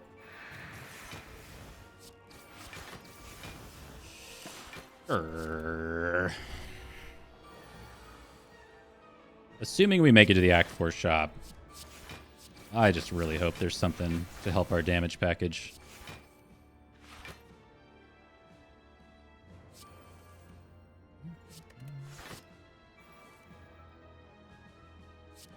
You suck.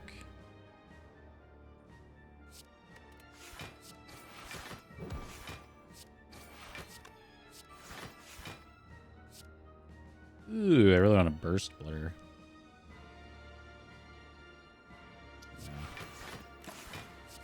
It's just wrong.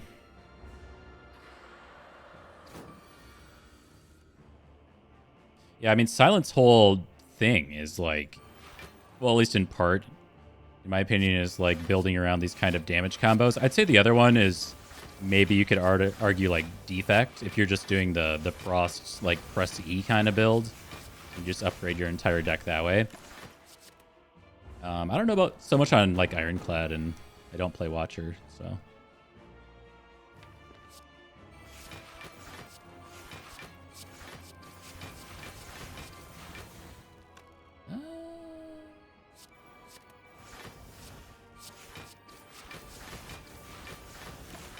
No setup relics, the dream. Probably actually shouldn't have held these, because now we gotta like yeet a shiv.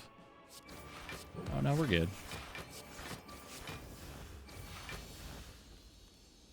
Pretty good. Preserved our buffer. It's Timothy E. Eater.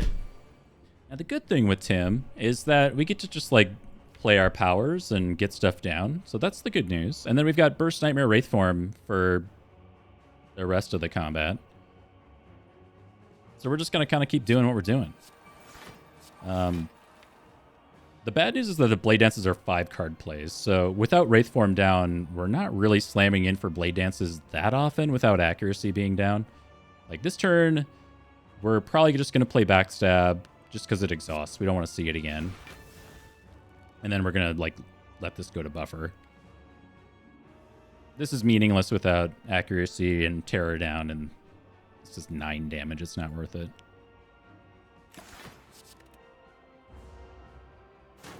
Watcher doesn't need it. Yeah, she just goes infinite every time.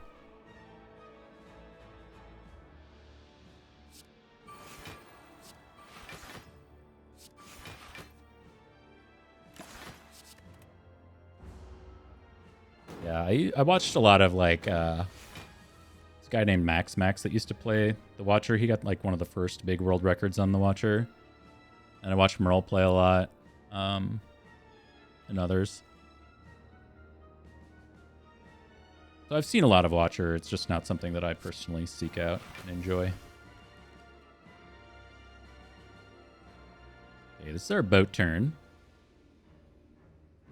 The real question for me is like, how early are we doing Burst Nightmare Wraithform?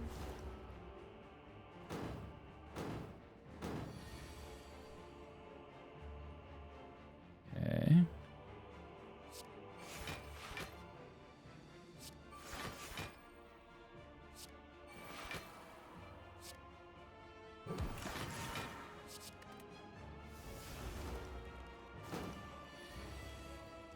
Ooh, we get to turn off. Very nice.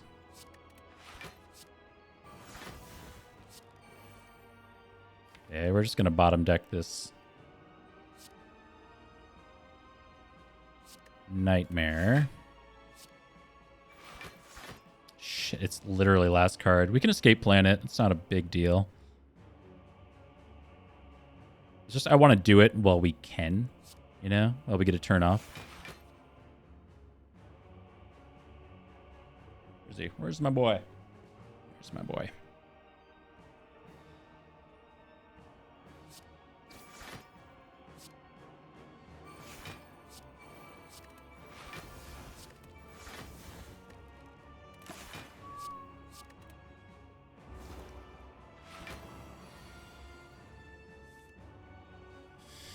All right. So the question is, are we going in? We've got Terror down. We've got our accuracies in play. We only have 3, 6, 9, 12, 15, 18, 21 turns of intangibility and 2 Ghosts in Jars. Is it enough? I think it's enough. I think it's enough. pretty sure. Hey, bud.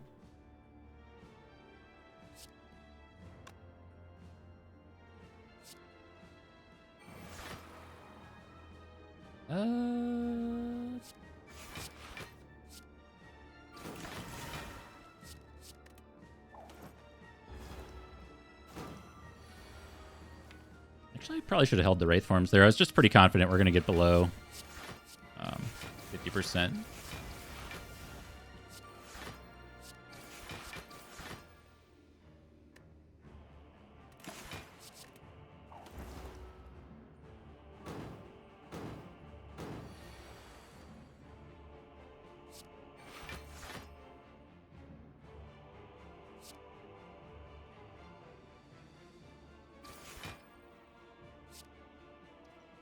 I think Time Eater is below 50%, right?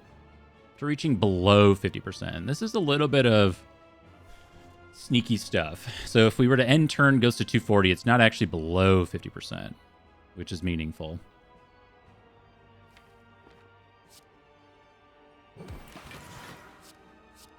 So we can Piercing Wail next trick. We've got Acro coming around. We are a little we're a little further off from our Wraith Forms than I would like to be, especially after having not drawn Acro here.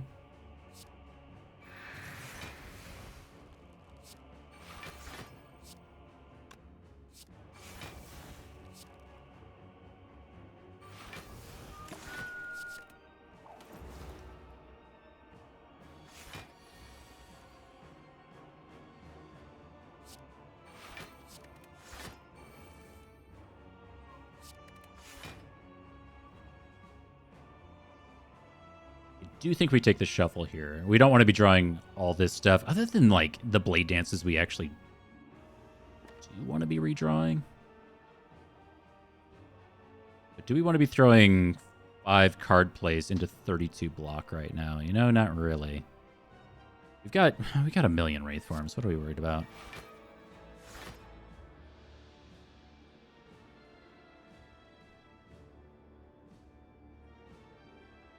Okay, I think we hodl here.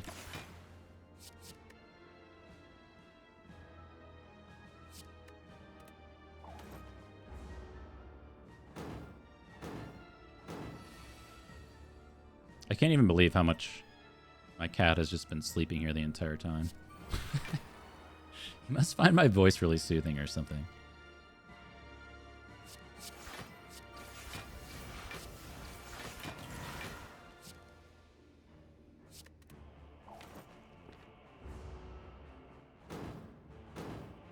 I know. I hope the Act 4 shop doesn't suck. That's my only hope.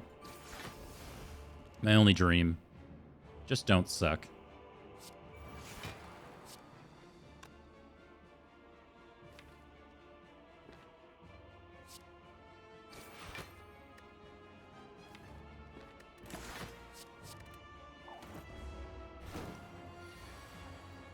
Well, you know, this is kind of a glimpse into the future.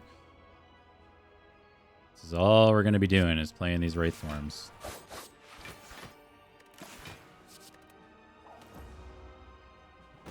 If we get orange pellets from the shop, I mean, that would be about as good as we could possibly hope for. A draw. Need to get back to our shivs.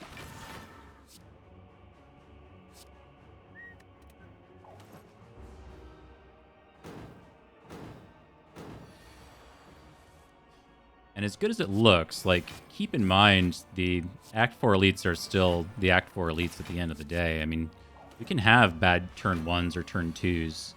We are set up really nicely with Thread and Needle and Fossilized Helix and stuff, so... Not saying it's going to happen, but it can definitely happen. Sure. I can't believe this guy gets pissed when he plays the slimes he put in my deck. Like, you put him there.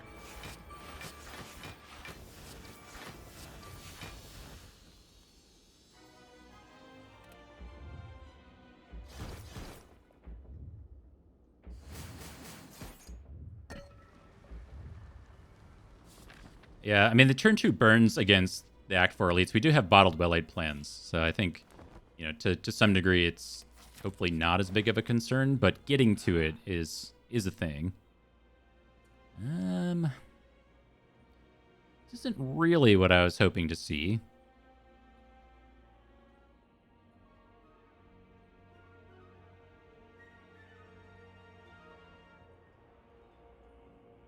Buy waffle for the lulz?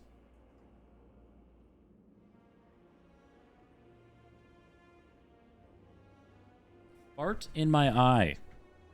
Not first, but I'm still glad you're here.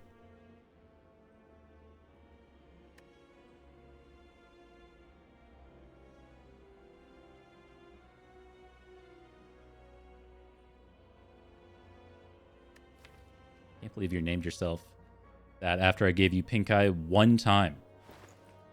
And it was on your pillow, not in your eye directly.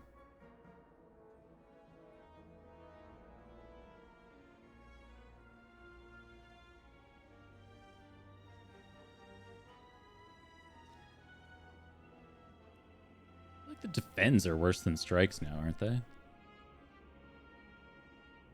Defends are nice for the setup, though. I kind of like them for earlier on in the combats before we're able to get...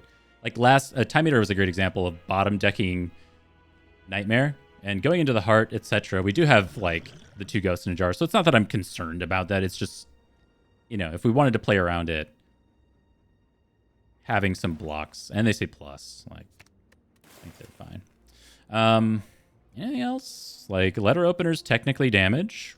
We could take Letter Opener. And then Tori again saves us from multi-attacks in the Heart if we don't have the Wraith Form in play in time. So it basically saves us from the multi-attack if we don't have Piercing Wail or whatever. So not bad. Pick it up. I'm not buying this. I'm not buying this. Can't buy Waffle for the memes. I think that's it.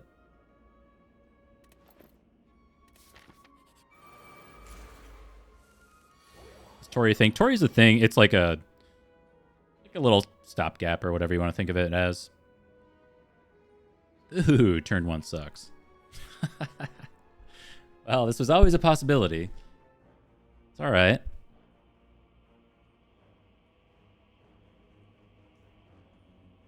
Yikes.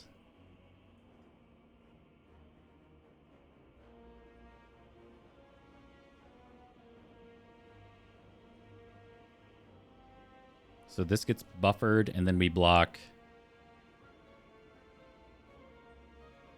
No, we just take 12. If we after image first, we can't even burst or do anything. We're holding like burst footwork. It's so ugly. Yeah, after image order doesn't matter. So it's just buffer and take 12. All right. Well, it is what it is.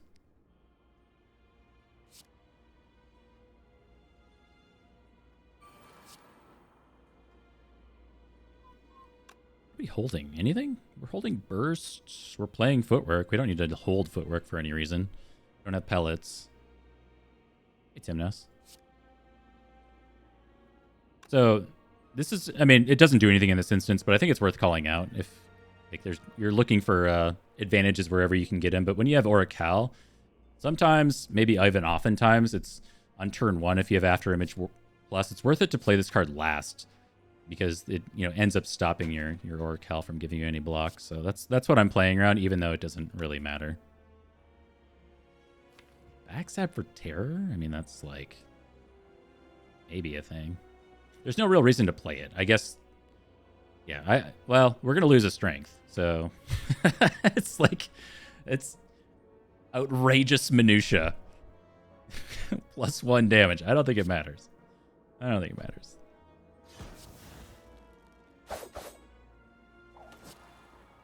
All right. Hope for better turn 2s.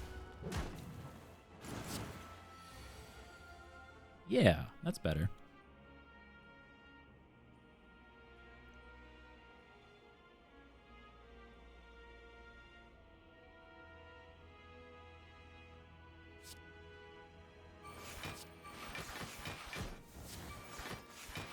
See, letter opener's a good get. And that actually makes our escape plan worth having picked, too. Ooh, apply weak. Yeah, we'll do that next turn because we want to blur this turn. And then we'll just hold Nightmare.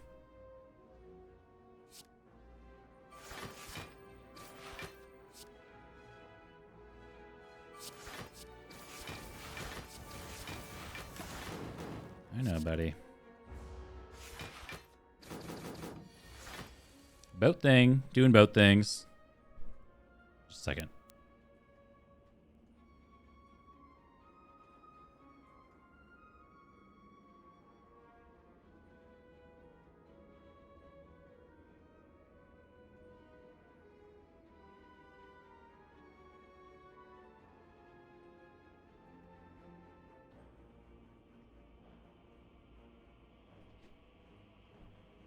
Gotta do some cat management, as I say.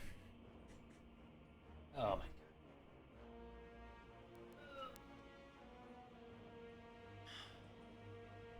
god. Alright. You always target Spear first? You almost always target Spear first, yes. Spear's the one that's going to put the burns in your deck and does more damage more consistently, versus this one's more focused on, giving itself 99 block, giving each other 30 block, and then it comes in for one big turn like this. So most often, yes, you go for the Spear. Spear also has more health, so there are instances where if you can if you can do 125 damage on turn 1, yeah, I mean, maybe you just crush in on the shield real quick, right? And just be done with it, so you don't have to deal with the debuff or what have you, or if the deck, say we don't have any accuracies, and I was like, man, we can kill this thing, and but if we don't, it's going to reduce 2 strength, and we're not going to be able to do any more damage. So, yeah, the real gimmick here is getting out of the fight pretty much as quickly as possible, and I think where a lot of people make mistakes is that they try to hold on to potions for way too long in this combat. As good as they are for the heart fight, a lot of runs, I don't want to say most, a lot of runs technically lose in the heart fight, but they effectively lose in the elite fight. You got to take them pretty seriously. Very skilled at dying with a full potion belt? Yeah. I can't even tell you how many runs I've had where I take more damage in the elite fight than in the actual heart fight itself. Happens all the time. But yeah, the Spear is the one that's really, this is, it looks like most of the damage is coming from shield, but it's not. It's just that we're not facing it, which can be managed. Sorry, I'm holding my cat back while the other one eats his food. I think the elite fight is,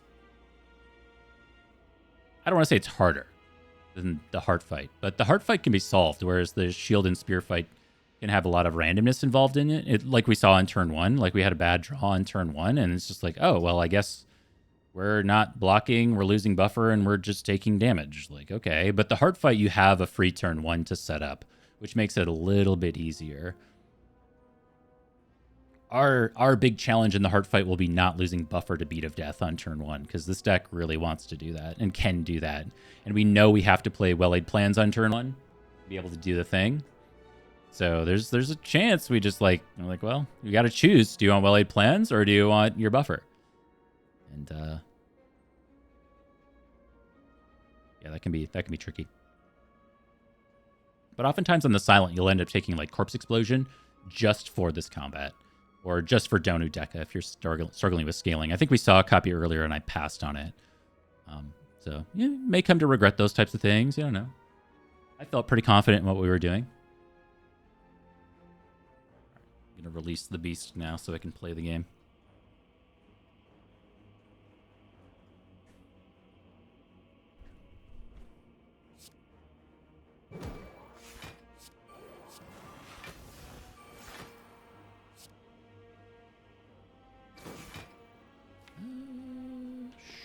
Sure.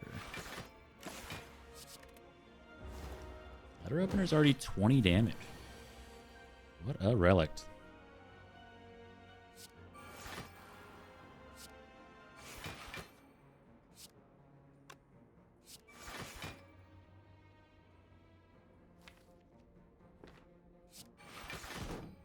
little bit spooky.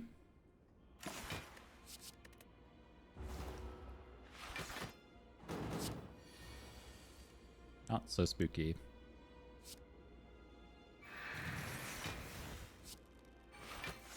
But again, if you're forward thinking, you're like, you got to look at this much setup and go, you know, like, we're going to have to account for all of this going into the hard fight. So we bottom decked Nightmare in the Time Eater fight. We bottom decked Wraithform in this fight.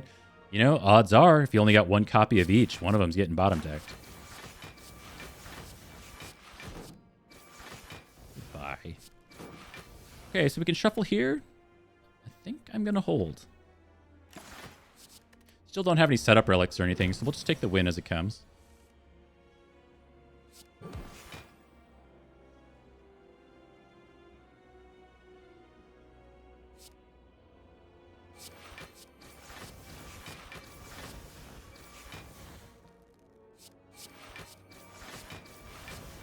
Oh, happens to be right meow. Give it up to letter opener. We'll pad the stats a little bit.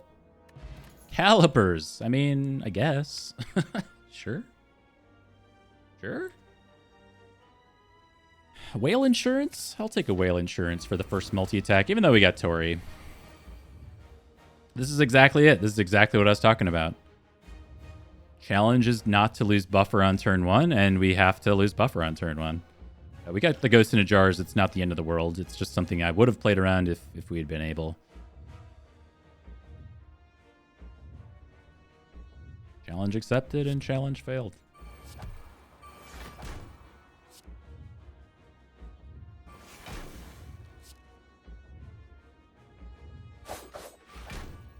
Okay, do we ever hold backstab for Ornamental Fan? I mean, it would pair with the Cloak and Dagger. We're going to be made weakened, though. And maybe we end up doing Ghost and Jar anyway, so we do want this backstab. I'll just hold it. Looks like GG. I mean, it should be. Oh, we get the combo on turn 2. Pretty sick. So we Ghost in a Jar to set it up to try to... Well, actually, I mean, we're not going to be able to save... Not going to be able to save our Thread and Needle, which kind of sucks.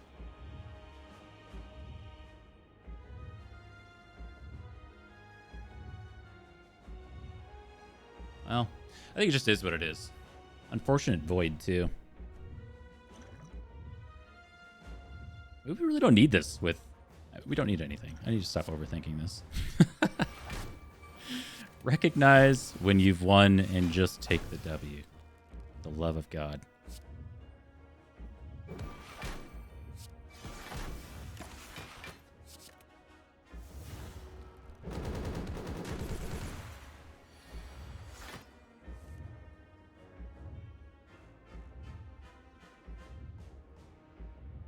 Are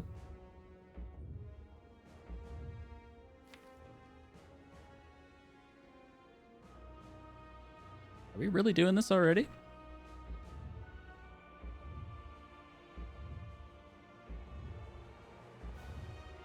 I don't think it matters.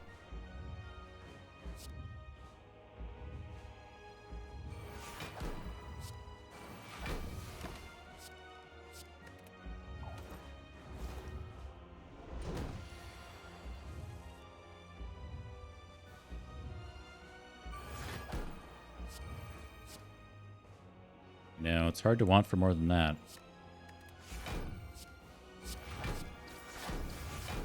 Oh, I should see if we get accuracy. Damn it. I knew it.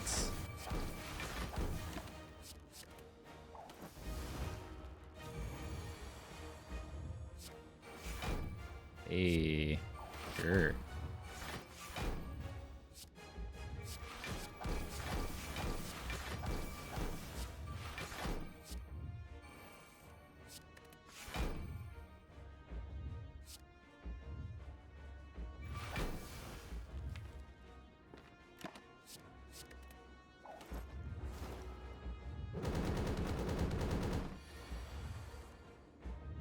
It's really too bad that weak wore off. We could have just maybe just blocked this. We're We're at no negative dexterity right now.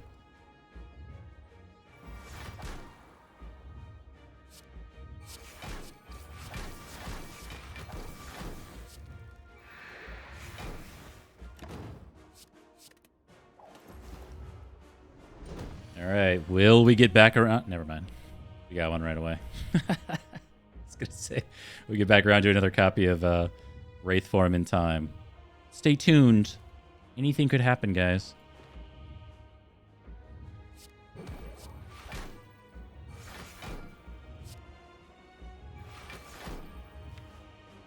Three more in the drop out. Oh my god.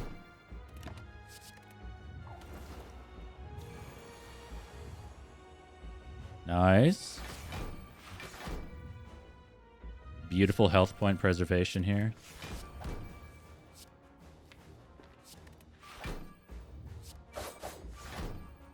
Are we eating shivs? Yeah. Yeet.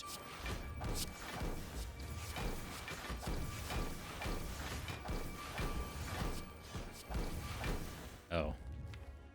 Well.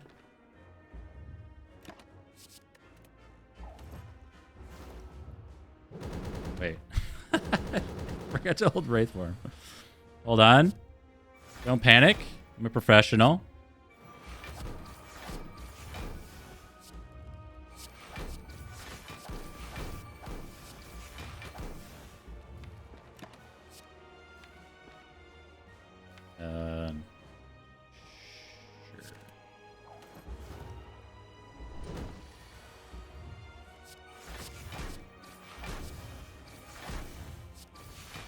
Give it up to my boy Slice. Nice. That's 5 in a row.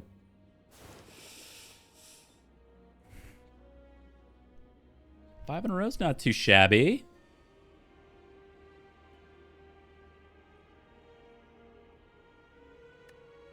Good run.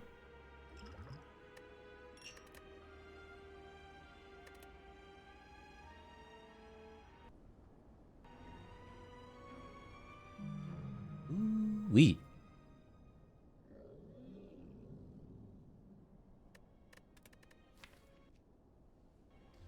Yeah, I mean, that was kind of fun, I guess. We got this early ornamental fan. Remember, this was the run where I think I did choose a card to start this run because the options were so bad. Wait, we can see what they were, right? Somewhere? Choose a card. We skipped obtain 100 gold, which I would have loved to take. But we had no good paths into shops, and I wasn't willing to risk a floor 6 elite before campfire to then go into a shop with this $100. So we take no bonus effectively, going into an elite after 3 combats, and then hoping that we can beat a floor 6 elite on the silent. Big mistake. Lost a lot of streaks that way. Choose a rare for 99 gold. Now, in this run specifically, we ended up with way too much money, and we weren't able to use our shops effectively. But that's just the way it goes sometimes. I think spending 99 gold for a rare card on the silent, there's so many whiffs and so many effective curses. Like, do you take a floor 0 nightmare? Well, no, of course not. I mean, it's going to be way too heavy. There's the upsides. You get the alchemize, you get the adrenaline and all that stuff. But taking yourself off the ability to remove cards or buy an uncommon relic, like, would you rather have a rare card on floor 0 or a kunai from a shop, like, by the end of Act 1? You know, like, leaving yourself open to those options is really important. And 99 gold it's a steep ask for just effectively, like, a random rare card. It's not random. It's a card choice screen, but I don't know. If you were to go through the list of silence rare cards and start running the numbers, you're like, man, is 99 gold worth a booster pack? A rare booster pack? In my opinion, no. I haven't really found it be that useful. And we were going into the Guardian, so I didn't feel the need to take a high roll on the boss relic swap. So we just did choose a card, and I chose Slice. You know, choose a card can also end up in the skip button with a bunch of duds. You get your setup in there, riddle with holes, or a bunch of garbage. It can happen. But the nice thing about it is a card reward screen, so I think it bumps up your rare card chances you're going into the rest of the act, so you get to see better stuff faster. Which, you know, with the path that we chose, which is basically all combats, you can see that we got 1 event in Act 1, and we were going towards 2, but that also ended up being a combat, which I'm good with. I love these 5 combat starts right here. Oh, they're so good. And we even got, like, large slime on floor 4, which is one of the worst situations you can end up with. Took 25 damage, and I'm like, well, this is still fine. Like, we found cards, we clicked cards, we're taking, like, no damage. And it's largely due to, like, a zero-cost strike that we threw in the deck.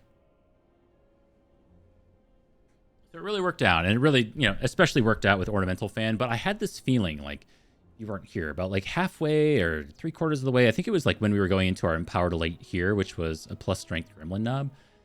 I rested here. I think we were on, like, 29 HP or something like that. I guess we could do the math if I cared, but we rested because I was like, man, if we go into Lagavulin, we just die.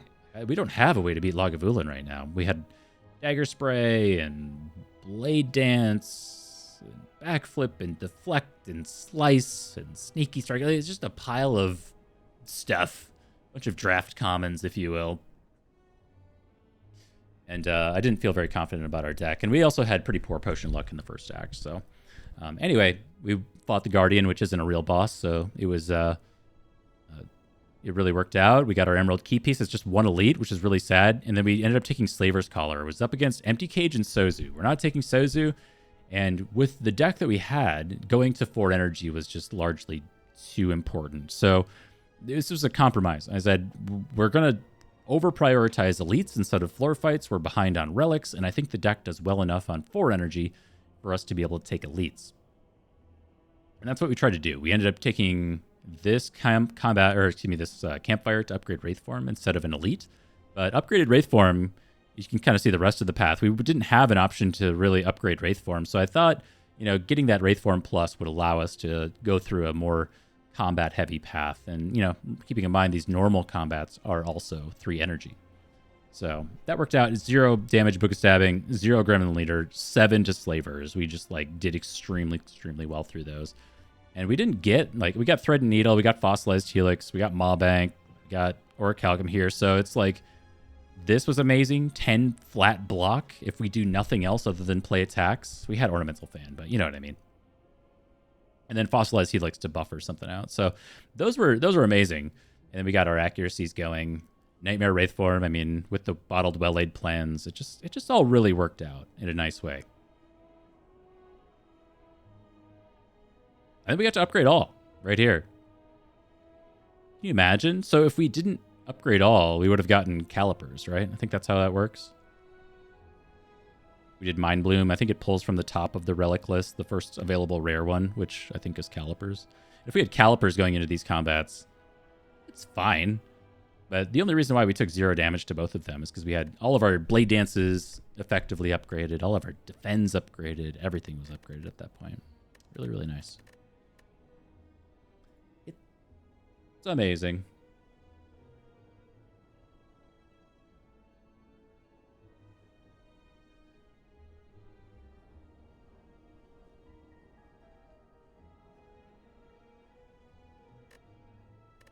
We got Tori. Oh, did I miss Tori? No, we bought Tori in the shop. I think the shop pulls from the bottom of the list, right? Elites and chests pull from the top, and the shops pull from the bottom. I think that's how that works. I haven't looked that stuff up in many years, but my old frail neuron is telling me that that's how it works.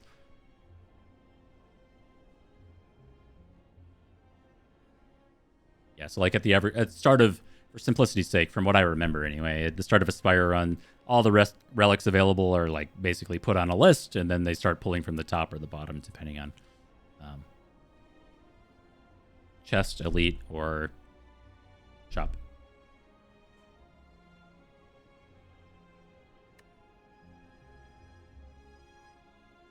Yeah. That was cool, man. Feels good. Feels good to be back on a 5 streak.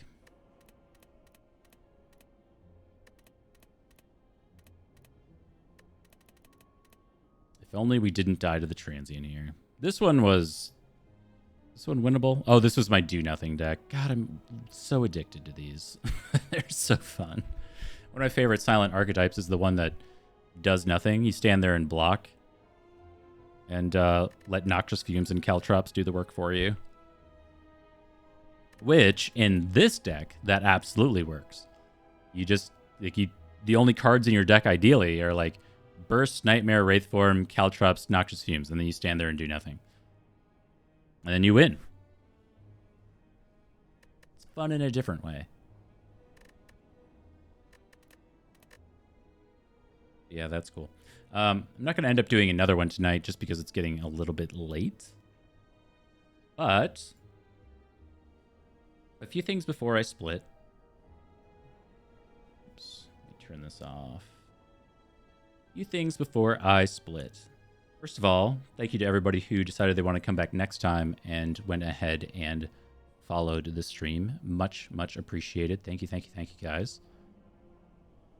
Everybody who came over from Papa Stream and all that. I do stream Spire regularly. I've been playing the anyway, mine for the year is I put a lot of hours and effort into making YouTube content and things like that, and YouTube has gated any form of monetization behind the number of subscribers and watch hours. So if it's no difference from you guys, if I could ask for 5 seconds out of your day, go follow the link and subscribe to the YouTube channel, I would greatly, greatly appreciate it. That is something. We got like 9 subscribers the other day when I was streaming, which was super cool. And yeah, I mean, if we kind of keep going, I think we'll get there eventually. I've got another video coming out yesterday. I put out one. Where was this? Yesterday morning? Yeah, yesterday morning. I got one coming out tomorrow. So if you want to see a little like Chemex malaise nonsense, you can go check that out. A couple Bellatra videos, and then I have one coming tomorrow. TBD. But thank you guys so much for your consideration. That has been it for me. I will send you guys somewhere here in a few minutes if you want to stick around. But I'll catch you next time, all right? Bye-bye.